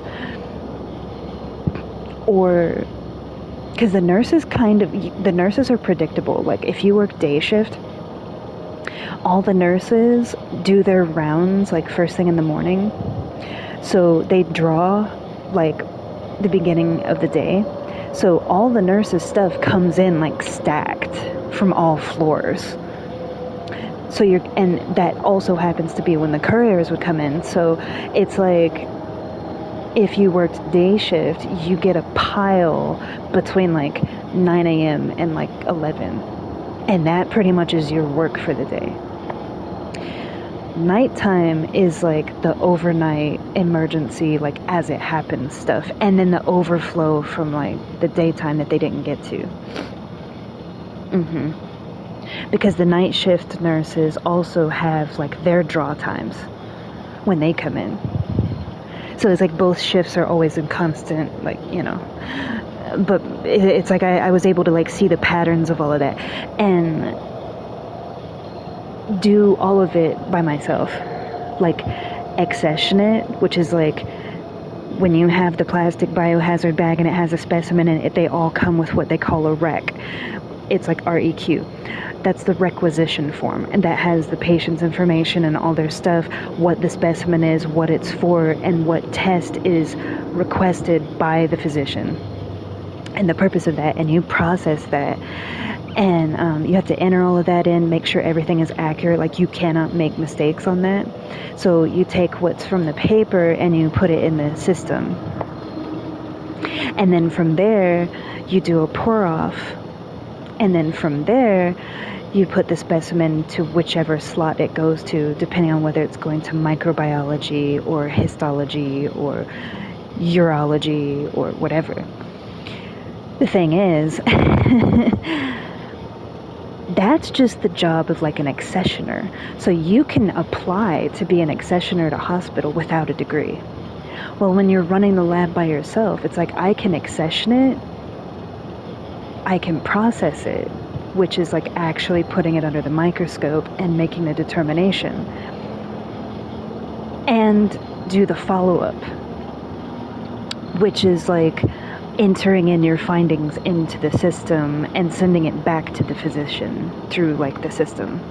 So the physician just reads their emails and they see like, and so same thing with like cytology. Like, I know how to create, like in histology, like I know I can create the cell blocks myself. I can create the biopsies myself. And then not only create them, but scan them into the system, and it pulls up the cells. And then you look at it under the scope and compare it with the projection. Because like when you create the cells, the cell blocks and stuff, and then you put it on a slate, that glass slate is what goes in the machine, and the machine scans it at a micro level. Well, you also still have to physically take it and put it under the microscope and make sure that the projection on the screen that's going to get emailed to the physician matches with what you're finding under the microscope. So you always, it's basically like a double, it's like quality assurance, like a double checking everything. So yeah, I can do all of that. And then we have what we call send-outs, which is like, even though it's a clinical lab, this was all when I worked at the hospital. Even though it's a clinical lab, which a clinical lab means it's at a hospital. A research lab is like when they do studies for stuff like certain medications, and they do case studies for like a new medication that comes out, and so they have people that they try the medication out on. It's like clinical trials. That's research labs. You're doing like clinical trial stuff, so they still take the specimens and they still process them, but it's purely for clinical trials. Whereas a clinical lab, that's like a research lab. A clinical lab is everything that comes out of the human body, period. All the patients in the lab that is getting all their stuff done, anything that you take from them we see it. And so the pathologist that I work for now is basically like only things that go directly to a pathologist, because a pathologist knows they have to learn the whole kit and caboodle. Like, they have to learn the whole human body. They don't specialize in something. They're not a surgeon, they're not a cardiologist, they're not a urologist, they're not a dermatologist. Like, they know the whole body in and out. Yeah. And so pathologist gets specific stuff. So, but because it's not inside of a hospital, it's not the volume that it was before, which is nice. But it's still high volume, because it essentially kind of balances out. Because even though they were running a skeleton crew and I was doing a lot of the work by myself at the hospital, there was still 3 shifts. You had morning, mids, and overnight shifts. And the morning shift people, like, there was multiple people on day shift. And then mid shift was like a couple of people, and then overnight shift was usually like one or 2 people too. So, but they would go through the volume. Whereas with this, there's less volume, but there's way less people too. So it kind of balances out to being about the same. Eh. The only difference is I'm able to do so much more because I exemplified that I could do it when I was at the clinical lab, and when I would get the opportunities to process certain things, I processed them like perfectly with no errors and mistakes. And so that's why he hand selected me, because he was like, not only do you dot your I's and cross your T's and everything is just so, you go through that sheer volume without mistakes. Most people, it's like it's either accuracy or speed. Very rarely is it both.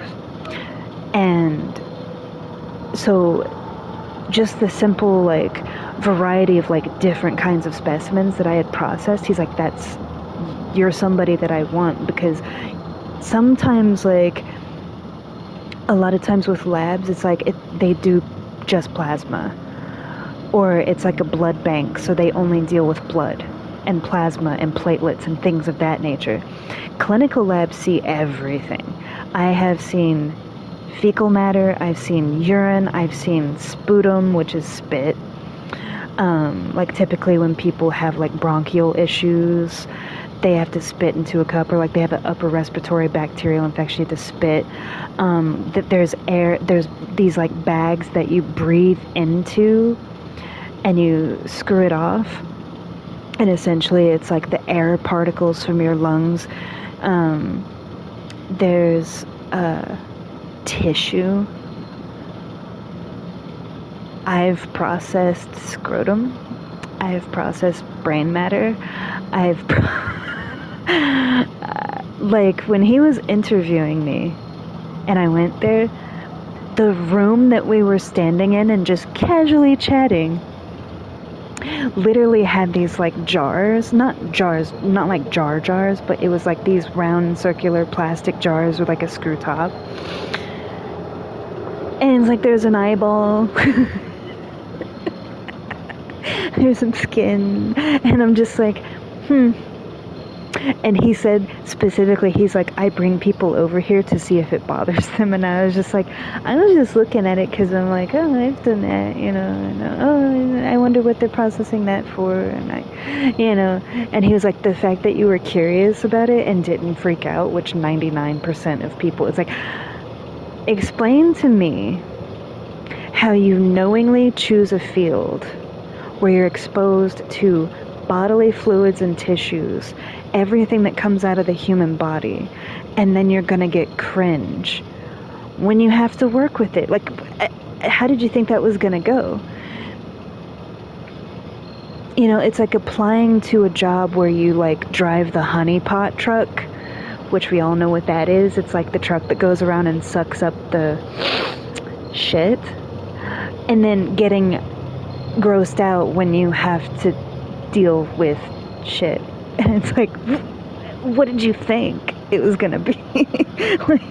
So, and when I was talking to a lot of the nurses when I used to work at the hospital, they're like, you'd be surprised how many nurses we get that are like fresh out of nursing school, and they freak out. And the funny thing is, like, when you're doing like your shadowing and stuff like that, you're exposed to that. And it's like, did you think that you would never have to touch a person? Did you think that you would never have to like wipe, stuff, or like draw blood, or like look at blood, or, yeah. And it's like, why would you be in that field knowing that the field deals with nothing but the human body and everything within it, and not expect that? Yeah, I'm gonna go to school to be a brain surgeon, and the second that I see a brain, I'm gonna collapse. Like, you probably should have exposed yourself to that before you wasted all of that time.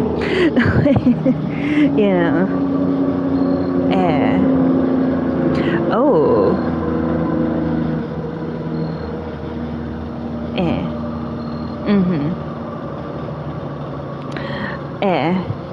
So I think that's interesting. One of my first jobs when I was at Starbucks, we kind of had the same thing. It was funny. I was already working there. I had already been there for a little bit. And we had this girl that like applied, really nice person. Um, and obviously, like, when you start out, like, they start you out, like, just making the food and you know, like, the process is, like, they basically have you start out, like, heating up the hot food. And then they put you on register. And then you learn bar. You learn hot bar, and then you learn cold bar. And, like, that's the process. When she got to the bar part, she was like, I just don't know if I can do this. And I was like, well, what do you mean? Because I was the one training her. And she's like, I don't know, just making coffee for people and, like, serving people. And I was like, are you being funny? Or is this like, you know, are you kidding? Are you like, not saying are you kidding in a sarcastic way, but like, are you serious, kind of thing? And she's like, yeah, like, I just didn't think that I would have to actually touch it. I was like, what? Like, so you basically wanted to work at a coffee shop, but you didn't want to have to actually work. You just wanted to stand there and look cute. That's basically what you're telling me. And that's why a lot of people don't take, like, service industry seriously, because there's so many people that's exactly what they do. You have the people like me that are, like, doing the most and going all over the place, blah, blah, blah, blah, you know, like, doing everything. And then you have the people that are standing in the back just sitting on their phones. Like, I'm just here to look good and collect a check. And it's like, well, I look good, but I'm gonna work. Like, yeah, I earned my money, bitch. Yeah, can't say about me. I'm not lazy like that. Because my whole thing is, like, I came here to work, I didn't come here to bullshit. So if you're that kind of person, you won't like me. Yeah, because I'm the type of person, like, I'll just send you home. It's like, if I'm gonna have to do it myself anyway, I'll just send you home. If you don't want to work, then you obviously don't want to check. So it's better that you just leave. Because at that point, you're just, like, in the way of the process for everybody else. But I think it's funny that it was like, she basically wanted a job, and so it's like, you want to check, but you don't want to do what it takes to earn it. You just want to stand there on your phone. And I'm just like, wow. Yeah.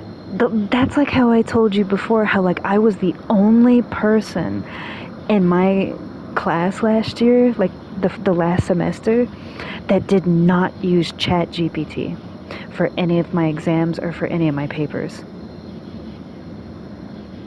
It was the same way, like, yeah.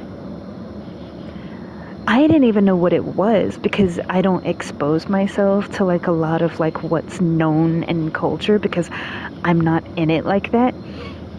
It's like, I'm busy working and dancing and living my life, so I'm not really in, like, social media and, like, what's current like that. I don't really care. So I didn't even know that it existed. And I saw, like, a couple of advertisements for it, like, way back, you know, like, and I'm like, huh. But I never, you know, usually when ads pop up, it's like, you go do something or whatever. I didn't know it was a thing until I was, like, actually in class and somebody was using it, and I was like, what are you doing?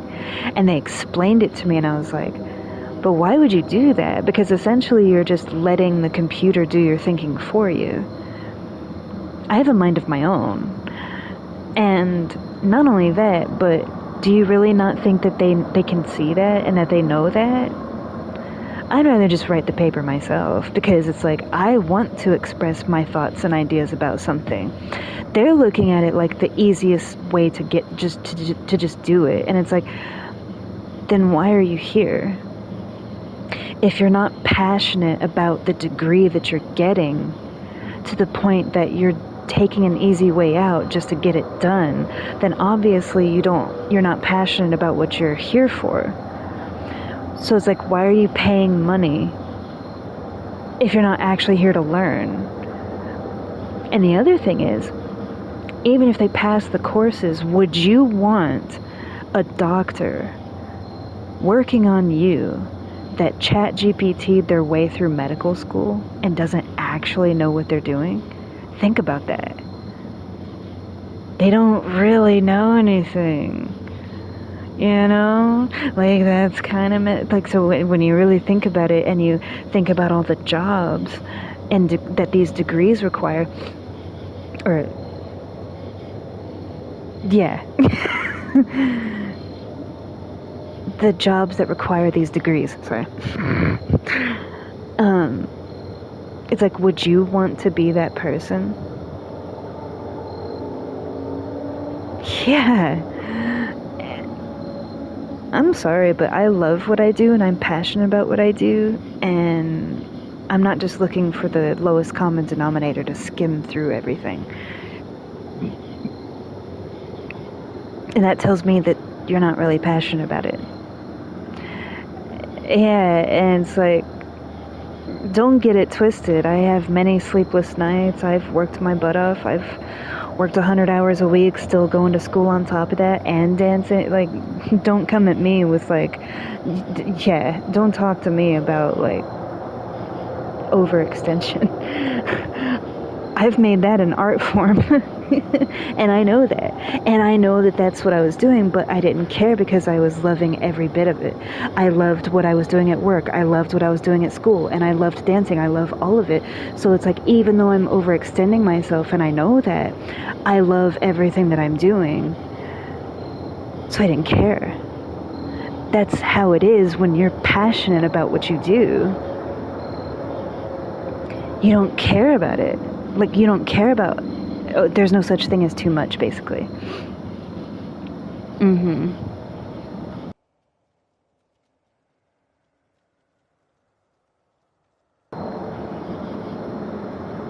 Exactly. But that's also just me. Everybody has different lives and everybody has different stress factors. You know, everybody has different situations and scenarios, so it's not coming from a place of judgment. I just can't conceive smoothing your way through something just to say that you did it, but never really learned from it. Because then on the flip side of that, yeah, you breeze through it, but you only breeze through it because you didn't really do it. And then on the flip side of that, when you get into that industry or field or whatever it may be, ooh, okay.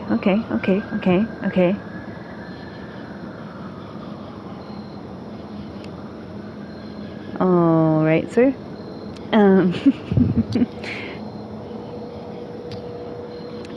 Think about the people on the other end of that.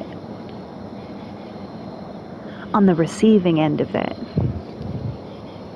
It's like you don't really know your stuff. So then you have an entire generation full of people in industries that don't really know their stuff.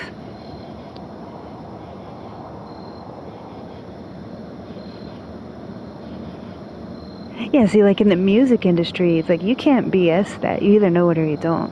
You know? It's like in my industry. They will know day one. Like when you go into the lab and say you smoothed your way through school. And most industries are like that.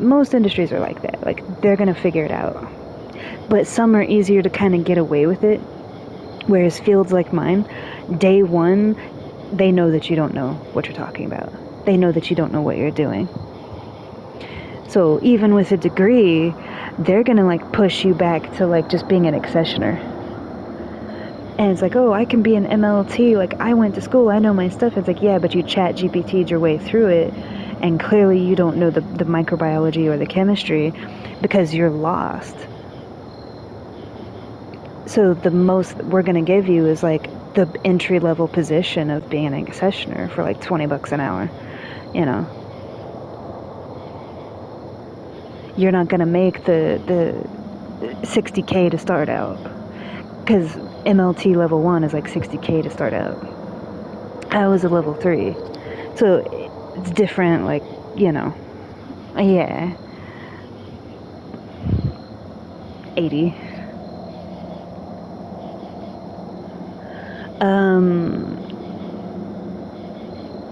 Yes. Because he's a pathologist, it's different. So, yes.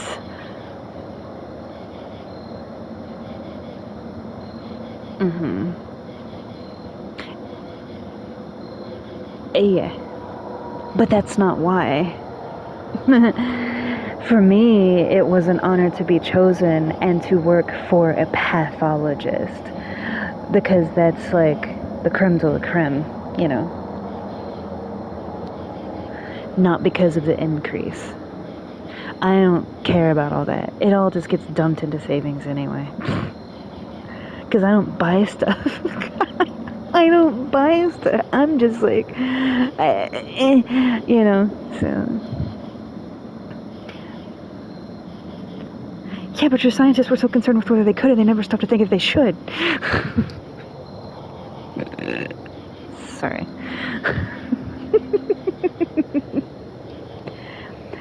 Malcolm, Jurassic Park,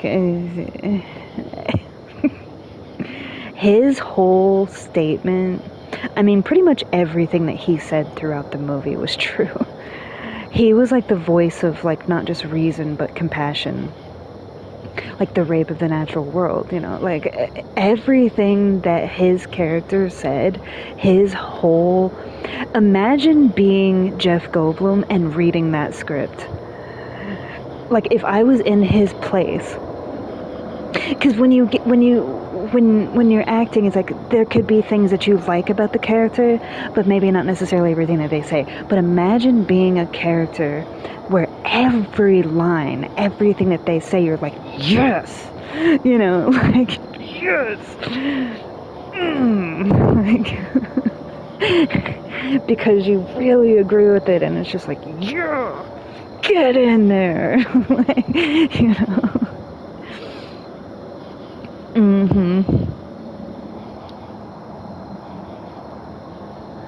Yeah, because it's like he was either being funny or he was saying something that was true that they were all afraid to say, or that it's like they don't, you know, they're only concerned with money and profit and greed and all of that. They don't, yeah, it's like he's the voice of like reason and like conscience and compassion, ironically. And he was a scientist as well.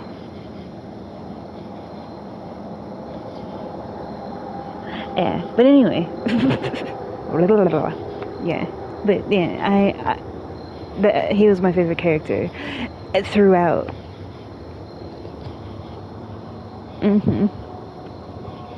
I mean, it's Jeff Goldblum. Keanu Reeves, Joaquin Phoenix, Jeff Goldblum. That's like, those are my favorites.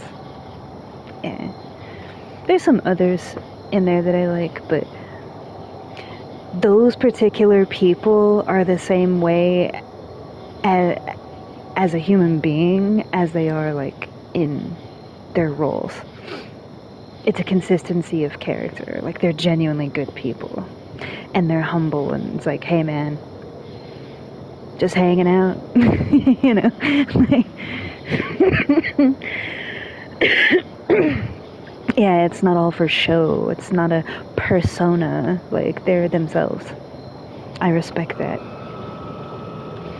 They don't take themselves too seriously. You know, it's not an ego trip.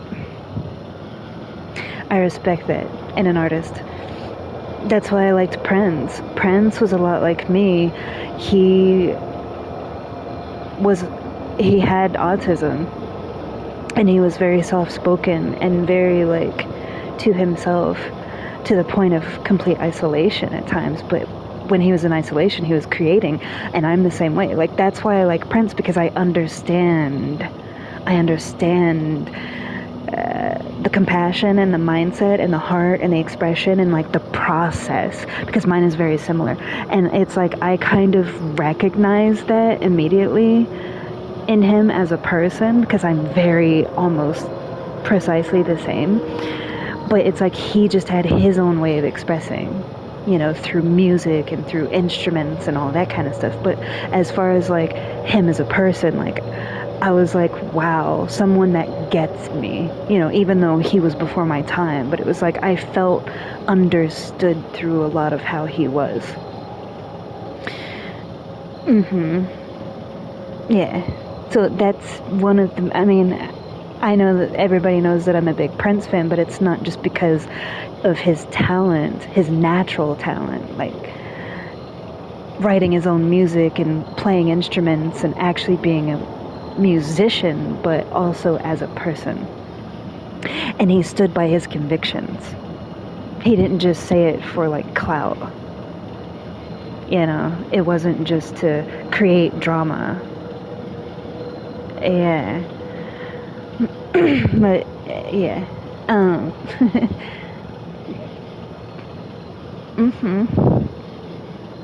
Oh yeah. Well, I'm on call today. So I don't know if I'm gonna stream, because if I stream, I would probably stream at night again. It's difficult to stream during the day because of the glare. Yeah. And it's like, if it's not the glare from like the sun, it's also the glare of like just daytime in general. Because it's right next to the door. Yeah. I mean, I could, but then I'd have to like keep the vertical blinds like completely closed and like turned and everything, and make like a little cave, which I've done before. We'll see. I don't like to say things in absolution unless I absolutely know. That's why I'm like, I might stream later, but that's not set in stone because life happens. There was one time where I had planned to stream and I fell asleep. So, that's why I don't like to say beyond the shadow of a doubt a lot of things, because I don't believe in broken promises, empty promises, all that kind of stuff. I know what it's like. I grew up with that from my father. A lot of lying, a lot of empty promises, a lot of broken promises. So I know what it's like, I was that child sitting on the stoop waiting all morning, all afternoon, and into the night before my mom finally had to pick me up off the stairs when I passed out and carry me to bed, because I refused to give up waiting on him. Because he said he was going to be there. I'm that person, like, I will wait.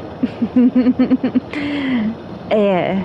I've had friends do that to me, like, let's go see a movie, or like, let's go do something, and if you're late, you're late. I don't care. I can read, I can listen to music, I have plenty of stuff. I can do nothing and be fine. So I'm that person that I will sit there. But I've had people make plans with me, and it's like, oh, they're 30 minutes late, that's cool, stuff happens. Especially with like, if like, if you're taking the train, like, it could break down, it could be, like 30 minutes behind, like, there's so many things. Yeah. And then if you're taking an Uber or something like that, it's like traffic, so I don't ever like hold that against people, but I've literally like waited for hours, to the point that they would text me and they're like, you're still sitting there? And I was like, yeah. And they're like, dude, I already like did other stuff. And I was like, but you said you were gonna do this. And they're like, yeah, well, I just decided not to. And I was like, well, you could have told me so I wasn't sitting there. And they're like, well, I didn't think after a certain amount of time that you'd still be sitting there. And it's like, but you didn't communicate that. So they just assumed that after like 10, 15 minutes that I would just leave. So they didn't think that they would have to tell me. I sat there for hours waiting, because it's like, because I'm sitting there thinking like something could happen and they're just running late. Maybe an emergency happens, or anything, because like that's the way life is.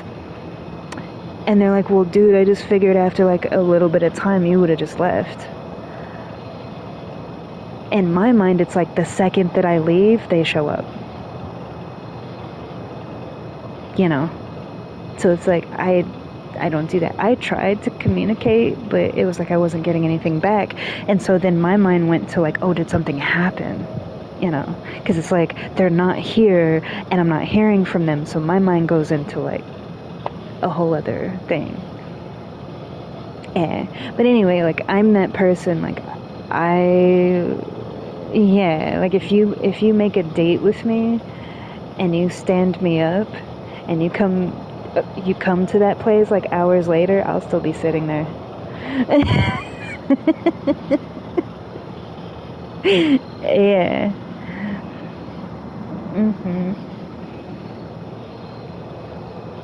Might be eaten by myself, but I'll still be there.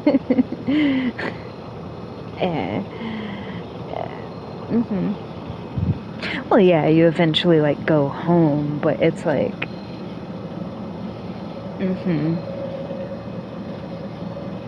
yeah, like I don't give up on people like that. But I do eventually like go home, you know, like, yeah. Obviously, otherwise I'd still be sitting there, you know. But yeah.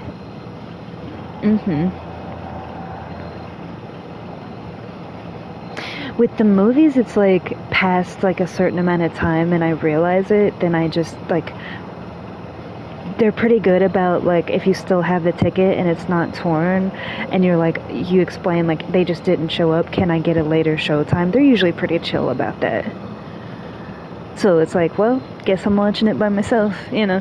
But I gave them like ample time to show up. But I've had friends like duck out on me all the time without even saying anything. Because it's like, you know, they wanted to go see a movie, but then a friend wanted to go to the club, and they just say yeah, and they just go. Meanwhile, I'm still sitting over there at the movie theater, and they just go party, go drink, go do whatever. Yeah, and I'm just like, okay, you know. Yeah. So, and I don't care, because it's like, okay, you found something else that was more interesting that you wanted to do. I don't really care about that. It's not communicating it. Communication is key. You'd be surprised what a simple, like, 2-second text can accomplish. It doesn't have to be the preamble, you know. We the people, in order to form a more perfect union, establish justice, ensure domestic tranquility, provide for the common defense, promote the general welfare, and secure the blessings of liberty to ourselves and our posterity, to ordain and establish this Constitution for the United States of America.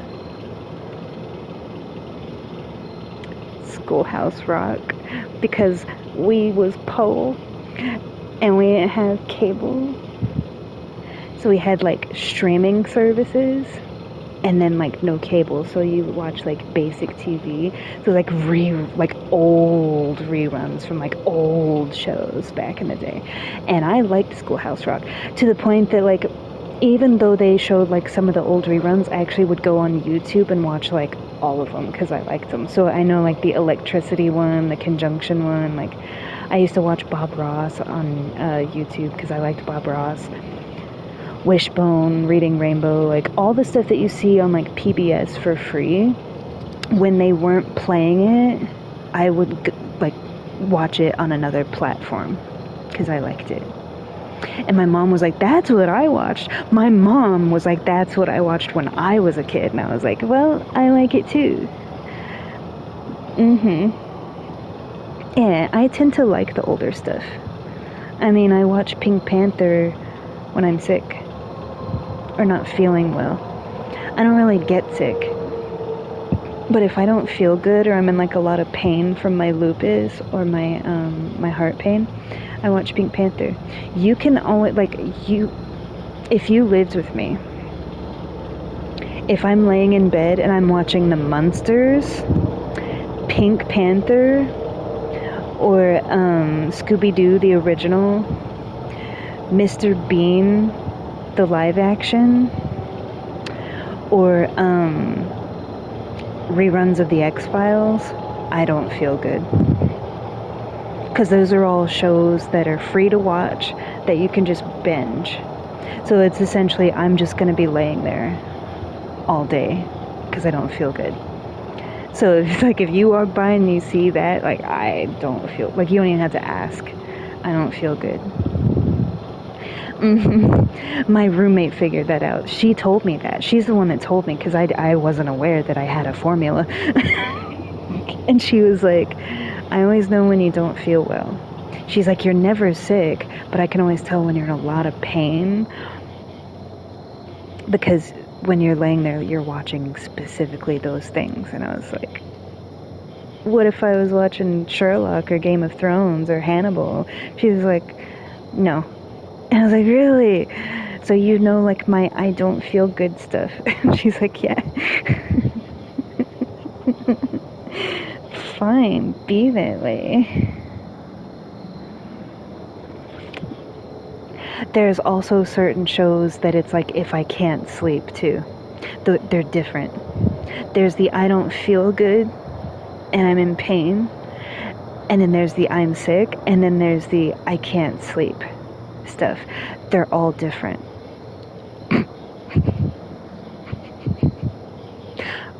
Autism. The same stuff on repeat, because it's like a comfort. It's like listening to the same song 979,000 times. It's not because I'm boring, it's because my brain is just like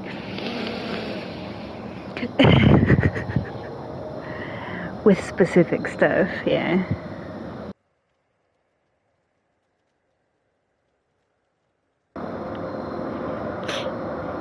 See, and that makes it, yeah.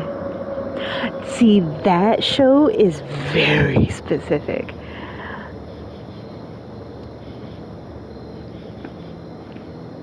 Yes. It's very specific.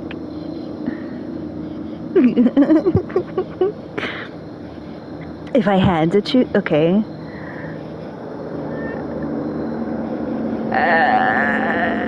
See, we've talked about this. I'm not really big on anime.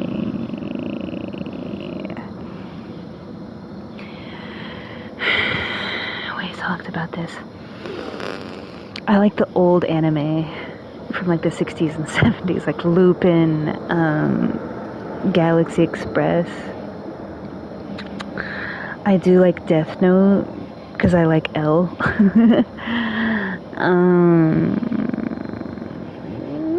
You know?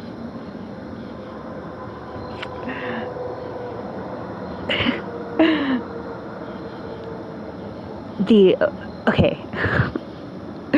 So, wait, so you're talking about, like, guilty pleasures, like, things, so you're talking about, like, stuff that, like, most people would be embarrassed to admit that they want. Okay, I got you.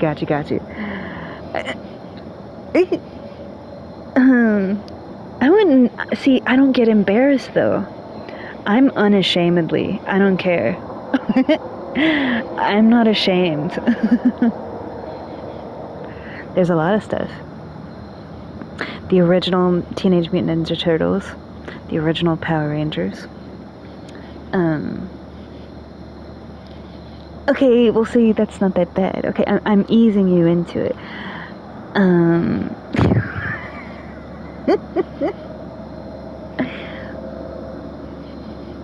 Ooh, that's a good one. Never saw it.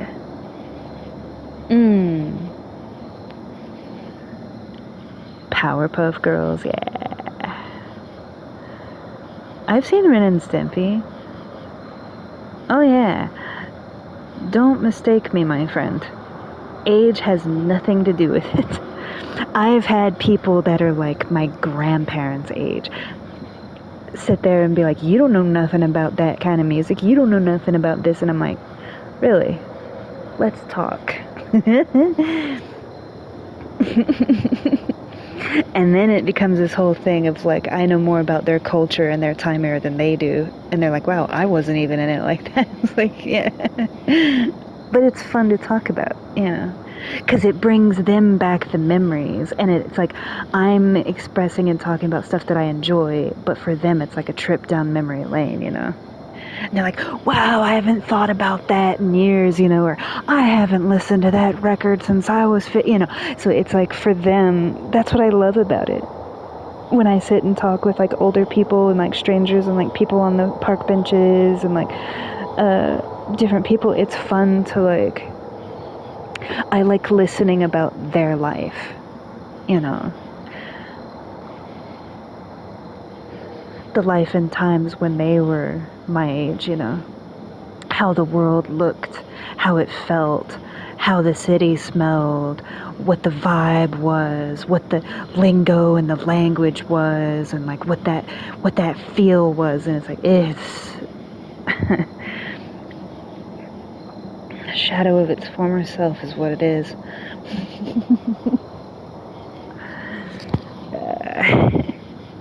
Yeah. But okay, so you gave me one. Let me see. Okay, well, we already said Powerpuff Girl. Sailor Moon, your turn. SpongeBob's nothing to be ashamed of. I mean, I accept your answer, but I watch SpongeBob too. We're talking about like, okay, I'm thinking of like in music, like, you know how like people used to make fun of certain stuff, like, you're gay if you listen to the Backstreet Boys, you're gay if you listen to like, you know, but then later on it's like, oh yeah, I used to fuck with them, you know, like, because it's a part of your time era. So it's like, yeah, so it's like they used to make fun of people, but they themselves used to listen to it because it wasn't cool to, you know. See, I've never been ashamed of any of that. I don't care. Okay, so if that's your answer, I would say I have two big ones.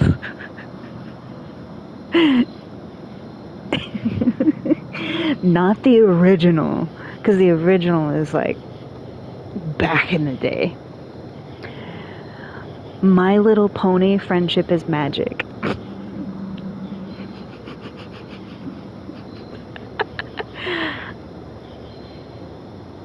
Yeah.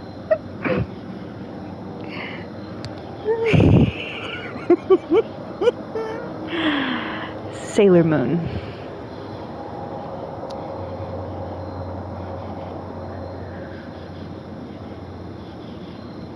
Oh, Gem and the Holograms all the way. But I prefer the Misfits. I like, because they're both are representative of the 80s. Because like Gem and the Holograms is like the pop glam, and the Misfits is like the punk, you know. So it's like you had both aspects. So yeah. Oh yeah. Punk is not just 80s. Real punk started decades before the 80s. Punk is based, it's about rebellion, fight the machine, you know, fight the man, the regulation of control, and I mean, a lot of it leans political, because a lot of it was anti-war, like, you know, all that kind of stuff. So a lot of it was like a middle finger to the man, you know, the machine, the system, all of it. But a lot of it is in direct correlation with jazz. Jazz was the punk of its time. Jazz doesn't have like because people think of jazz and they think like 30s and 40s. Jazz is still alive and kicking. But it's like prime time. Jazz was like the punk of its time when it was prime time. Because jazz took everything that you know about music and garbled it up. There's no rules. There used to be advertisements that literally directly correlated listening to jazz to like mania. Like, because back then they used to call it mania, like when you would go to the asylums and stuff, they would correlate it to like mental disorders and even some physical disorders. Like there was advertisements like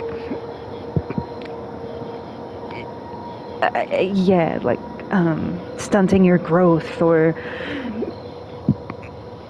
heart disease or cancer, you know, like they because it went against the grain.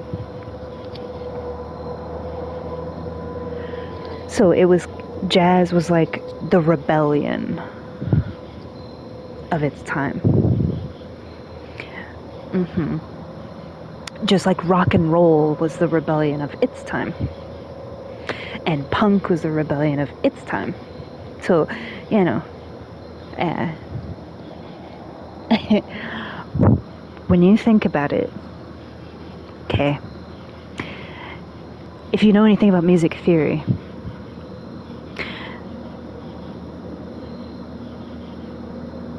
there's multiple composers that, like Bach and, you know, Beethoven, they're like very mainstream, like most people have heard of them. They were like the punks of their time era when you really think about it. Tchaikovsky. Because when you look at how their compositions were, especially Beethoven, it goes against the grain of like for example, Toccata and Fugue. That whole piece is like pure punk of like classical music. That's why I love classical music, because it's like people listen to classical music and they think it's boring, like, you know, oh, I fall asleep to that. And it's like, but when you really listen to more than just a few pieces and you really start to feel out like different composers and their catalogs, and when you look at the time era of what they were actually listening to, of like what was like normal, the reason those people are legendary and iconic was because they stood out above the crowd of like going against that grain, the same way that like jazz and punk and rock and roll did. So really, they're like the rock stars of their genre and their time age. And it all was from up here.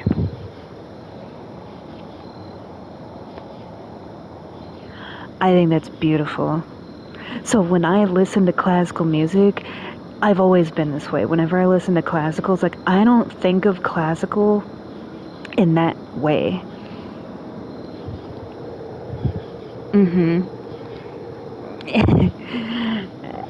Yeah.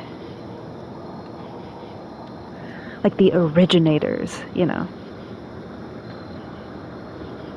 Yeah, exactly. Like, fuck yeah. You know? Get it? Boy was cranking on that organ.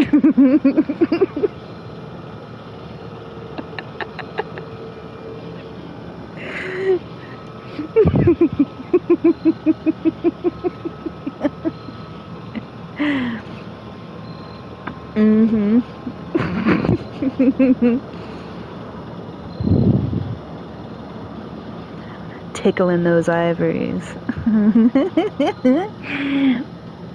Yeah. Well, Toccata and Fugue, the reason it's one of my favorite pieces, like obviously,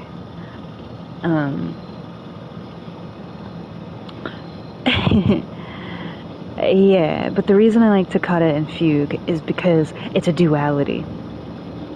It's two separate pieces melded into one. You can isolate them. Like if you have the software and stuff, you can isolate the sounds of each and you can see it. Or well, you can hear it.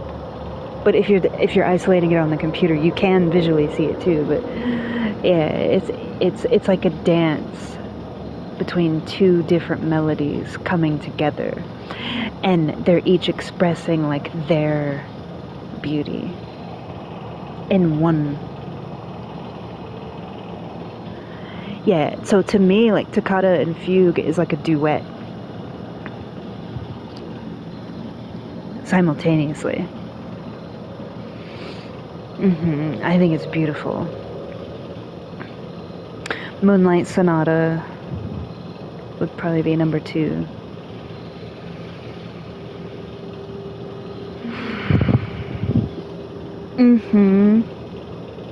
Leave me alone.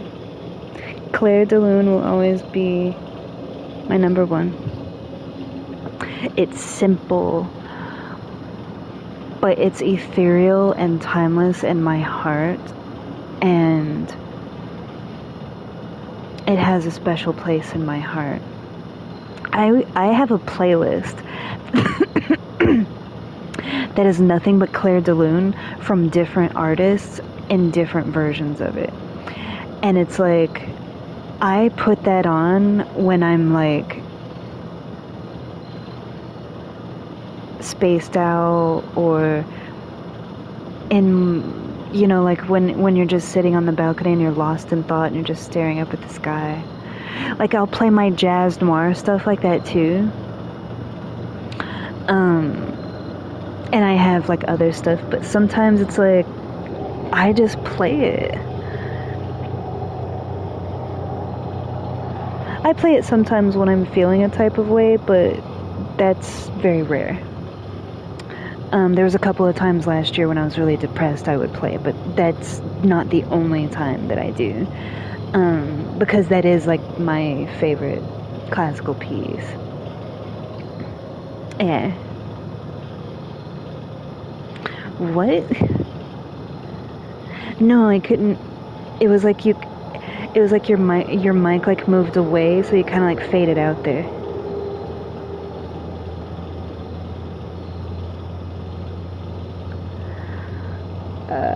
Well, I'm pretty much open to anything when it comes to music. It's the same thing with art and dance for me. Like, I do all different art forms, I do all different forms of dance, I do all different forms of martial arts. Like, I don't put myself in the box of like one secular thing. So it's the same thing with music. All the music that I have is like playlists that I've created, and that's like a fraction. It's just like my art, it's just like my dance. It's like there's so much more that I could do. I just haven't done it yet, you know, of like creating the playlist. So I'm always creating new playlists, but there's so much more. And it's like sometimes I'll create multiple ones in one go, and then sometimes there might be like a huge gap of time because I'm doing other things. But it's something that's endless to me. It's like art. It's a blank canvas, you know. That's how my dance is. Like when I stand on the rooftop or I stand on the balcony and I begin, it's like a blank canvas, and every movement is like a brush stroke, you know. And music is the same way. I look at music the way that when I'm spaced out or I have my eyes closed or whatever, when I'm listening to music, I'm listening to it, but I'm visualizing art being created or a world being explored as I'm listening. So it's like I visually experience it as well. Yeah. So it all goes back to what I was saying before about perspective.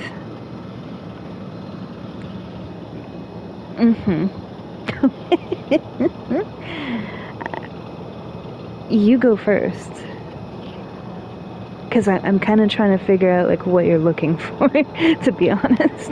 Like, what's your reason for the question? Oh.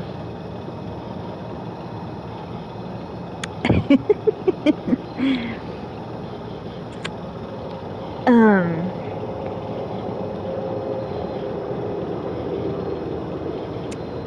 Yes. Yeah. Well.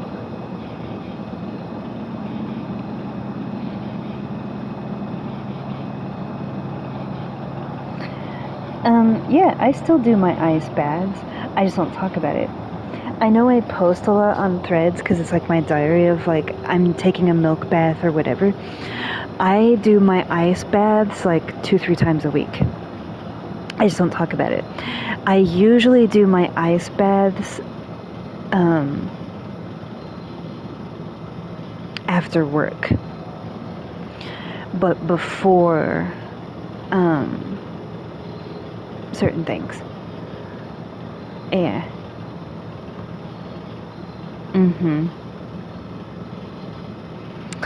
It's relaxing to me.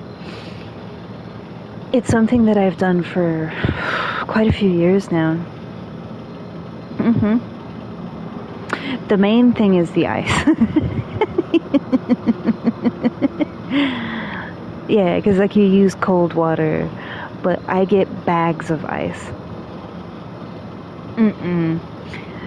No.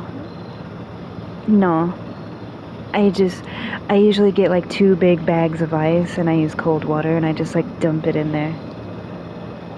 Because there's a place nearby that sells like the, the bags of ice. And I just get like 2 big bags of ice a couple of times a week. And I usually have like 1 in my freezer. So I usually only have to like get 1 and then just, it seems like it's a big deal, like you have to go to the store and get ice and come back, but it's actually not. Yeah. It takes like 5-10 minutes, kind of thing. No, I don't have like a special. No. That's a lot of like unnecessary. I feel like people do that because they make videos. For me, no. Yeah, it actually helps with a lot of stuff. You want to talk about focus?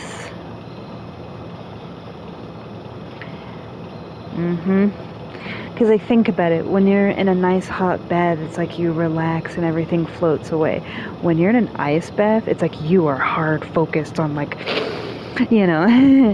So I've reached the point where it's like I can actually relax in the ice bath. It wasn't always like that. It's like, boy, I'm really staring at that one spot on the wall, just trying to breathe, because initially, this was because I've been doing it for years, but when I initially started doing it, just sinking down, like putting one leg in or like sinking down into it was like, like you do it, but then like 30 seconds later you're like, okay, I can't, but over time, ice baths are something that you progressively do over time because you're shocking your system, and it's something that if you're being, it's the same concept as like fasting. I fast with purpose, as it is written. I don't fast just to fast. I fast with a purpose. It's just like praying. Like I don't just pray to pray. I pray with a purpose. So if you want to know about fasting as far as His Word, there you go. That's, I'm not fasting for a lot of the reasons that most people tend to, which is like weight loss or deprivation or like to starve yourself or whatever. My fasting has a purpose behind it. And yeah, so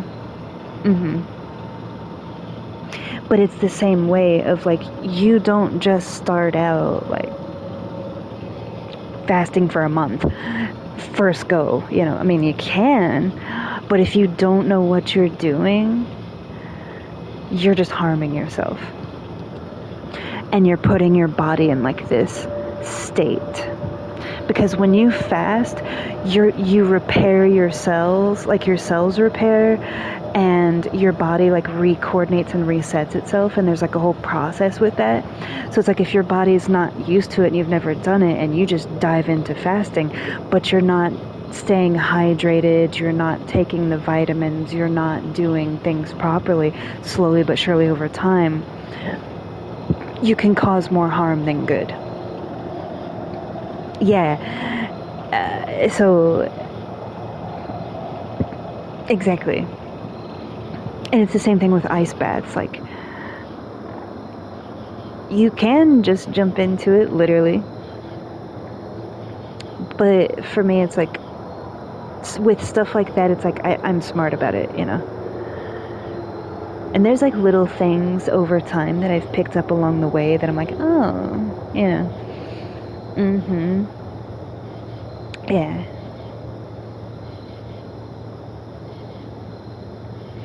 That's like the underwater meditation that I used to do. It's like you sit underwater, Indian style, and just kind of like, obviously you don't go, but you know what I mean. It teaches like discipline. It teaches relaxation. You're relaxing your body, but you're also focusing your mind while relaxing it at the same time. It's one of those things where it's like, if you know, you know. And well, but see, so you don't sink, you float. I get that. I have a very low body fat percentage, so I sink. Yeah. I'm one of those, like, if I was dropped in the middle of the ocean and I didn't have a flotation device, I would have to constantly be treading water and swimming, because the second I stop, I would start to sink. Yeah.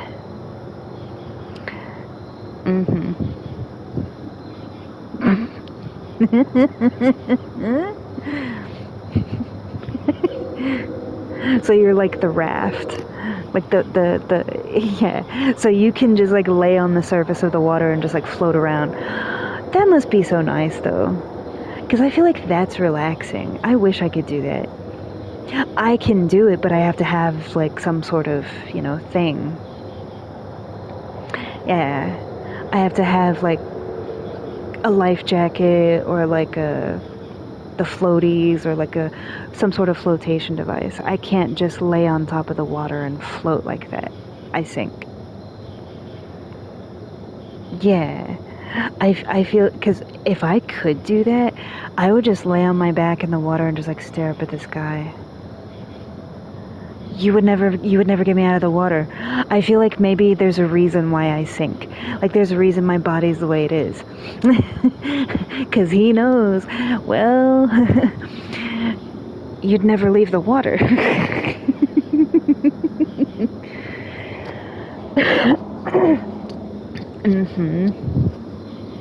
So maybe that's a good thing.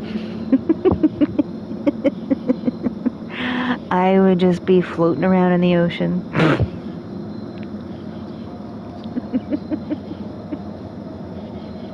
Like, well, this is our life now.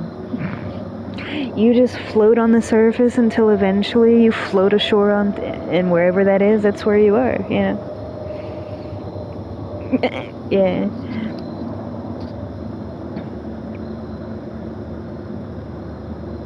Yeah, it's like I don't have body fat anywhere except like a little bit in my ass.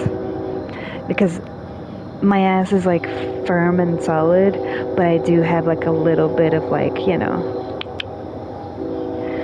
yeah, it's not just bone.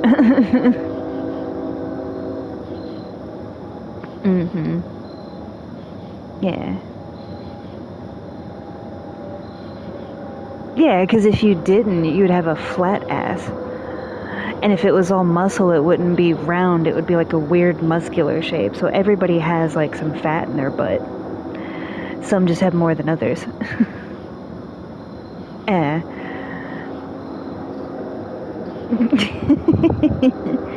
That's what gives it its shape.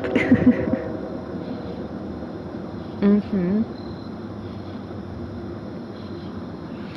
Eh. It's like a buoy. Imagine, imagine like all of the fat is in your ass, right? And nowhere else. So it's just your butt like floating. So you just see a butt floating by.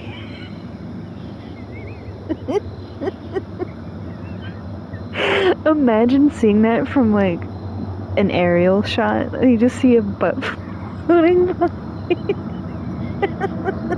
Mm-hmm.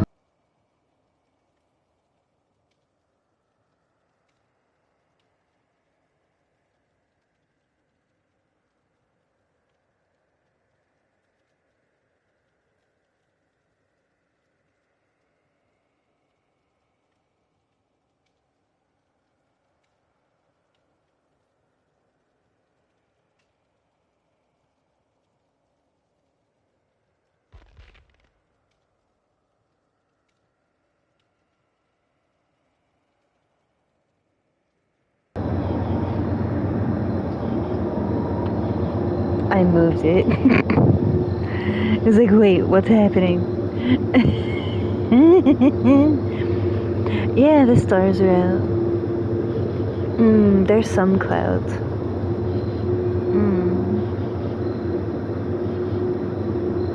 A little bit earlier, but it was like 2 hairs and some air. Mm-hmm.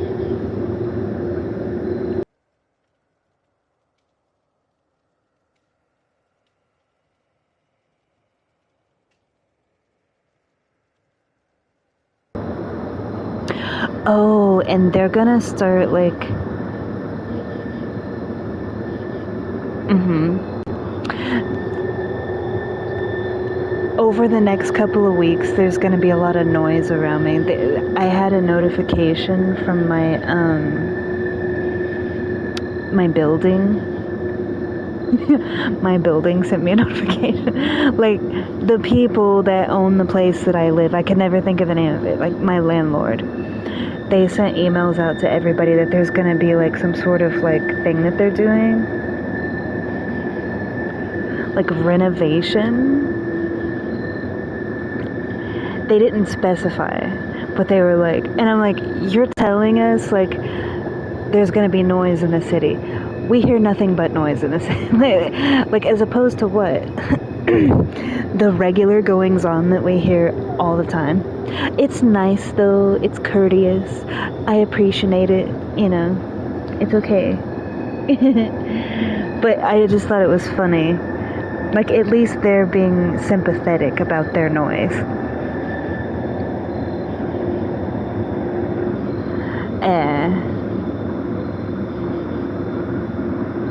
Mm-hmm.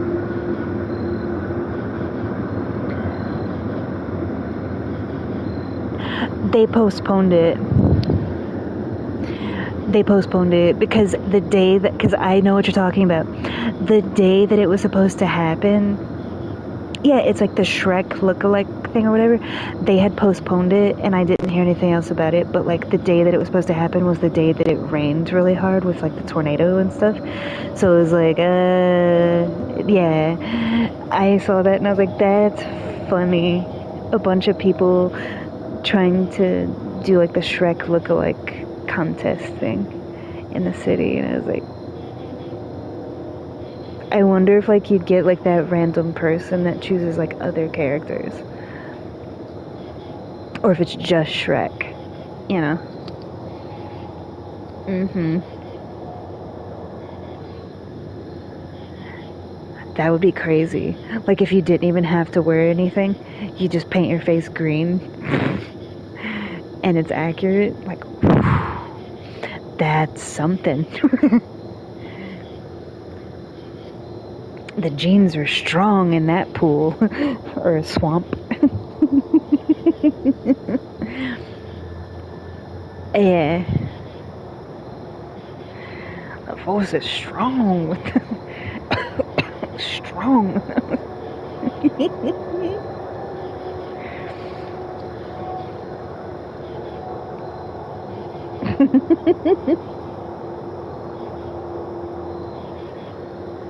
um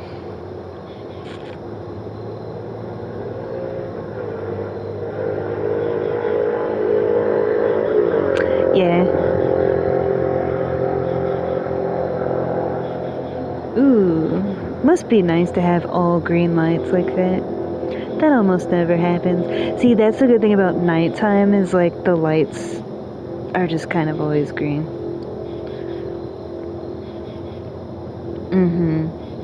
Because they're pressurized on my block. So like during the day, it's not like that, but at night, people can just go. Yeah, and a lot of that is like a couple of blocks down. It's the same way, so you hear a lot of like the through traffic kind of stuff. Yeah. Well, it's because you live in Brooklyn. They haven't updated. Yeah. I think it's crazy that there's still a lot of places that haven't updated to like the pressurized, where you literally it's timed and you have to sit there. I've come across a few where it's like you sit there for forever and there's nobody. I will sit there because it's like, knowing me, if I do go, some car is gonna come out from behind a billboard somewhere or a bush, you know. I'd be that person. The one time in my life that I do go because there's nobody would be the one time I'd get pulled over.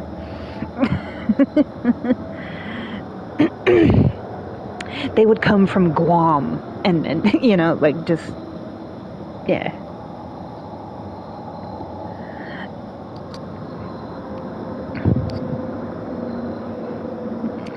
Yeah. Well, and the thing is, I'm never like stressed out. Because I'm never in a hurry, because I'm never late, because I never like leave late. I'm always like 30 minutes early everywhere I go. So I'm not like in a rush and stressed out when I'm driving. So thereby, like when things happen, like people doing crazy stuff in traffic, or like you catch every red light on the way there, like it doesn't bother me. I'm chilling. And it's like I'm listening to my music and vibing out anyway, so I don't really care if I'm sitting at a red light or not. I'm not stressing it.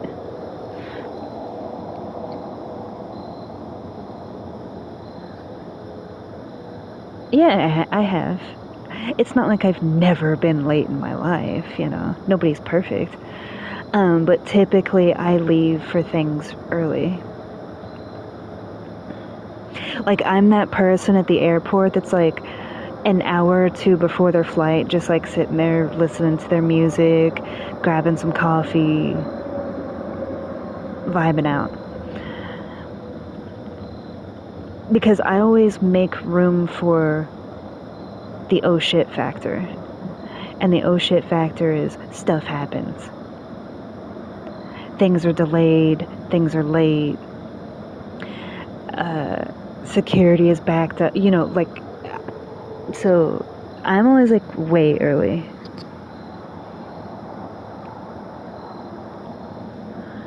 Yeah.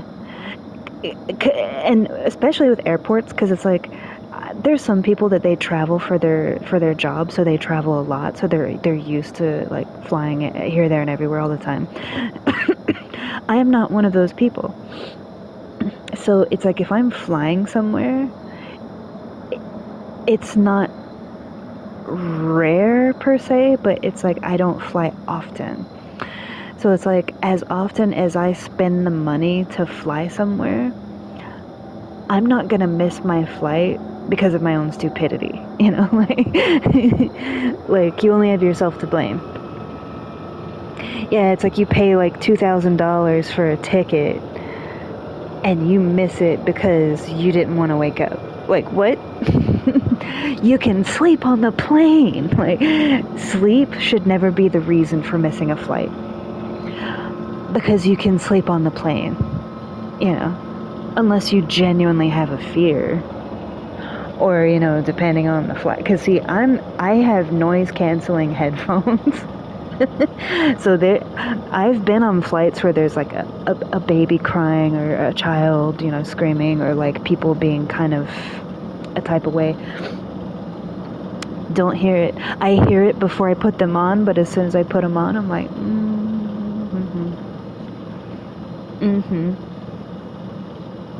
I put the noise canceling headphones on, even if I'm not listening to music, just so I can read without hearing all the stuff. So I'll put on like tranquil sounds or something like that, just to kind of be in the background, so I can still read without hearing all the noise around me. Yeah. Yeah. I don't get, like, there could be chaos going on around me, and I'm just reading. I've never had a bad flight. I've never had a stressful flight. Like, don't get me wrong, like, there's craziness going on with other people. I've seen full-on, like, back and forth between people, and they both had to be taken off the plane, which is crazy. I've seen people, like, argue with the flight attendants and, you know, like, argue with each other or, like, cuss each other out and, like, cause, you know, disturbances and stuff.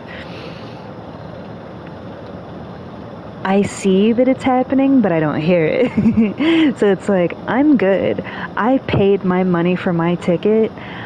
I'm gonna go. You know what I mean? Like, I'm not gonna let that be the reason because, oh, I can't handle it or tolerate it. So, no.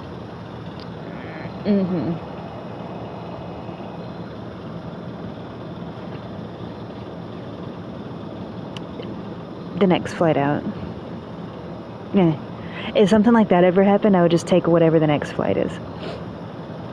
And usually when something like that happens, they're aware of it.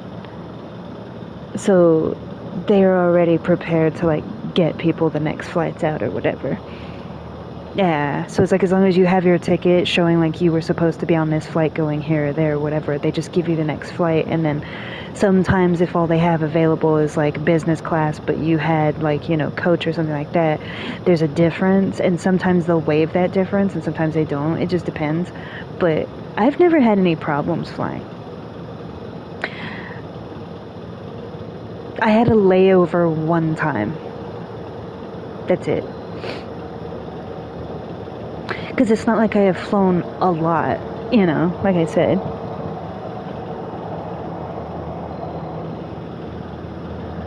Yeah.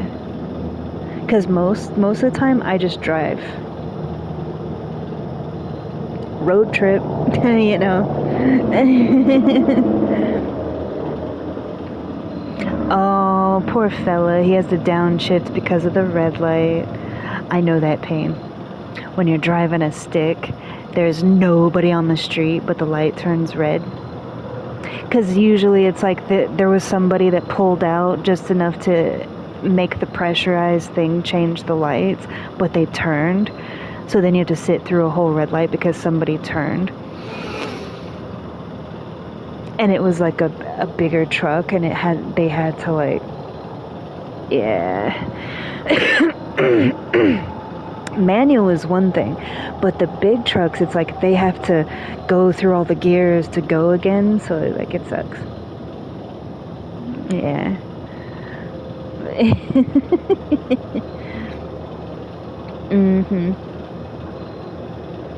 No. If I had to, I would. It's not that I never would, but it's one of those things, like, if I had a choice, I wouldn't, but if I was put in a position to, I would do it. Yeah. There's not really any work that I consider myself above. If I had to shovel shit for a living, I would do it. Do I have to? No, so I don't. But if I was in a position where it's like that's all that I could do, but at least I'm working and doing something, that's what I'm gonna do.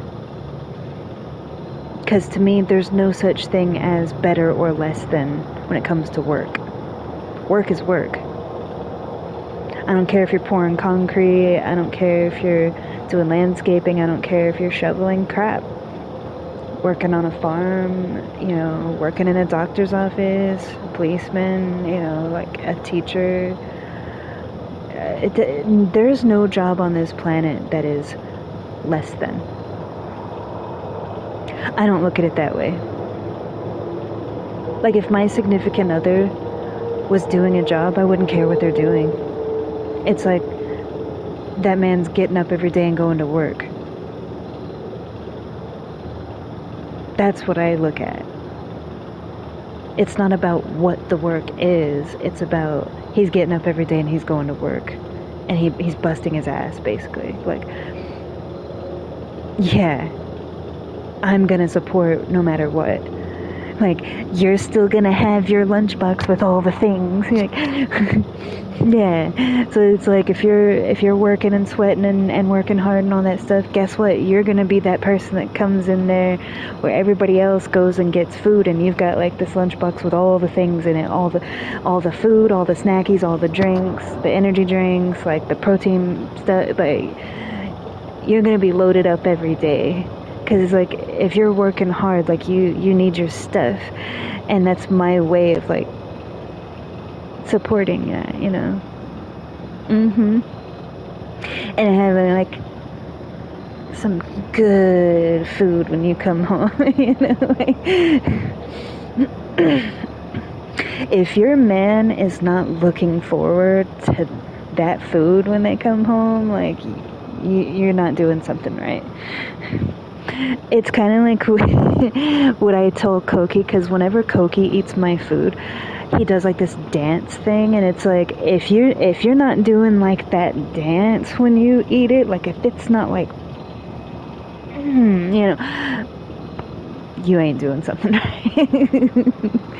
Yeah. He like does this thing where he like smacks the table and then does this like little gyrate, and I'm like, so it's. At first, when he first started doing it, I was like, so is it good? And then I learned over time, like, oh, okay, You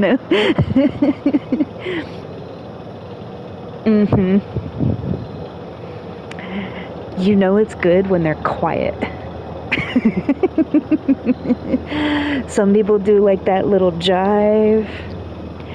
Some people like hit the table, and some people are like, and there's one person that I know that every time they like it, they're quiet. They're quiet because they're eating the crap out of it. Like, they're a very talkative person. But when they're eating my food, they are so quiet. And at first I thought that the silence meant that it was bad. And he was like, I cleaned the plate, didn't I? And I was like, yeah. And he was like, I don't talk when the food's good because I'm focused on the food. And I was like, oh, okay. You're having a moment? Okay, you're just gonna go over there, you're gonna have that moment, I'm gonna leave you be. Like,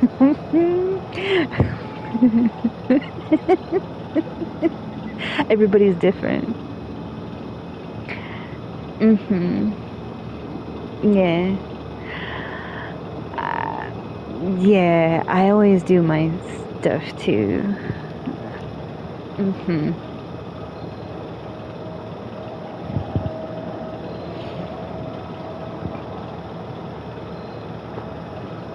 But that's because I love to cook. It comes from the heart, and it's like I enjoy it. I like making food for people, and it's like sharing a part of my love and sharing like with people I care about, and like bringing that joy, bringing that love, bringing that together. And so it's like, to me,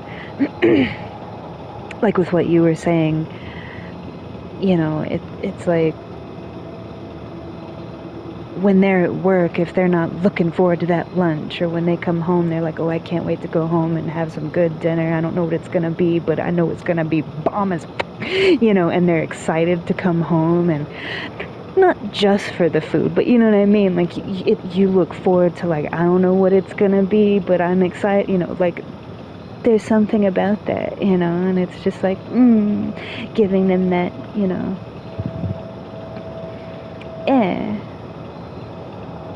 It's like when I go to my mom's and I cook for them. It's not because my mom's calling me on the horn saying, you must come here and do this. No, like, I want to.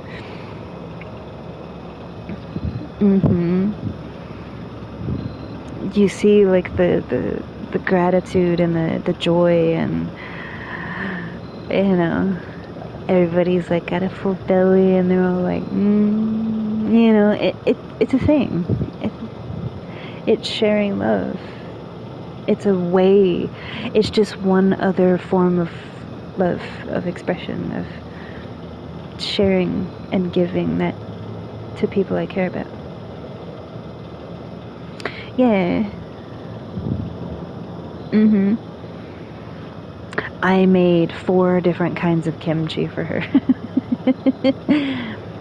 Because she likes a lot of the ways that I make it. Yeah, there's like the simple earthy one, there's the sweet and spicy one, there's my special one. And then there's just spicy with like a hint of like kind of sour. Yeah. Yeah, my special one is the one that has like fruit in it. It's very spicy, but it also has the fruit, so the fruit like adds the sweetness. Like I bring the heat, but then you get the sweet too. Spicy sweet is like my favorite combination. I like earthiness, but I like the combination, like, because you know how there's like salty sweet, and like what's it called, like savory, and then bitter and sour and salty, and I like spicy sweet. It's like you get the spice, but you get the fruit, so you have the natural sweetness from the fruit. So the spice like hits you initially, but then the sweet kind of cools it down and like gives it a little bit of a, you get that kick, but then you get that at the end, Yeah. But I also like earthy flavors as well. I like sour. I eat whole limes. Lemons, limes. I like sour stuff. Not so sour that it makes your teeth hurt. And same thing with sweet. Like, when I think of sweet, for me, like, fruit is my sweets. It always has been. That's why I don't eat a lot of, like, because I don't eat junk food, I don't eat fast food, I don't eat, like, processed, like, cookies and cakes and candies and sweets and stuff like that. Fruit is my candy. It always has been. So, like, when I think of sweet, I don't think of sweet as, like, sugar or caramel or whatever. I think of sweet as, like, honey or fruit. That's where I pull, like, sweetness from.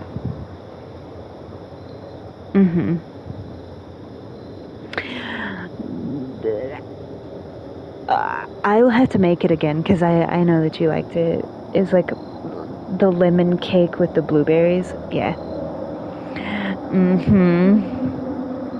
And the honey drizzled on top. Yeah. I'll make it again.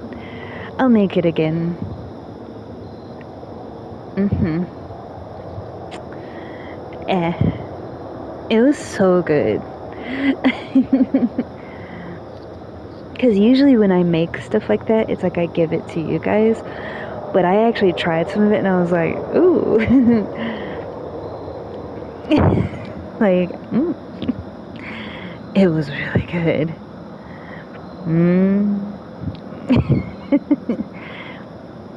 Simple. I like making all kinds of stuff. Yeah. I'm more of a cook, less baking, but I do bake a lot of different things too.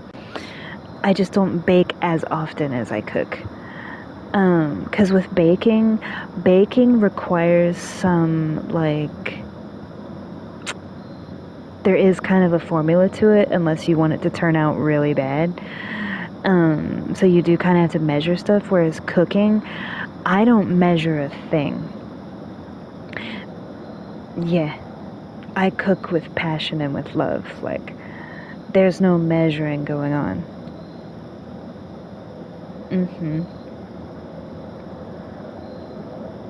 I feel like baking is like you're in a box of, like, it has to be measured out, and then after it's made, then you can get creative with, like, what you do to it afterwards. But with cooking, like, all the way through, like, you can just be so creative, you know? Yeah.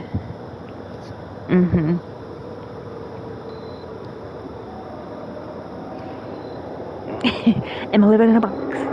Am I living in a cardboard box? Ooh, that sound was very, like, grating. The tone and pitch of it just, like, grating on the ears. I apologize if you heard that, which you probably did because it was loud as.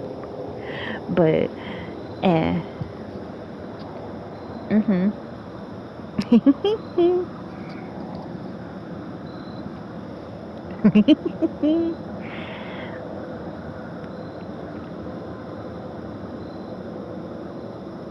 Yeah. Tuesday. Because we always have dance Tuesday, Thursday, Friday, and Saturday. Like, Tuesdays and Thursdays is dance, and then, you know, like, just practice and stuff, and then Fridays and Saturdays is performances. So it would be Tuesday, yeah.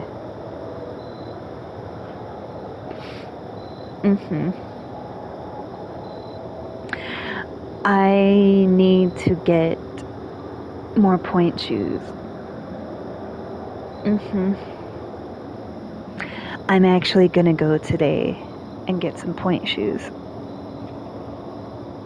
I'm excited because they actually have what I want in stock, and I want to, like, try them on and stuff.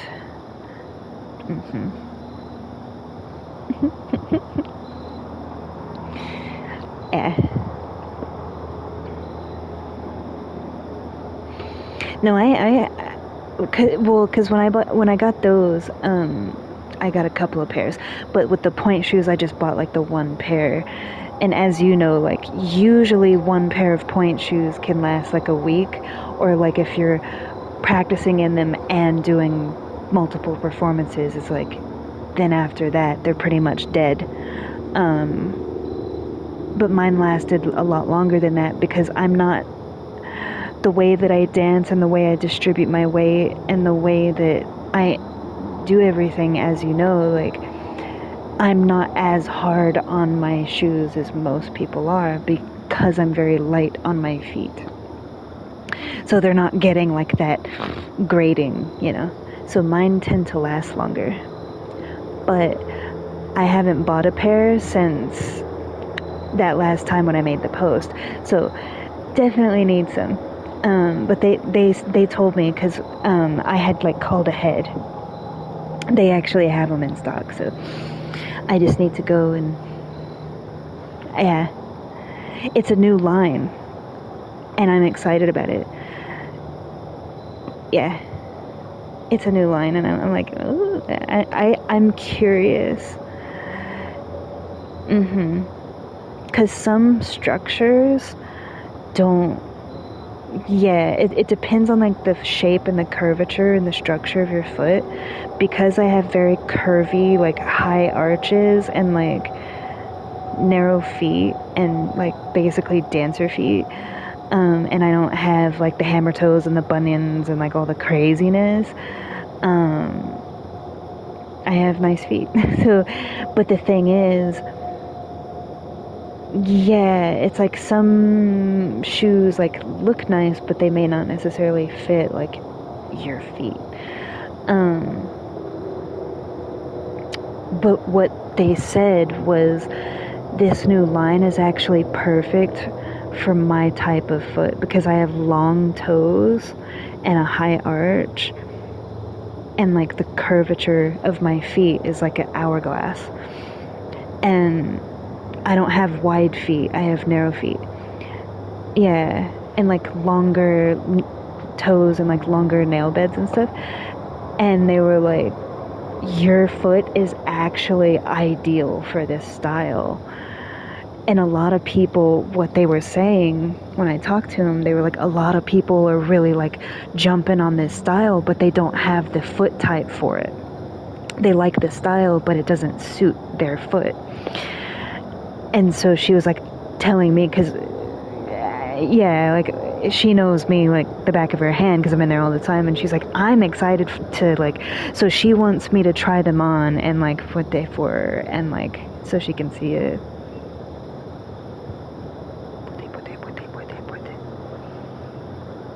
Mhm. Yeah.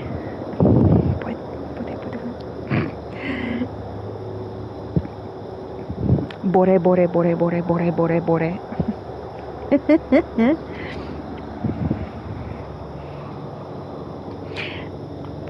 Because I can bore bore bore bore bore bore bore until the cows come home. So that's why she says it like that. She always tells me like, come and bore bore bore bore bore for me. I'm like, okay. There's been a couple of times where she literally like went through different styles just to see what they look like on my foot. Yeah.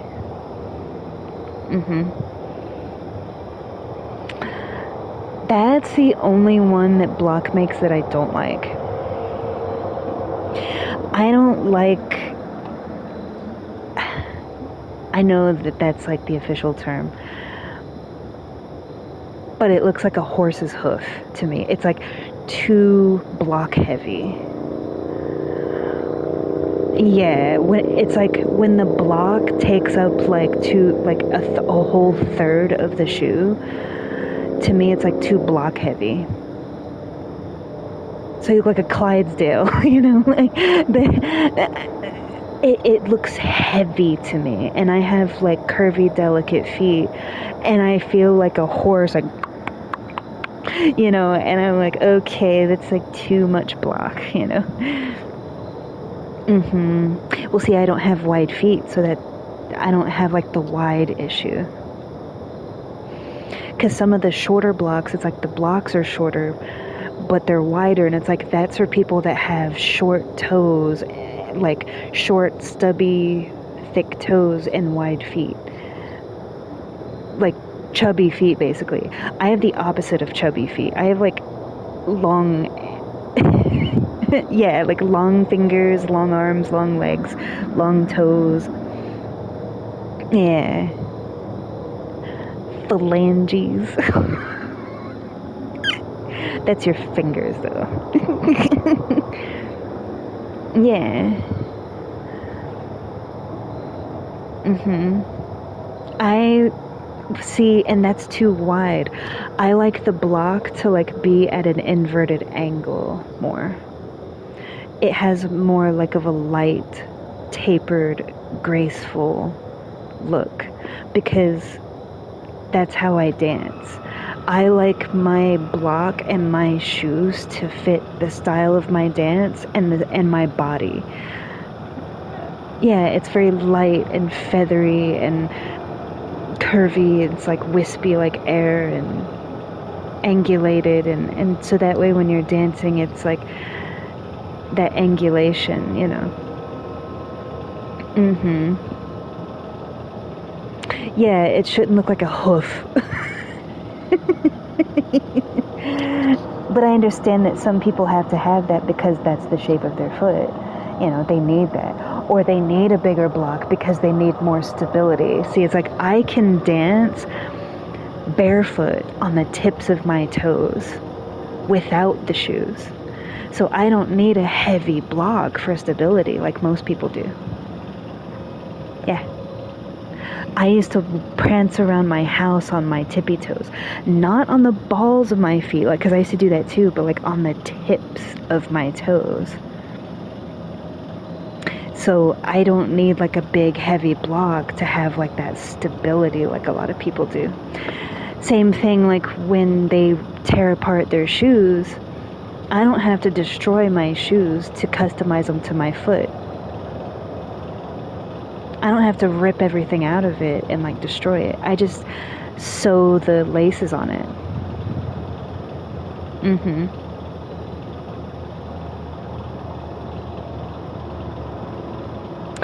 Yeah, and that's a bad habit because that's not actually how you're supposed to wear it. The inside of the shoe is supposed to be your foot straight down, the tips of your toes against the block. It's a habit for people to crunch their toes like that, and then that's where you get like the disfigurement.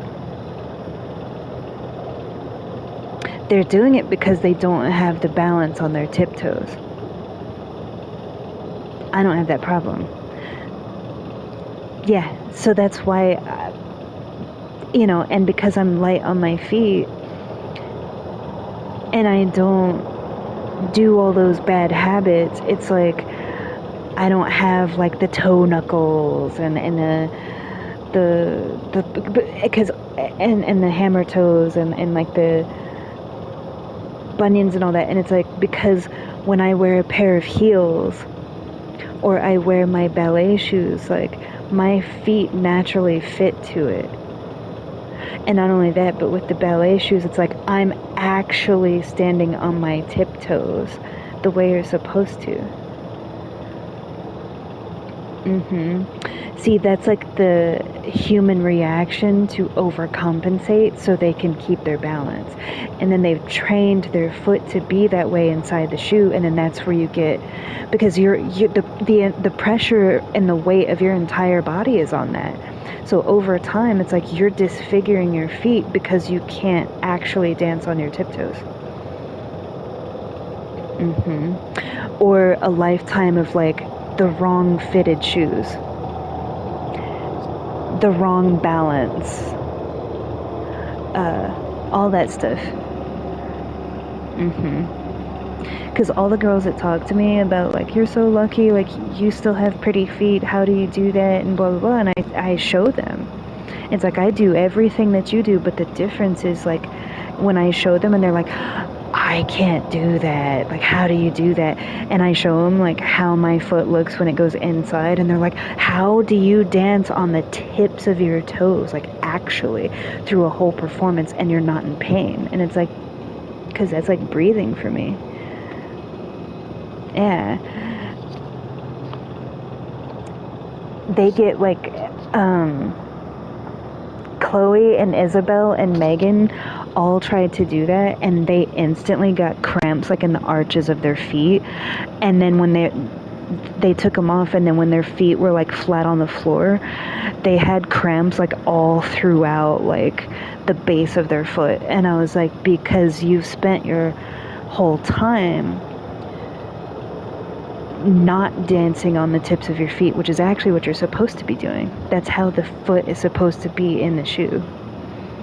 So essentially, you have a lifetime of like training your foot the wrong way to compensate so you have for yourself better balance. But it's just like anything else, like with dance or with martial arts or something like that. And it's like that overcompensation becomes damaging. It's like when you work out and you're doing a weight set on a machine.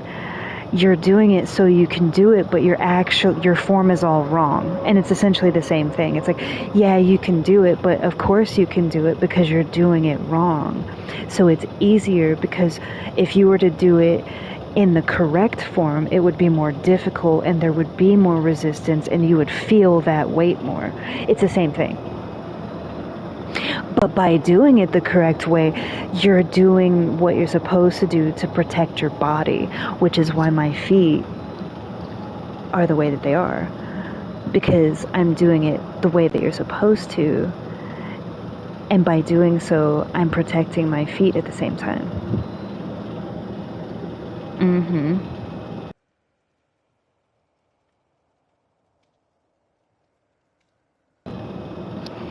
I've told them, and I know that you've told them,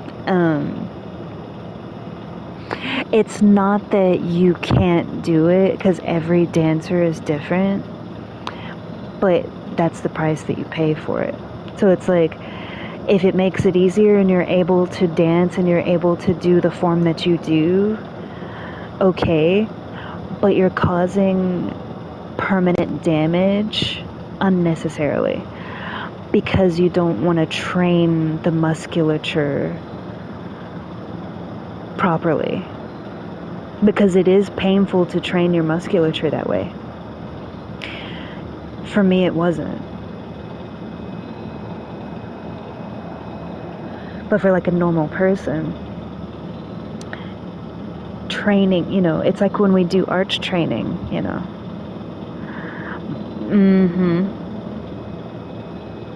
or like wall splits and stuff, it's like, well,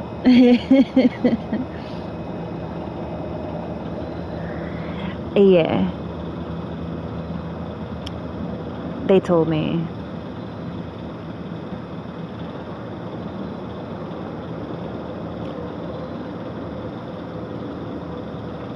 It's all about self-control, it's all about discipline, it's all about strength and conditioning. You are training your muscles. You're the reason that, because any athlete that is worth their salt, like Patrick Swayze used to do ballet, Arnold Schwarzenegger did ballet, Bruce Lee knew ballet. Most of your real true athletes have mass respect for ballet because they understand that that is the most fit. Because there's pumping iron, and then there's muscular control and holding that control. And not only that, but being delicate and redirecting that control through motion while maintaining that position of control. That is the ultimate. Because, yeah, like you can build up to like lifting a weight, but using all of the musculature in your body to hold and control a position and then redirect that position while still maintaining that muscular control in a fluid motion, and you're doing that for long periods of time and creating a dance and through a series, and you do that over and over and over and over again, every time you learn a new dance, you're learning to redirect that musculature. So with ballet, it's like you're constantly retraining and redirecting. So it's like you're starting from scratch each time. So that's why, like, when you were talking about like what that person was saying, and like, it's a slap in the face to the true form. Like, they just like the look of looking like a ballerina because everybody wants to look like that. And it's like, but you haven't dedicated to the art form. You just take the pictures because it looks cute, but you're not actually a dancer, and you don't know the commitment and the pain. Like, you want to talk about pain? Dedication, devotion, and pain, and endurance, and like, yeah.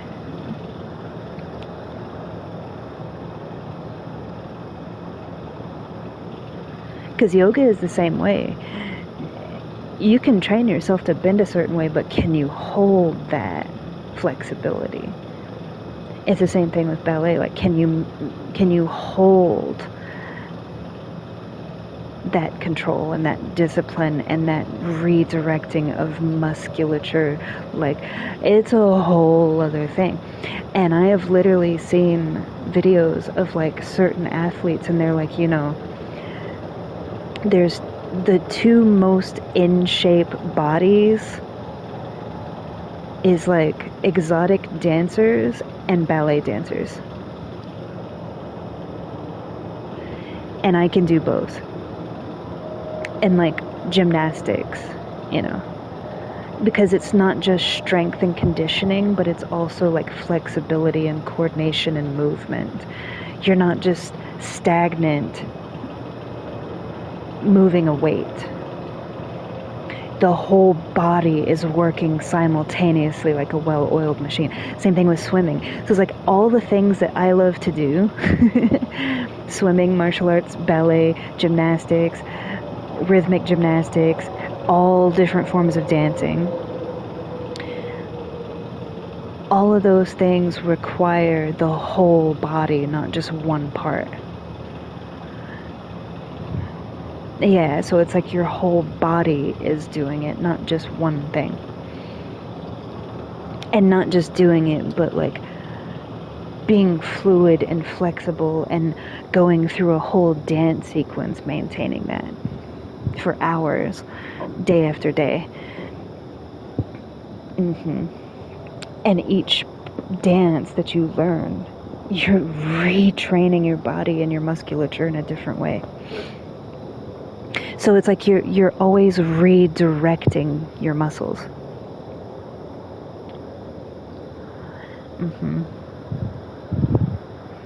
Yeah. So it's like constant evolution and change that never stops. Yeah, it's not like the same rhythmic motion over and over again. Yeah. It's always changing. So, adaptability. You have to be able to fluidly adapt as well. That's what I think is so beautiful about it. Yeah. I've seen videos of like Arnold Schwarzenegger like doing ballet. And he was like, that was like the most intense workout I've ever had. Yeah, and he was like, people think that they just prance around and look pretty and they're just yeah. He was like, it definitely like opened my perspective to like true athleticism. And he was like, they're athletes, and they're athletes of like the top caliber, because what they do with their bodies is things that I never thought to do. And I was just like, wow, he really like understood.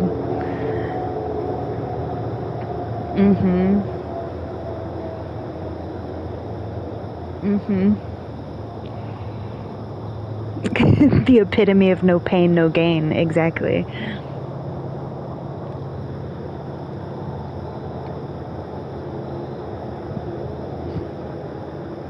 Yeah, I mean, just the arch training alone. Your foot doesn't naturally go at that angle. You're retraining your foot to go at that angle all the way to the floor. Like, I'm sitting right now on my butt with my legs straight out in front of me. Your feet stick up when you do that. So to train your foot to have your toes touch the floor, you're redirecting and retraining your body.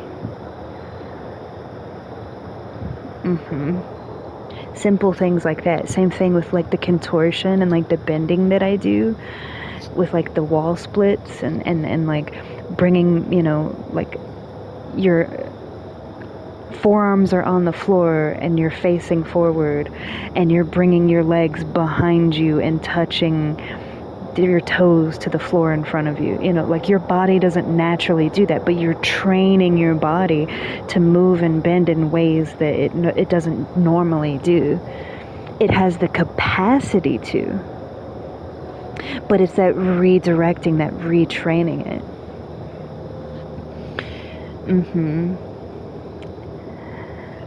I personally have a philosophy of we put too many limitations on what the human body is truly capable of.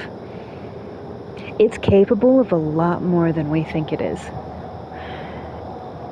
And how you find that out is like survival. Because you would think, oh, I could never go like X amount of time without eating. I could never, do this or that, until you have to. It's a beautiful thing to witness. Not like because you enjoy watching people suffer, but because it's like the body I'm sorry, but I know he does not miss.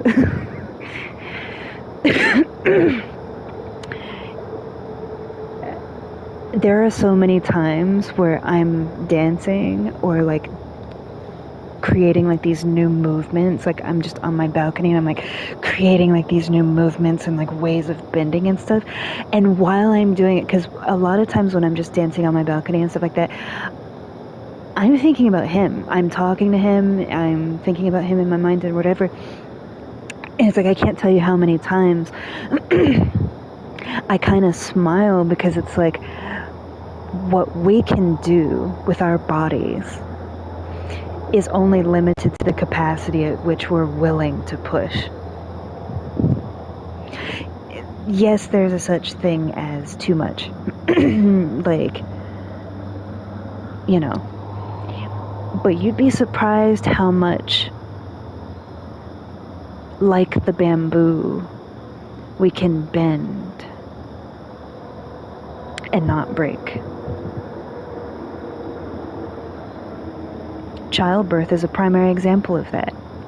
Because what the body does in preparation for that childbirth, like muscles stretch, bones break, all that stuff, and the body is like prepared for it, and it just does it, and it's like, childbirth is a primary example of like putting the body through something that you didn't think was possible, and yet it does. When you really think about like the physicality of what's taking place during that, in order to allow for that to happen. So when you think about it in that way, we are capable of so much more. And so I thought about that when I was little, and because I was like dancing and doing things when I was little, and like trying different movements and trying different bending, because I've always been flexible. And so it's like I would do stuff and my mom would be like, Joan, like, what are you doing? And it's like, but I did it, so it's not impossible. You set your own limitations. There are certain things that are blatant, like, yes, your arm's gonna break if you do that, you have to use your mind, like my one brain cell, but we are capable of so much more than we realize, until we're put in a position that you don't have a choice. And then you realize what you're truly capable of. Like, survival.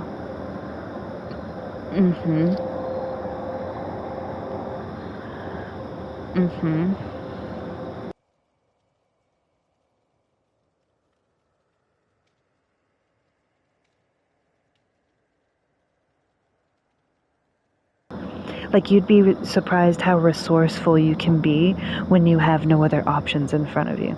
And I say that because I've been in that position. But I've talked to people, because like they've brought up like when I was, in that type of way. And they're like, I don't know how you did it. I could never. And I was like, yes, you could. You look at the thing itself and you're like, oh, I could never do that. I would just give up. And it's like, you'd be surprised what you can do when you refuse to give up.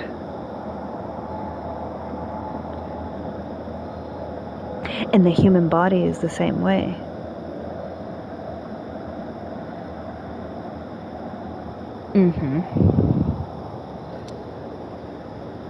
Yeah.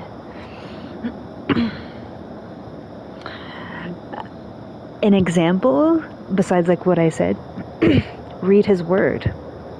His word is full. Every book is full of people that endured and suffered and went through what they went through, things that you would not think that a human being could endure, and yet they did. That's like going to Job and talking about deprivation, you know, you know, like, yeah, and talking about like suffering. You're gonna talk to me. You want to talk about suffering? You sacrifice. You want to talk about, you know, like, it's open the book, close your eyes, and point. You know, like all people that, yeah. So exactly. So it's like,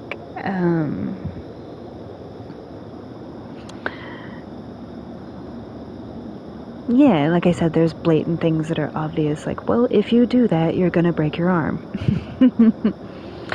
If you do that, your head will dislocate from your shoulders, you know, like, but as far as perspective-wise, it's a perspective of you look at something and you're like, oh, I could never. You're already in the mindset of can't. It's won't, not can't. You won't do it. It's not that you can't do it, it's that you won't do it. Usually by fear, which is like fear of the unknown, fear of like the outcome, fear of like what may happen, uncertainty, you know, things of that nature. But when you're put in a position where you have no choice, you'd be amazed what you can do to survive. You'd be amazed what your body can go through. And then you come out the other side and you're like, wow. It's like you have to, it's like when you're going through it, you don't realize. It's like the frog in the pot of water, you know, you don't realize it when you're going through it, that you're slowly boiling.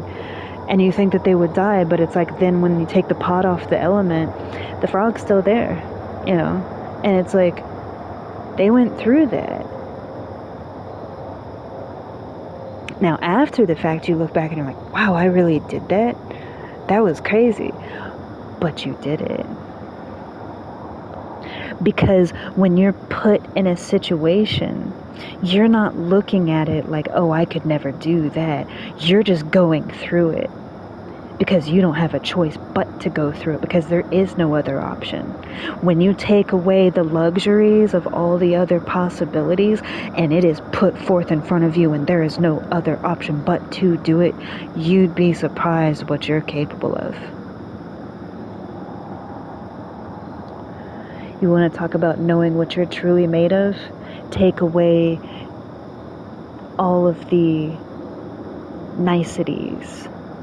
Take away all of the luxuries and amenities, and take away all the options. All the things that we're accustomed to, the comforts that prevent you from doing so. Because as long as you have options, you're always going to choose those. So you never look to anything other than that.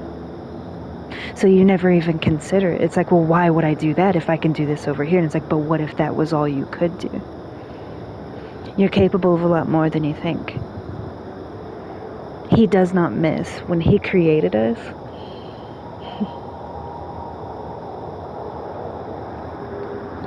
we are made to endure. Because in order to fulfill His will, we have to go through things that we go through, which means enduring. That is the essence of what we're created for. So He gave us the perfect vessel in which to do so. So it's not that you can't, it's your mindset.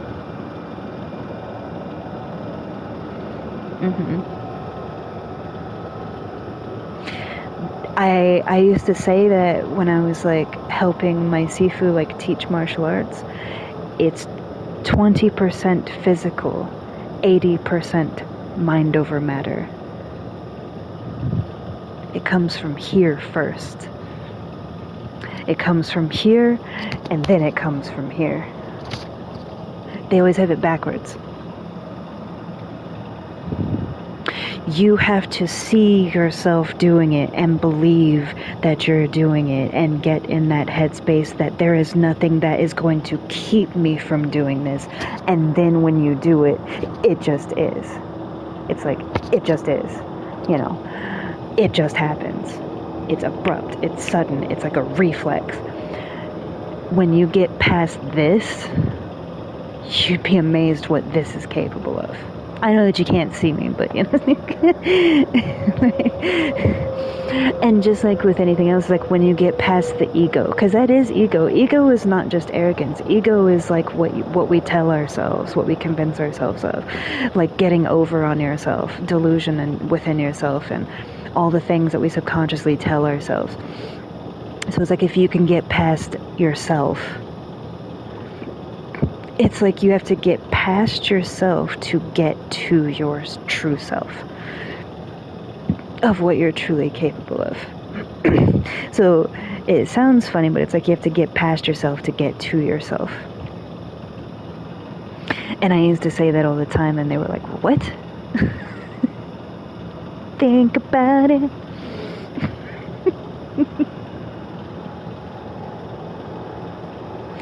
Yeah.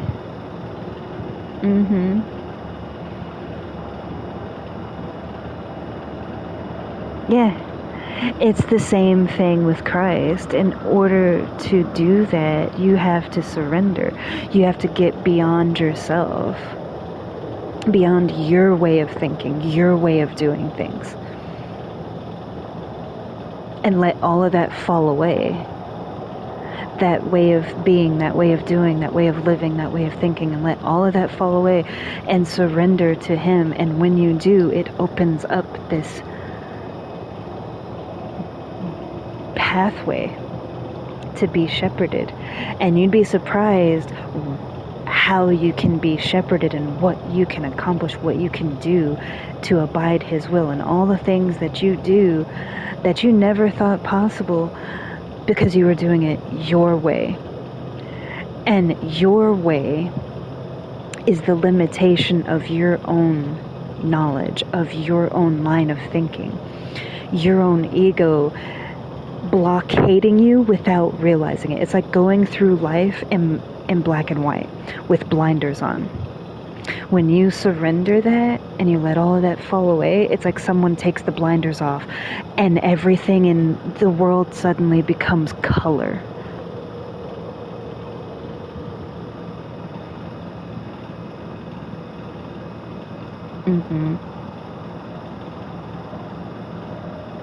Yeah.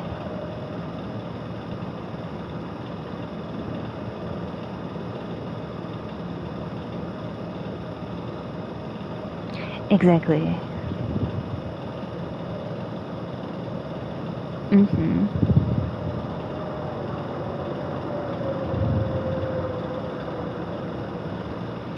Yeah.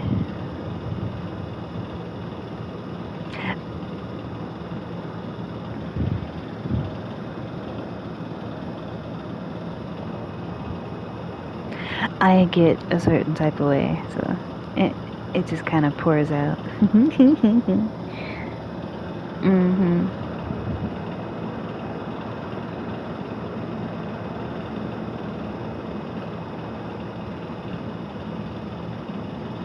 Yeah.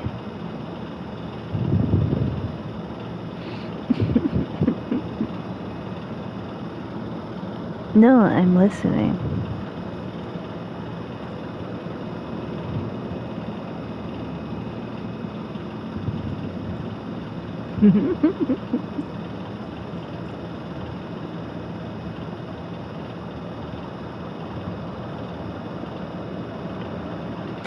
Okay, yeah.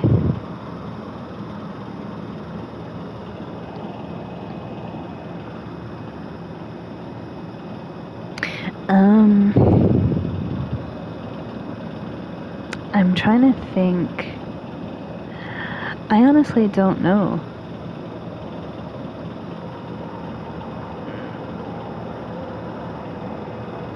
because I never had that experience.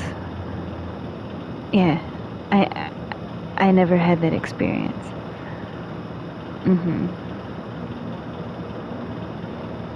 Yeah, it's like if I know something, I know something, but if I don't know something, I don't know something. I'm not gonna say that I know something if I don't know something. So no, I personally, I don't know.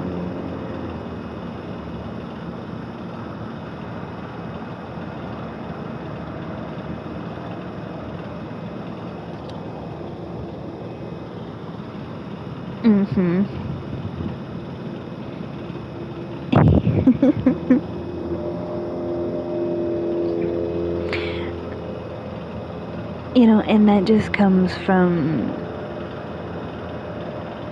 I guess for me,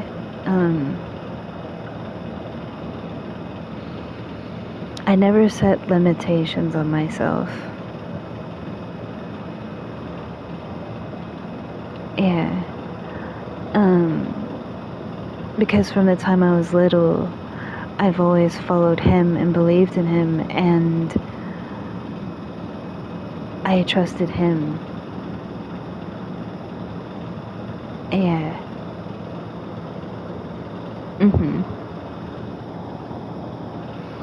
Oh, that, I've just always been flexible. it, it's just the way that my body is. Yeah. I've been doing all that stuff my whole life, but I've been doing all that stuff from the time I was young, because when I was young, even when I started doing all that stuff, I was flexible then in order to be able to do those things. So it's like,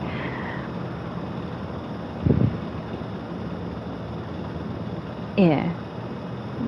It's like, yes, I am flexible, but that's because I've always been flexible, and so I've always, like, done all of that.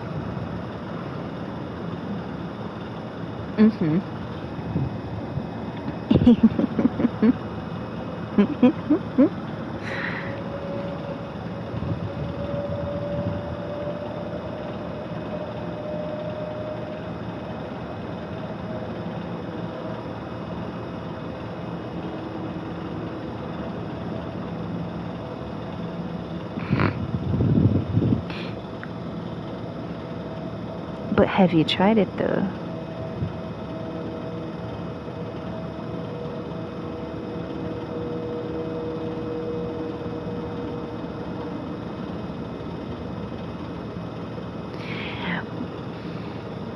But have you tried it, though? Well, it's a,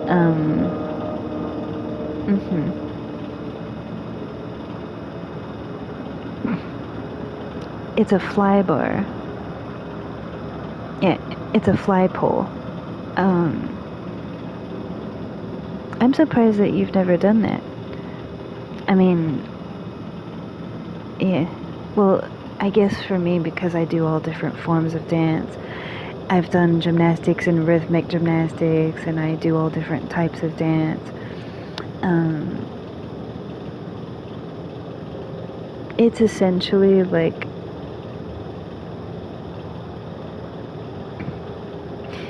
yes, except it's constantly moving. So you're on the pole the way an exotic dancer is on the pole, and you're doing movements and like holding positions and like doing flexibility and like, you know, like I will hang upside down and like move my legs a certain way or whatever, but the pole is always moving. It's always in motion. So not only do you have to maintain the position and the flexibility and use the musculature to hold that, but you also have to maintain your balance while in motion. So it is an entire body workout because your whole body's musculature is like holding that tension. When the body holds tension, the muscles have to hold that. And so with each movement, same thing as dance, like you're redirecting that.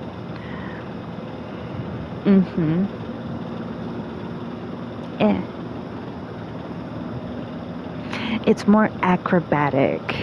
It's like taking acrobatic and combining it with dance.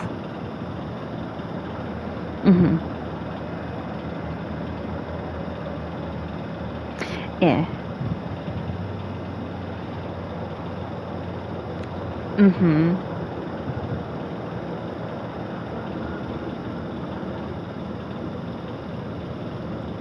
Belly dancing, yeah. I enjoy it.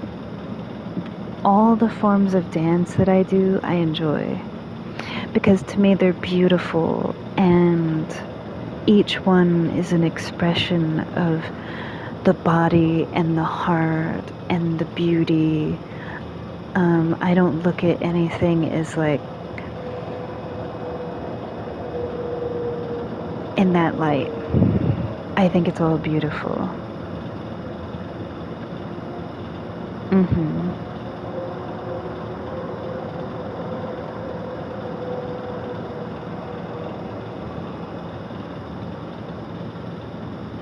Yeah.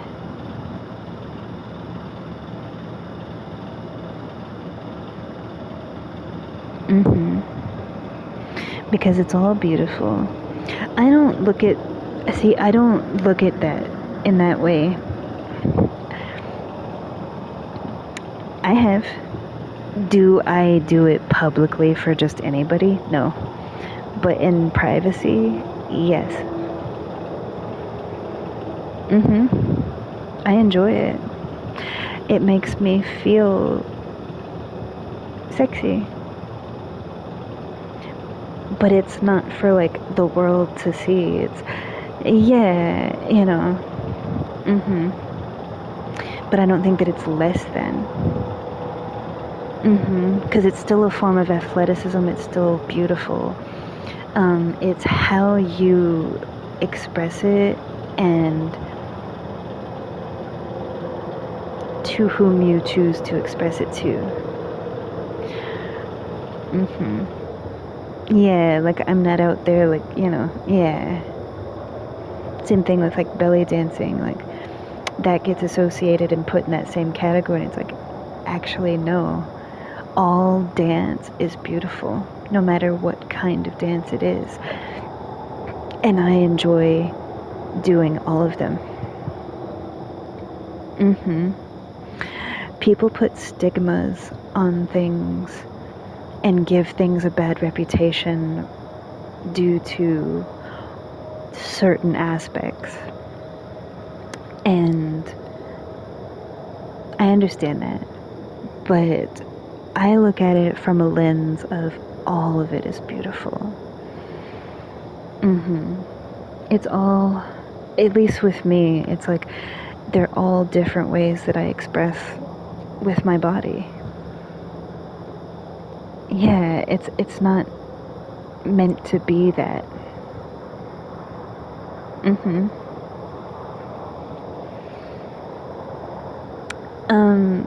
I, for that in particular, I would never do publicly. That would be like, because like when I do it myself, it's like I'm doing it myself. It's there's nobody else around me. Yeah, because I'm not actually like stripping. The action of stripping, it's exotic dancing, and it's like that's pretty much reserved for like me and my person, you know, like that's pretty much it. Yeah. And so there are certain things that like it is more for myself, like personally, you know. Yeah, but that doesn't make it ugly or crass or less than.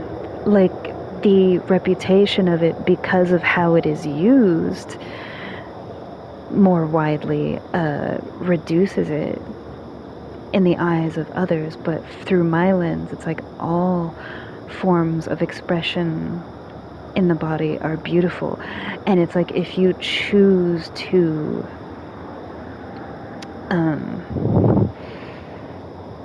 see it as only something like that, that's your way of looking at it. Because yes, it is beautiful and sexy and intimate, and it can be flirtatious, it can be powerful, it can be so many things. My way of doing it is more fluid and delicate. It's like I still have to use my body strength to hold certain positions and movements. So you're still doing all the things, but it's like mine is more like serpentine and fluid and more watery and like sensual. Yeah, it's not just, yeah, yeah, yeah.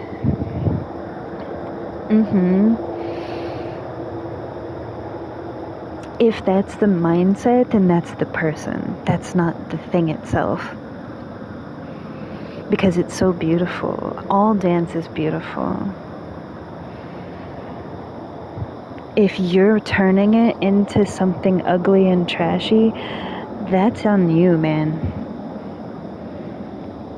Because you've only exposed yourself to it in those kind of settings.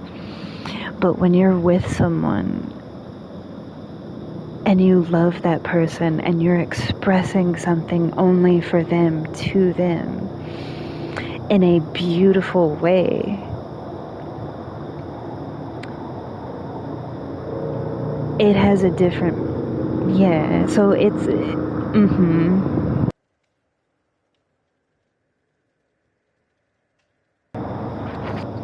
yeah.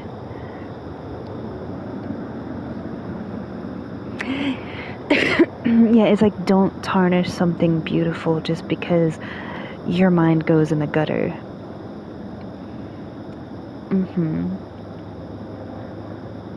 Yeah, I have a ton of lingerie and I wear it all the time. But I usually, because I have a roommate, I usually wear like my silk robe like over top of it, or like my kimono because I'm respectful. If I was home by myself, yeah, I prefer to be nude, and I like the feeling of like my kimonos and like my silk kimono and lingerie and like pretty things, because they're for me and I love them and they make me feel good, you know. Yeah, so it's not always about that.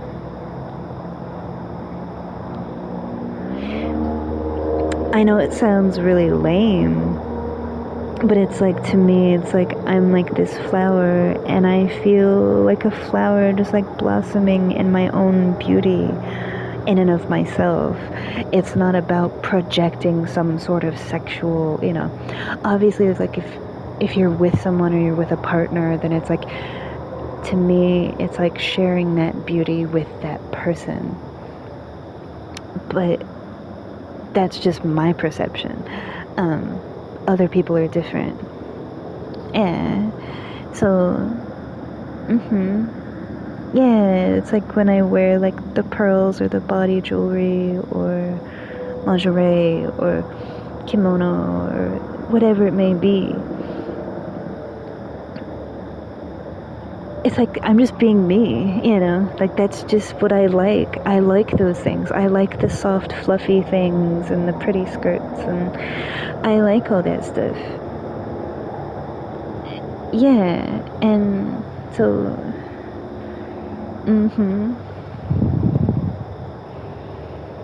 yeah.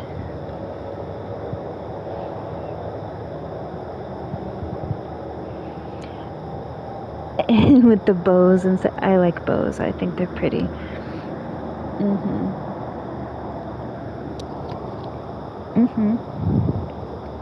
But I also feel like because that's what I like and that's what I naturally gravitate towards, like everybody has their own style and things that they like. The person that you're with, it's like they would naturally like that because it's a part of you. It's a part of your essence, it's a part of your style, it's, you know, so it's like they would like that as well because it's a part of you, you know. But to answer your question of like, would I wear certain things for them? Yeah. Because I look at it like twofold. If they go in my closet and they're like, hey babe, like I really like this on you, can you put that on when we go out tonight? Like, it's already in my closet, obviously I like it. You know what I mean? So it's like, why would I get mad at them wanting to wear my own clothes? To me, that's a compliment because they really like it on me. And then the other side of that is, because I get what you're saying, but from my point of view, I disagree. I don't think that that's controlling. I think that that's beautiful. Because to me, like, them wanting to buy me lingerie, or they see a dress, or, you know what I mean? Or like a pretty pair of shoes that they want to see me wear. I don't look at that from the perspective of like they're trying to like force me to wear certain things and control what I wear. It's like they see my beauty and they see this thing and they want to blend the two, you know? Yeah. So it's like they're thinking of you, and to them you're beautiful, and they want to, you know, envelop that beauty with something pretty. You know, if that makes sense. I don't know if I'm explaining it correctly, but it's like, yeah, it's like, yeah, I don't look at it as like, oh, they're trying to control what I wear. Like, no. If there's something that I have, or on, you know, I don't care. Could you wear this bikini? I like how it looks on you. I really like that color on you. I like it. To me, that's precious.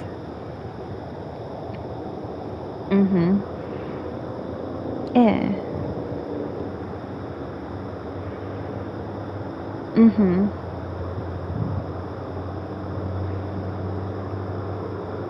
If they would? Well, see, I've never been in a relationship, so I don't have anything to base this on. So I'm purely just going off of like my personal opinion. I don't have like experience to base this on, so that's why I'm just telling you like what I personally feel. Yeah. I would let them brush my hair. Or paint my toes, or yeah. I don't care. I feel, because my mom used to brush my hair when I was little, I feel like that's relaxing. And it's like if they like your hair and they think it's pretty and they want to touch it and run their hands through it and brush it, like, okay. You know. If they like my feet and they want to paint my toes, as long as they let me paint their toes too. Like, we paint each other's toes, so what, you know, like, I don't know, like, I don't see anything wrong in that.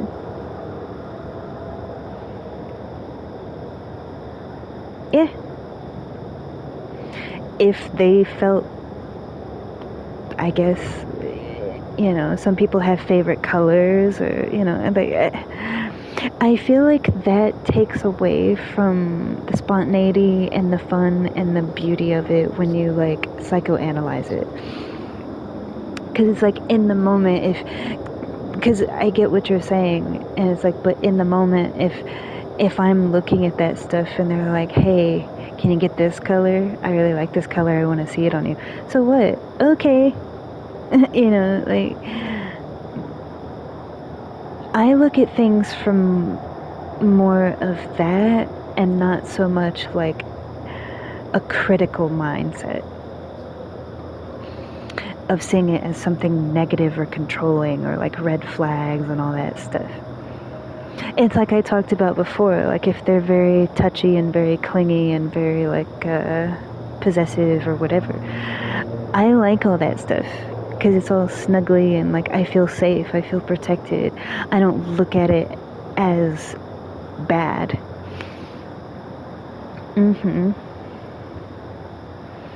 But they'd be the only person that could have their arm around my waist like that. Like, nobody else better be doing that. I don't want anybody else touching me like that. Yeah, like, there's a difference between, like, a around the shoulder, you know, kind of thing, or, like, how's it going, or, you know, like, or a hug because, you know, they're your friend or whatever. But there's a difference between that and, like, arm around the waist, or, like, other area, you know, like, boundaries. If you're not that person, the answer is no.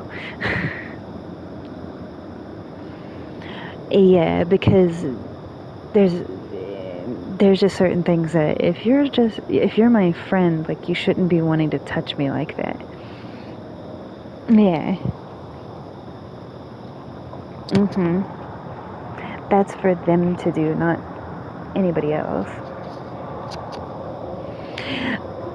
The way that I look at it is if your mom wouldn't touch you that way, then your friend shouldn't touch you that way. You know what I mean? Like, your mom would never, like, run their hands down your ass or, like, grab you around the waist like that. They're your mom. So it's like, if your mom wouldn't touch you that way, why is your friend touching you that way? You know, and if they are, you might need to have, like, a little a little powwow with mom if they do, you know.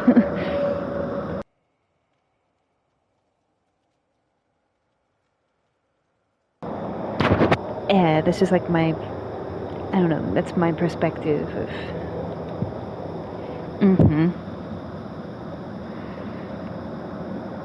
Yeah, and it's like, I kind of apply that. Like, if your mom would think that that's weird or cringe, or she wouldn't touch you like that, like, she gave birth to you. That's as personal as it gets, you know. And it's like, if your mom would feel uncomfortable doing something like that, your friend probably shouldn't be doing it either, you know.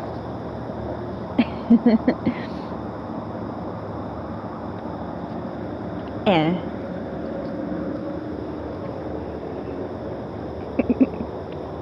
The mom philosophy. It's true, though.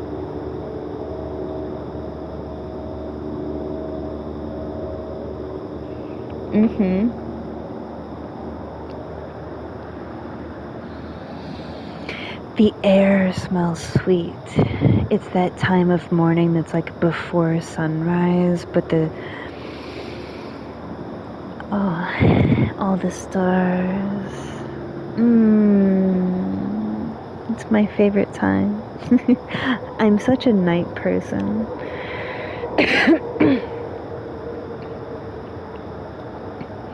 Because I love the night sky and the stars, and the air is different.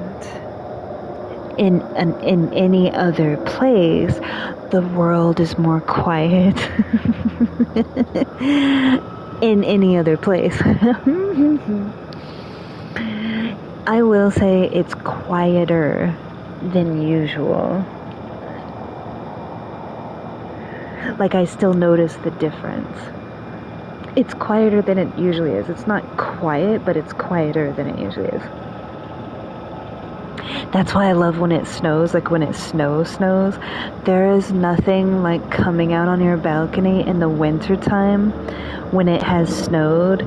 So the snow, like, insulates sound, and it's at night, so, like, everybody's at home because it snows. So, like, even here, like, people kind of F off when it snows. Like, they'll walk through it to go to work and everything, and it doesn't stop us from doing what we need to do. But they're inside being warm and fuzzy.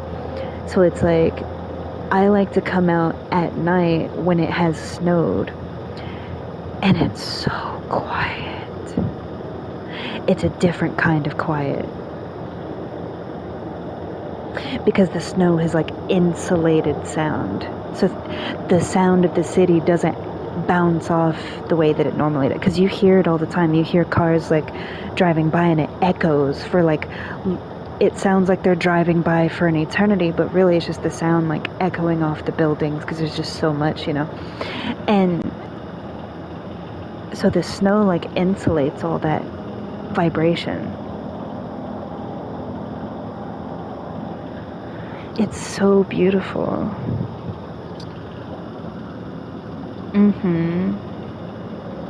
I love it. Yeah. The sound of silence.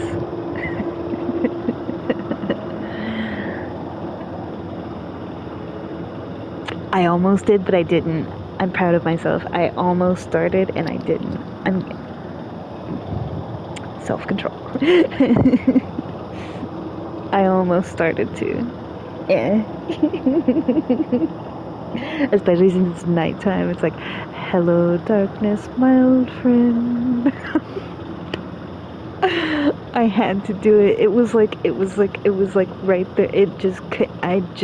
And I won't finish, but I had to do the first line. You can't. It's the most iconic line out of the whole song. You gotta do it, you know.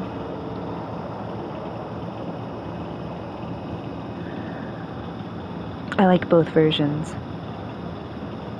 Simon and Garfunkel is like iconic, but Godsmack doing it, his voice reverberating that song, it's like his voice is like resounding that song, and it takes that song in all of its meaning and originality, but it takes that song and it makes it something else entirely. Like, you know, it takes something from being like a thoughtful, like introspective, into something else, and that's what I love about it. I'm not really big on like covers too much because I always prefer the original artist. However, there are exceptions, and that is one of them. Yeah, and a lot of times what people think is the original, because that's the one that became the most popular, is actually not the original. That's what I find interesting. Like you hear a song like in the 80s or the 2000s or like the 2010s or whatever, and it's like, oh, that became popular. And it's like, but that was actually a remake of a remake, because it's been done multiple times, but the original is like goes back like decades. Yeah.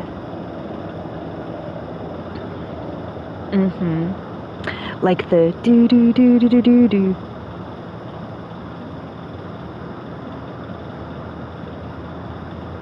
What do you consider the original version of that right there?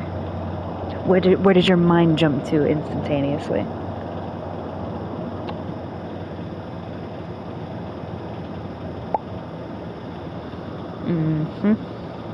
Look up the origin of that. You'll be surprised. I'm not gonna spoil it for you.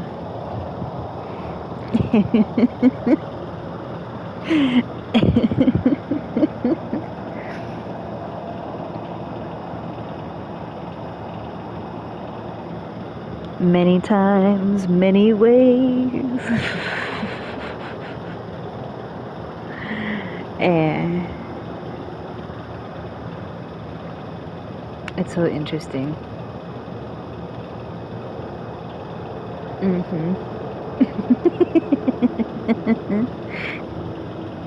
No.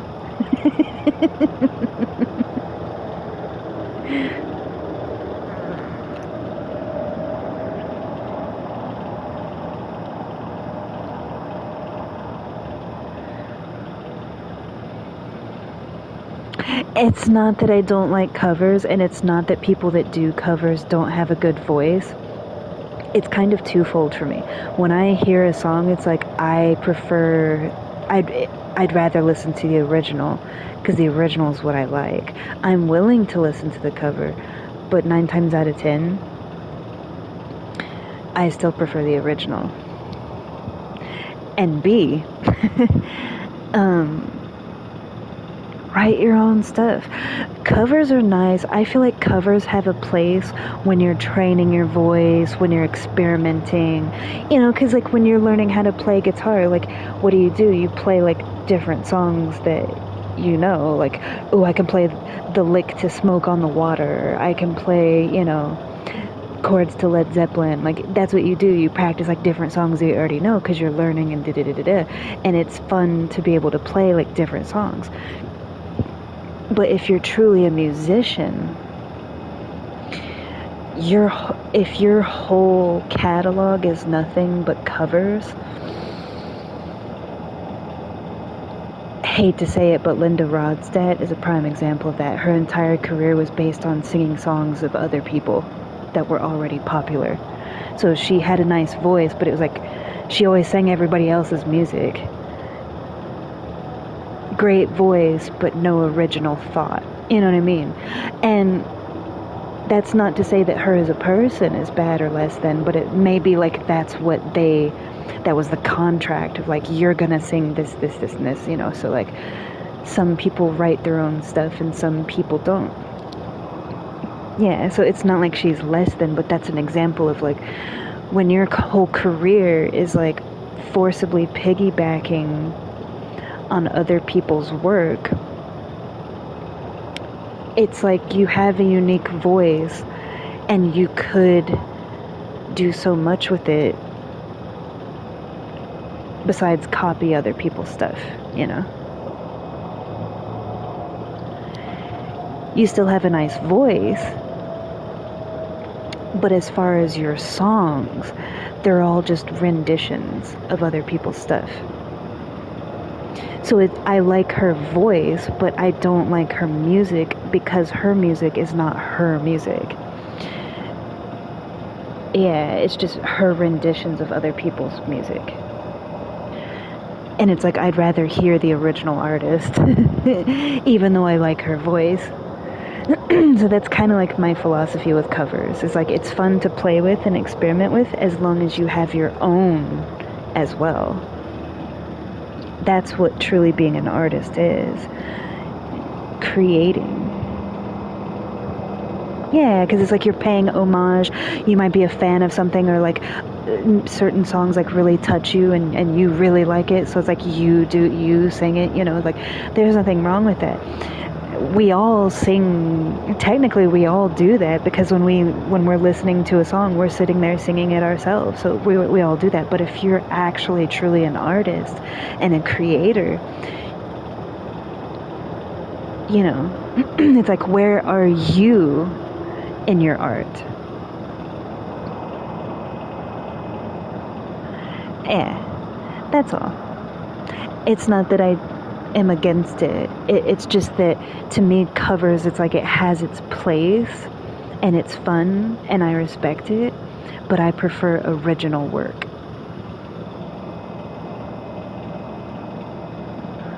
Yeah. I would take a person with maybe not as good of a voice writing their own music and singing it with maybe not the best voice in the world, but it came from the heart and they wrote it, than the most beautiful voice you've ever heard only ever singing everybody else's work. Yeah, because it's like, yeah, there's something different about that.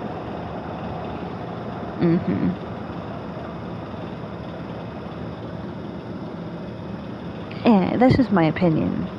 That's not the gospel. Like, that's just my opinion. Because everybody has stuff that they like and don't like, and I'm just not too big on covers. There's some that I like, and the majority I don't really care for.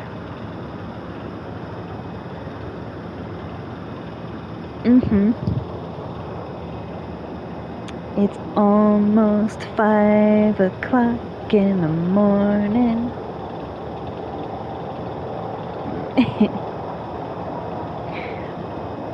Let me see. Oh. Well, Um, I was gonna sit here until the sun came up,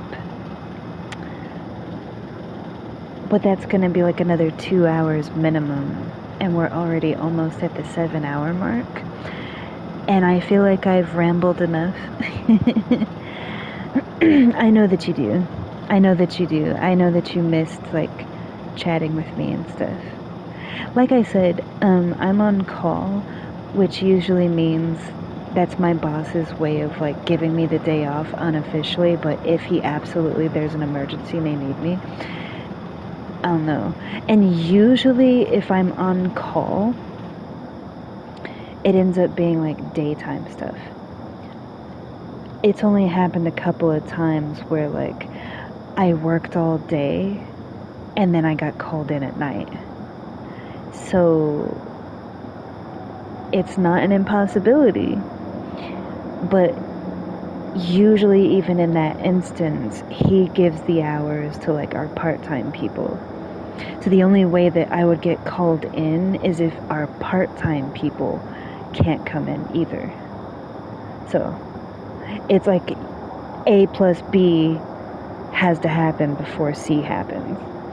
But it's happened. So, yeah. In lieu of that, I will probably, most likely, 75 to 80% chance that I will stream later on today as well. Because I had originally planned to stream a little bit more recently, and it just kind of didn't work. It didn't happen. But it wasn't set in stone. Because September is creeping up. It's creeping up fast. So I'd like to get some streams in before the chaos ensues. Summer is squeaking out its last hurrah. So I'm enjoying it, every bit of it. Well, I think all seasons are beautiful, so, you know, every season has its beauty. Spring is just my favorite. I like all that everything's blooming and blossoming and everything's fresh and beautiful and just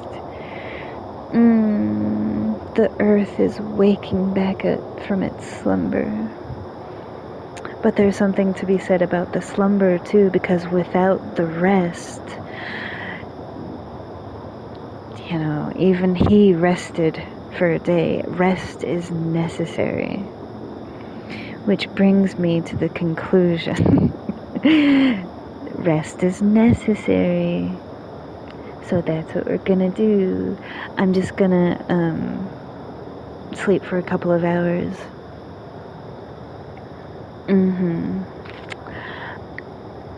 I do, because he told me yesterday that I was on call today, so I've known.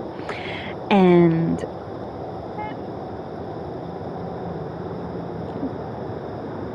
this is lame, and I don't care. My Recasto that I go to, I have the pre-order for the Prince vinyl that's coming out. Prince had thousands of unreleased songs. And my Spotify, I already have like one of the songs that they pre-released out. It comes out on the 28th.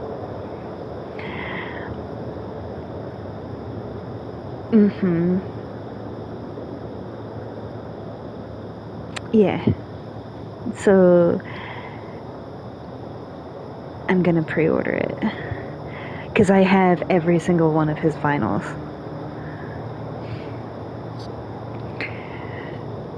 Yeah. I'm excited.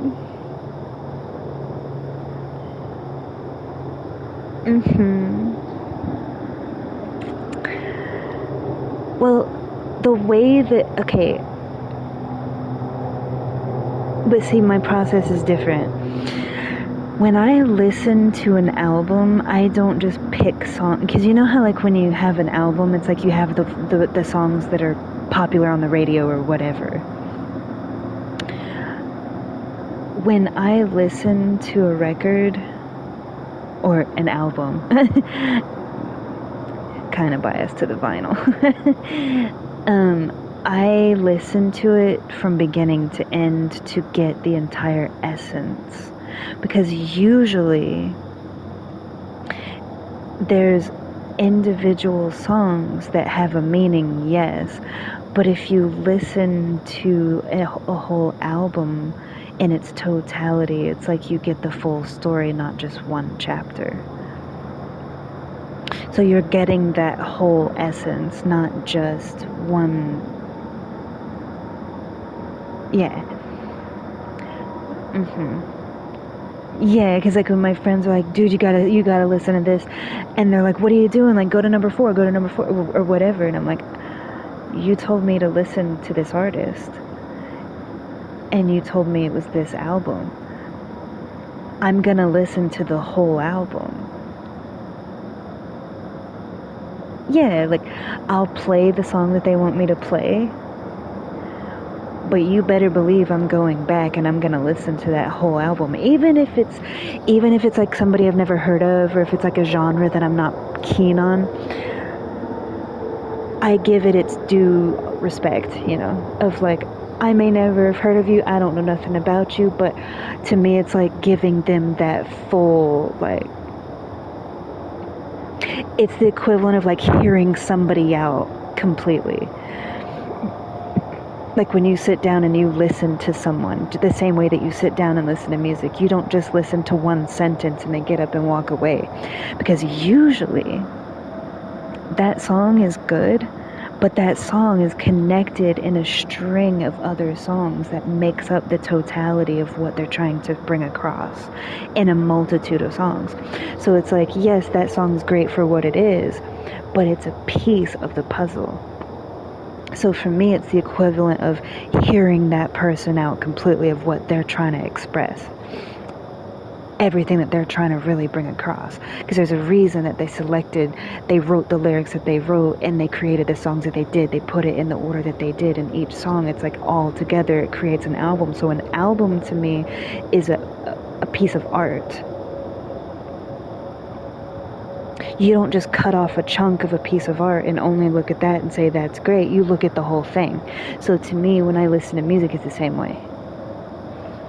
So when people are like, oh, what's your favorite song? It's like, well, I have favorite albums from that artist that stand out to me. Some people, very rarely, I like their whole catalog. But there are certain albums that stick out to me.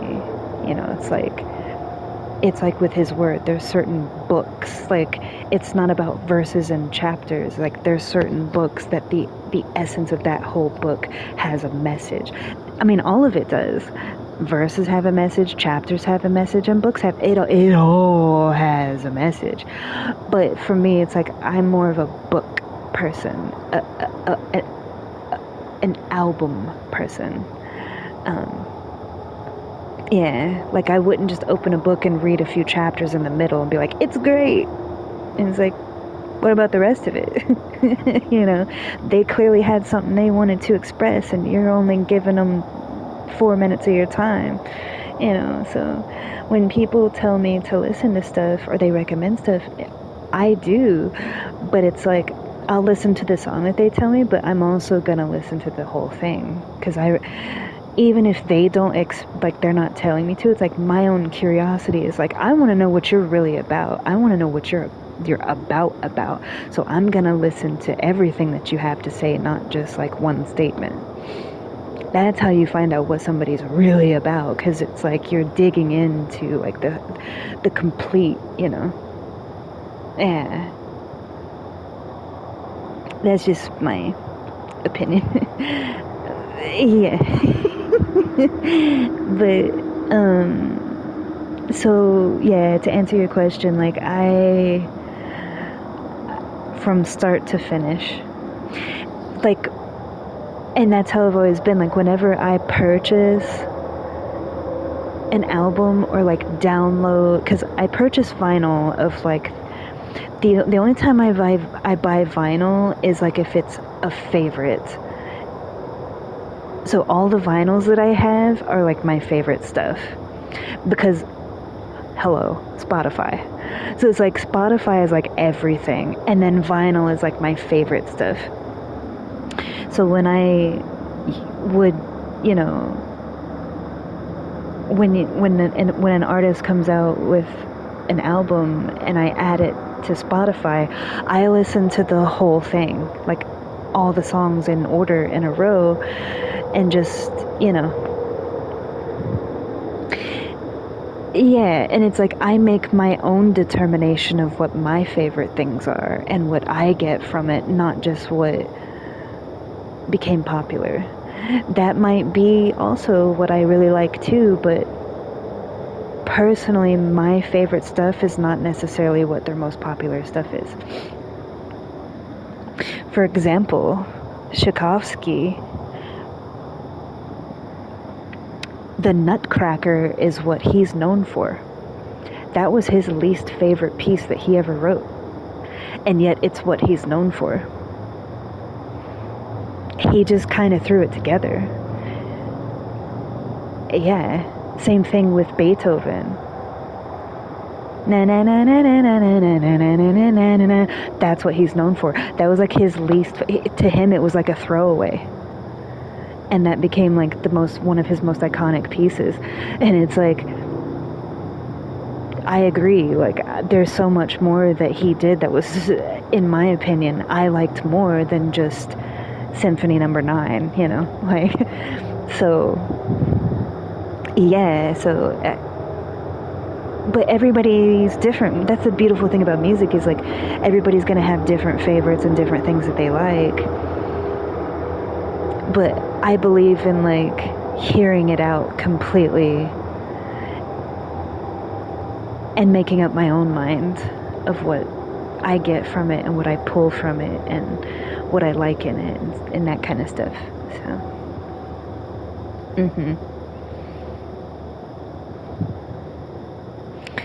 So yeah, that's what I'm gonna do to answer your question. Yeah, because you're like, oh, you're just gonna lay there on your floor and listen to the whole thing over and over, and it's like, well, kinda, yeah.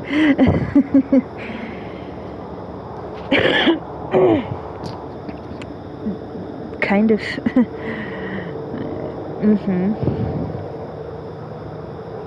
I know that it's not possible, but I would love to hear a lot of his work that was unreleased.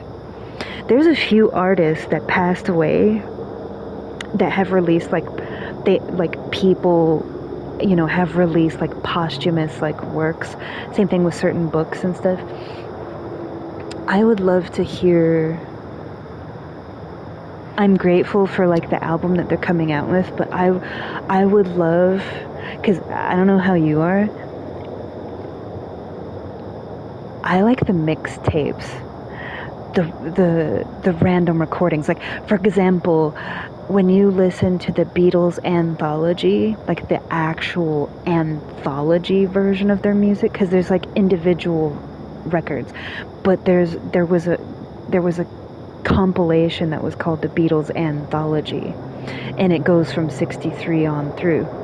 When you listen to the anthology version of their music, you get a lot of that like behind the scenes stuff in between, of like start and restart and like the conversation and like, you know, all that background like in between stuff, and like different versions of the songs. I like that. I like the mixtape, the one that was scratched off and like thrown in a pile, you know, like that kind of stuff. So I would love to hear. I know that's not possible, but I would love to hear some of that stuff.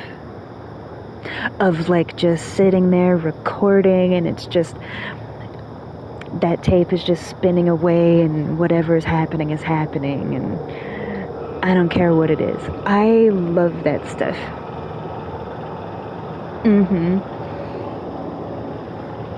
because that itself, it's not just the artist playing their work, but you are literally listening to the process. And for me, like, that's what makes me all like, the process. Because I'm the same way with dance. Like, when I dance on my balcony, it's a process that I'm doing to create what I create. And then I bring it to you guys, and we teach it to them, and we all perform together, you know. But it's like, when it's just me raw creating something on my balcony, there's a process. It's not just what's created, but the process behind it that truly makes the artist what they are. It's not just the finished product that you see in front of you. That's the final product. I like all that stuff back there. You know, like, that's what really grinds my gears. You know, like, I think that is so beautiful. All the mistakes, all the restarts, you know, the stop and starts, the in between. Like, you can kind of hear the voices in the background, like, pick up the bass, or 2, 3, 4, you know, and then they do it. I love that stuff. Or like, you hear them like kind of slow tuning a little bit before they. I love it.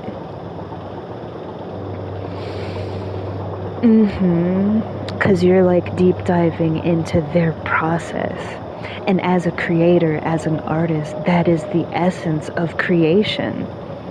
It's wonderful to see the finished product of like, this is it, like, this is the thing. But the other 95% is all of that. And that's what I like. And it's so beautiful. The behind the scenes, the behind the curtain, the mixtapes, the 10 takes before the final take, you know, like, the conversations in between those takes, you know, the little commentary, the little thought processes, all the stuff, you know, and it's like, that's what it's all about right there. Yeah.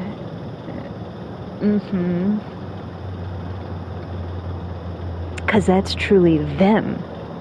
It's like, yes, they are a musician, they are an artist, or they're an actor, or they're a creator, or whatever, they're an artist. Like with me, I'm a dancer. You go to the performance and you see the dance that I've created, yes.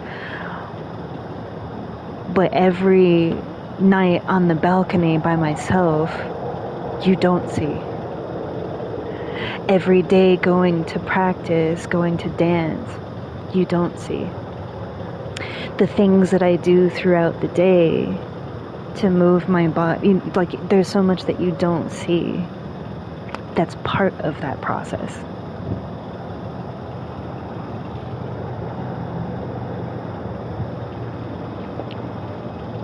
And that's the part that I like.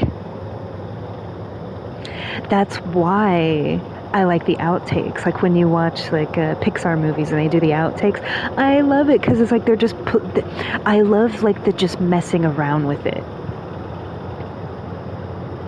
Yeah, and it's like, if you're a musician and you wrote the song, you know it in and out and through, you can just play with it, you know. And I do the same thing with my dance. When I'm creating a dance, I'm creating it, but once I have created it, then I just kind of mess around and like alter it a little bit and like do this movement instead of that, and like kind of like, you know, and it's the same thing. Yeah, it's like the dance is what it's gonna be, but I have like multiple variations of it that I do on my own because it flows freely. So it's in essence the same thing of like messing around with your stuff, basically, and I like that. I don't know why, I just do. It's like, you play with your stuff.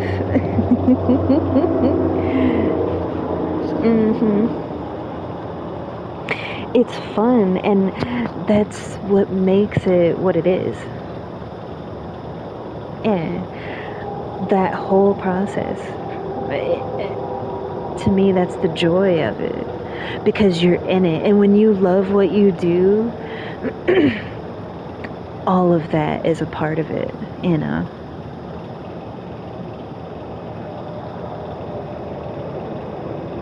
Yeah, it's not just being on stage and the applause and the flowers and the recognition and like, oh, I did a thing. Like, yes, that's part of it. But to me, it's like everything leading up to that is what I hold as a treasure in my heart, you know? Mm-hmm.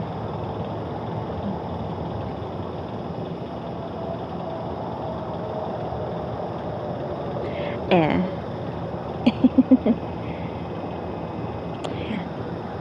I am gonna go. I know. You would have me sit here forever if it was up to you. Just sit there and talk. Don't do anything else. You're crazy.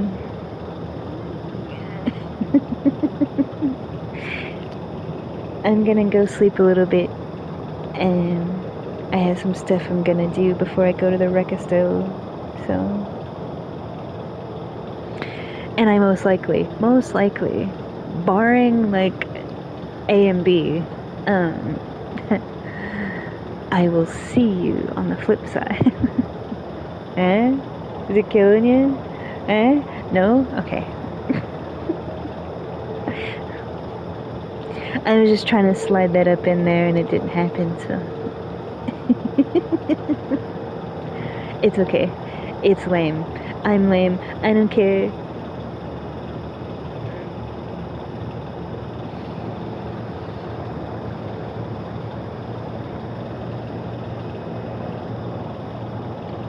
Corny? There ain't nothing wrong with corny. There's nothing wrong with being corny and being lame. Dad jokes are like my favorite jokes. The dad jokes is like the lamest form of being funny, and I think it's the funniest thing. I like dry humor, and I like sarcasm, you know, and I like the quips and like the limericks and all this stuff. But dad jokes every time. I love it. It makes my heart feel light and fluffy. I laugh like an idiot because it's not the fact that it's funny, but the lameness is what does it for me. And that's what makes it that much funnier. Like, I'm laughing at the joke, but I'm laughing more at how lame it is, and that's what makes it more funny for me. I think it's adorable. My grandfather used to do that. Like, cause they used to call us on the phone all the time. So my grandfather, every time he'd call me, he would have a lame dad joke that he would tell me. So whenever I hear dad jokes, I think of my grandfather who passed away, and it makes me feel close to him, and it always makes me think of him, and my heart is just light, and just, I love it so much. It has a special place in my heart.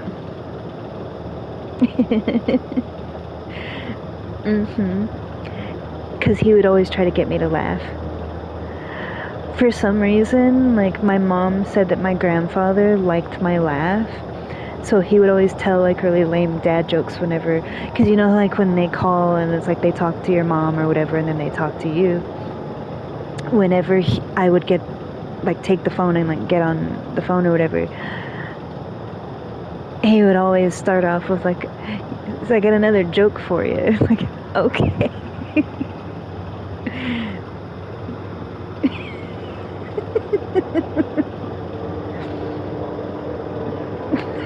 That was always his opening line. Like, "I got another joke for you."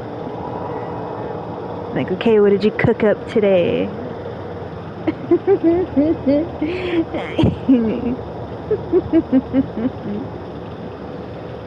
Yeah, it's like the ones you see on popsicle sticks in the backs of boxes, like boxes of cereal, and like like, the one that's on the gum wrapper, it doesn't matter. It's funny. But I also have the heart of a child, so yeah, and that's always the case. Everybody else is like, bro, that's lame, and I'm over there laughing like an idiot. And it's like, I don't care, it's funny. Mm-hmm.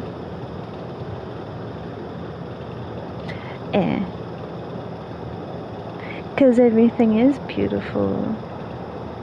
There's nothing in this world that's not. We've had that conversation about rust and dust. That's just the way that I see things, and it's okay. I don't care that you think I'm weird or crazy.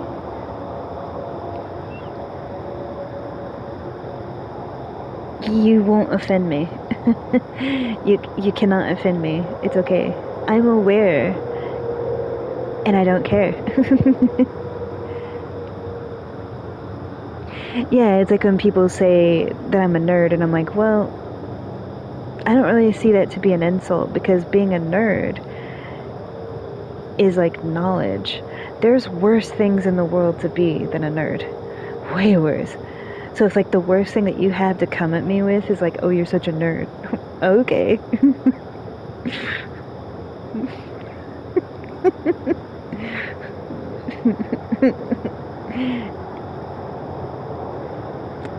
Dork, nerd, whatever. Weird, strange. Mm-hmm. Too nice, too sweet, too bubbly, too cheerful. I laugh too much. I've been told all kinds of stuff. Such a child. I hear that one all the time. Such a virgin and such a child. I hear that all the time. And it's like they say it like it's supposed to be like, you're such a virgin. You're such a child. And I'm like, okay. I am. So you're just telling me what I already know? Allow me to make you aware of that which you are already aware. Okay.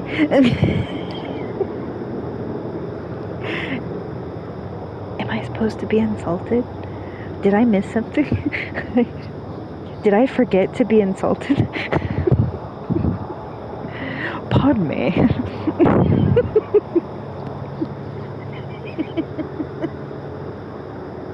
Oh, I'm supposed to be insulted and offended. Oh, serious face. You'd be wasting your time. Eh. I'm really gonna go this time. I know what you're doing. I know what you're doing. I am aware of you. I'm gonna go.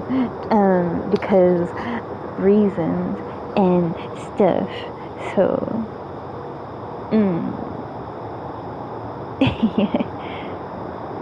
I have a rumbly in my tumbly.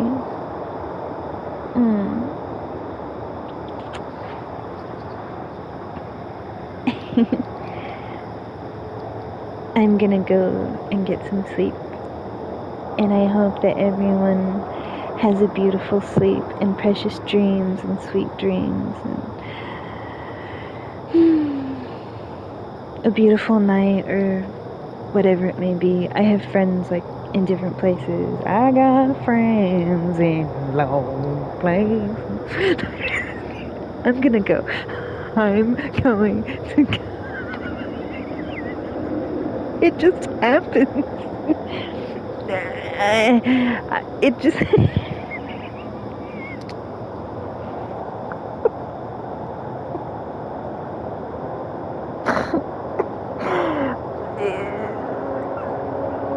Because I get by with a little help from my friends came too, and it was like, okay, all the friend songs started coming through my brain cavity. So I'm just gonna, cause, yeah, And, because if I don't go now, I will sit here till the sun comes up. Till the sun comes up.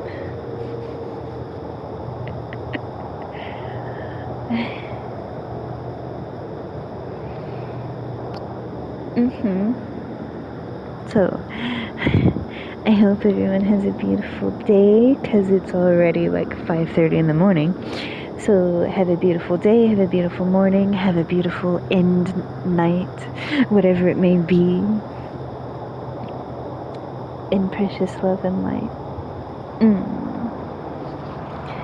Jamais.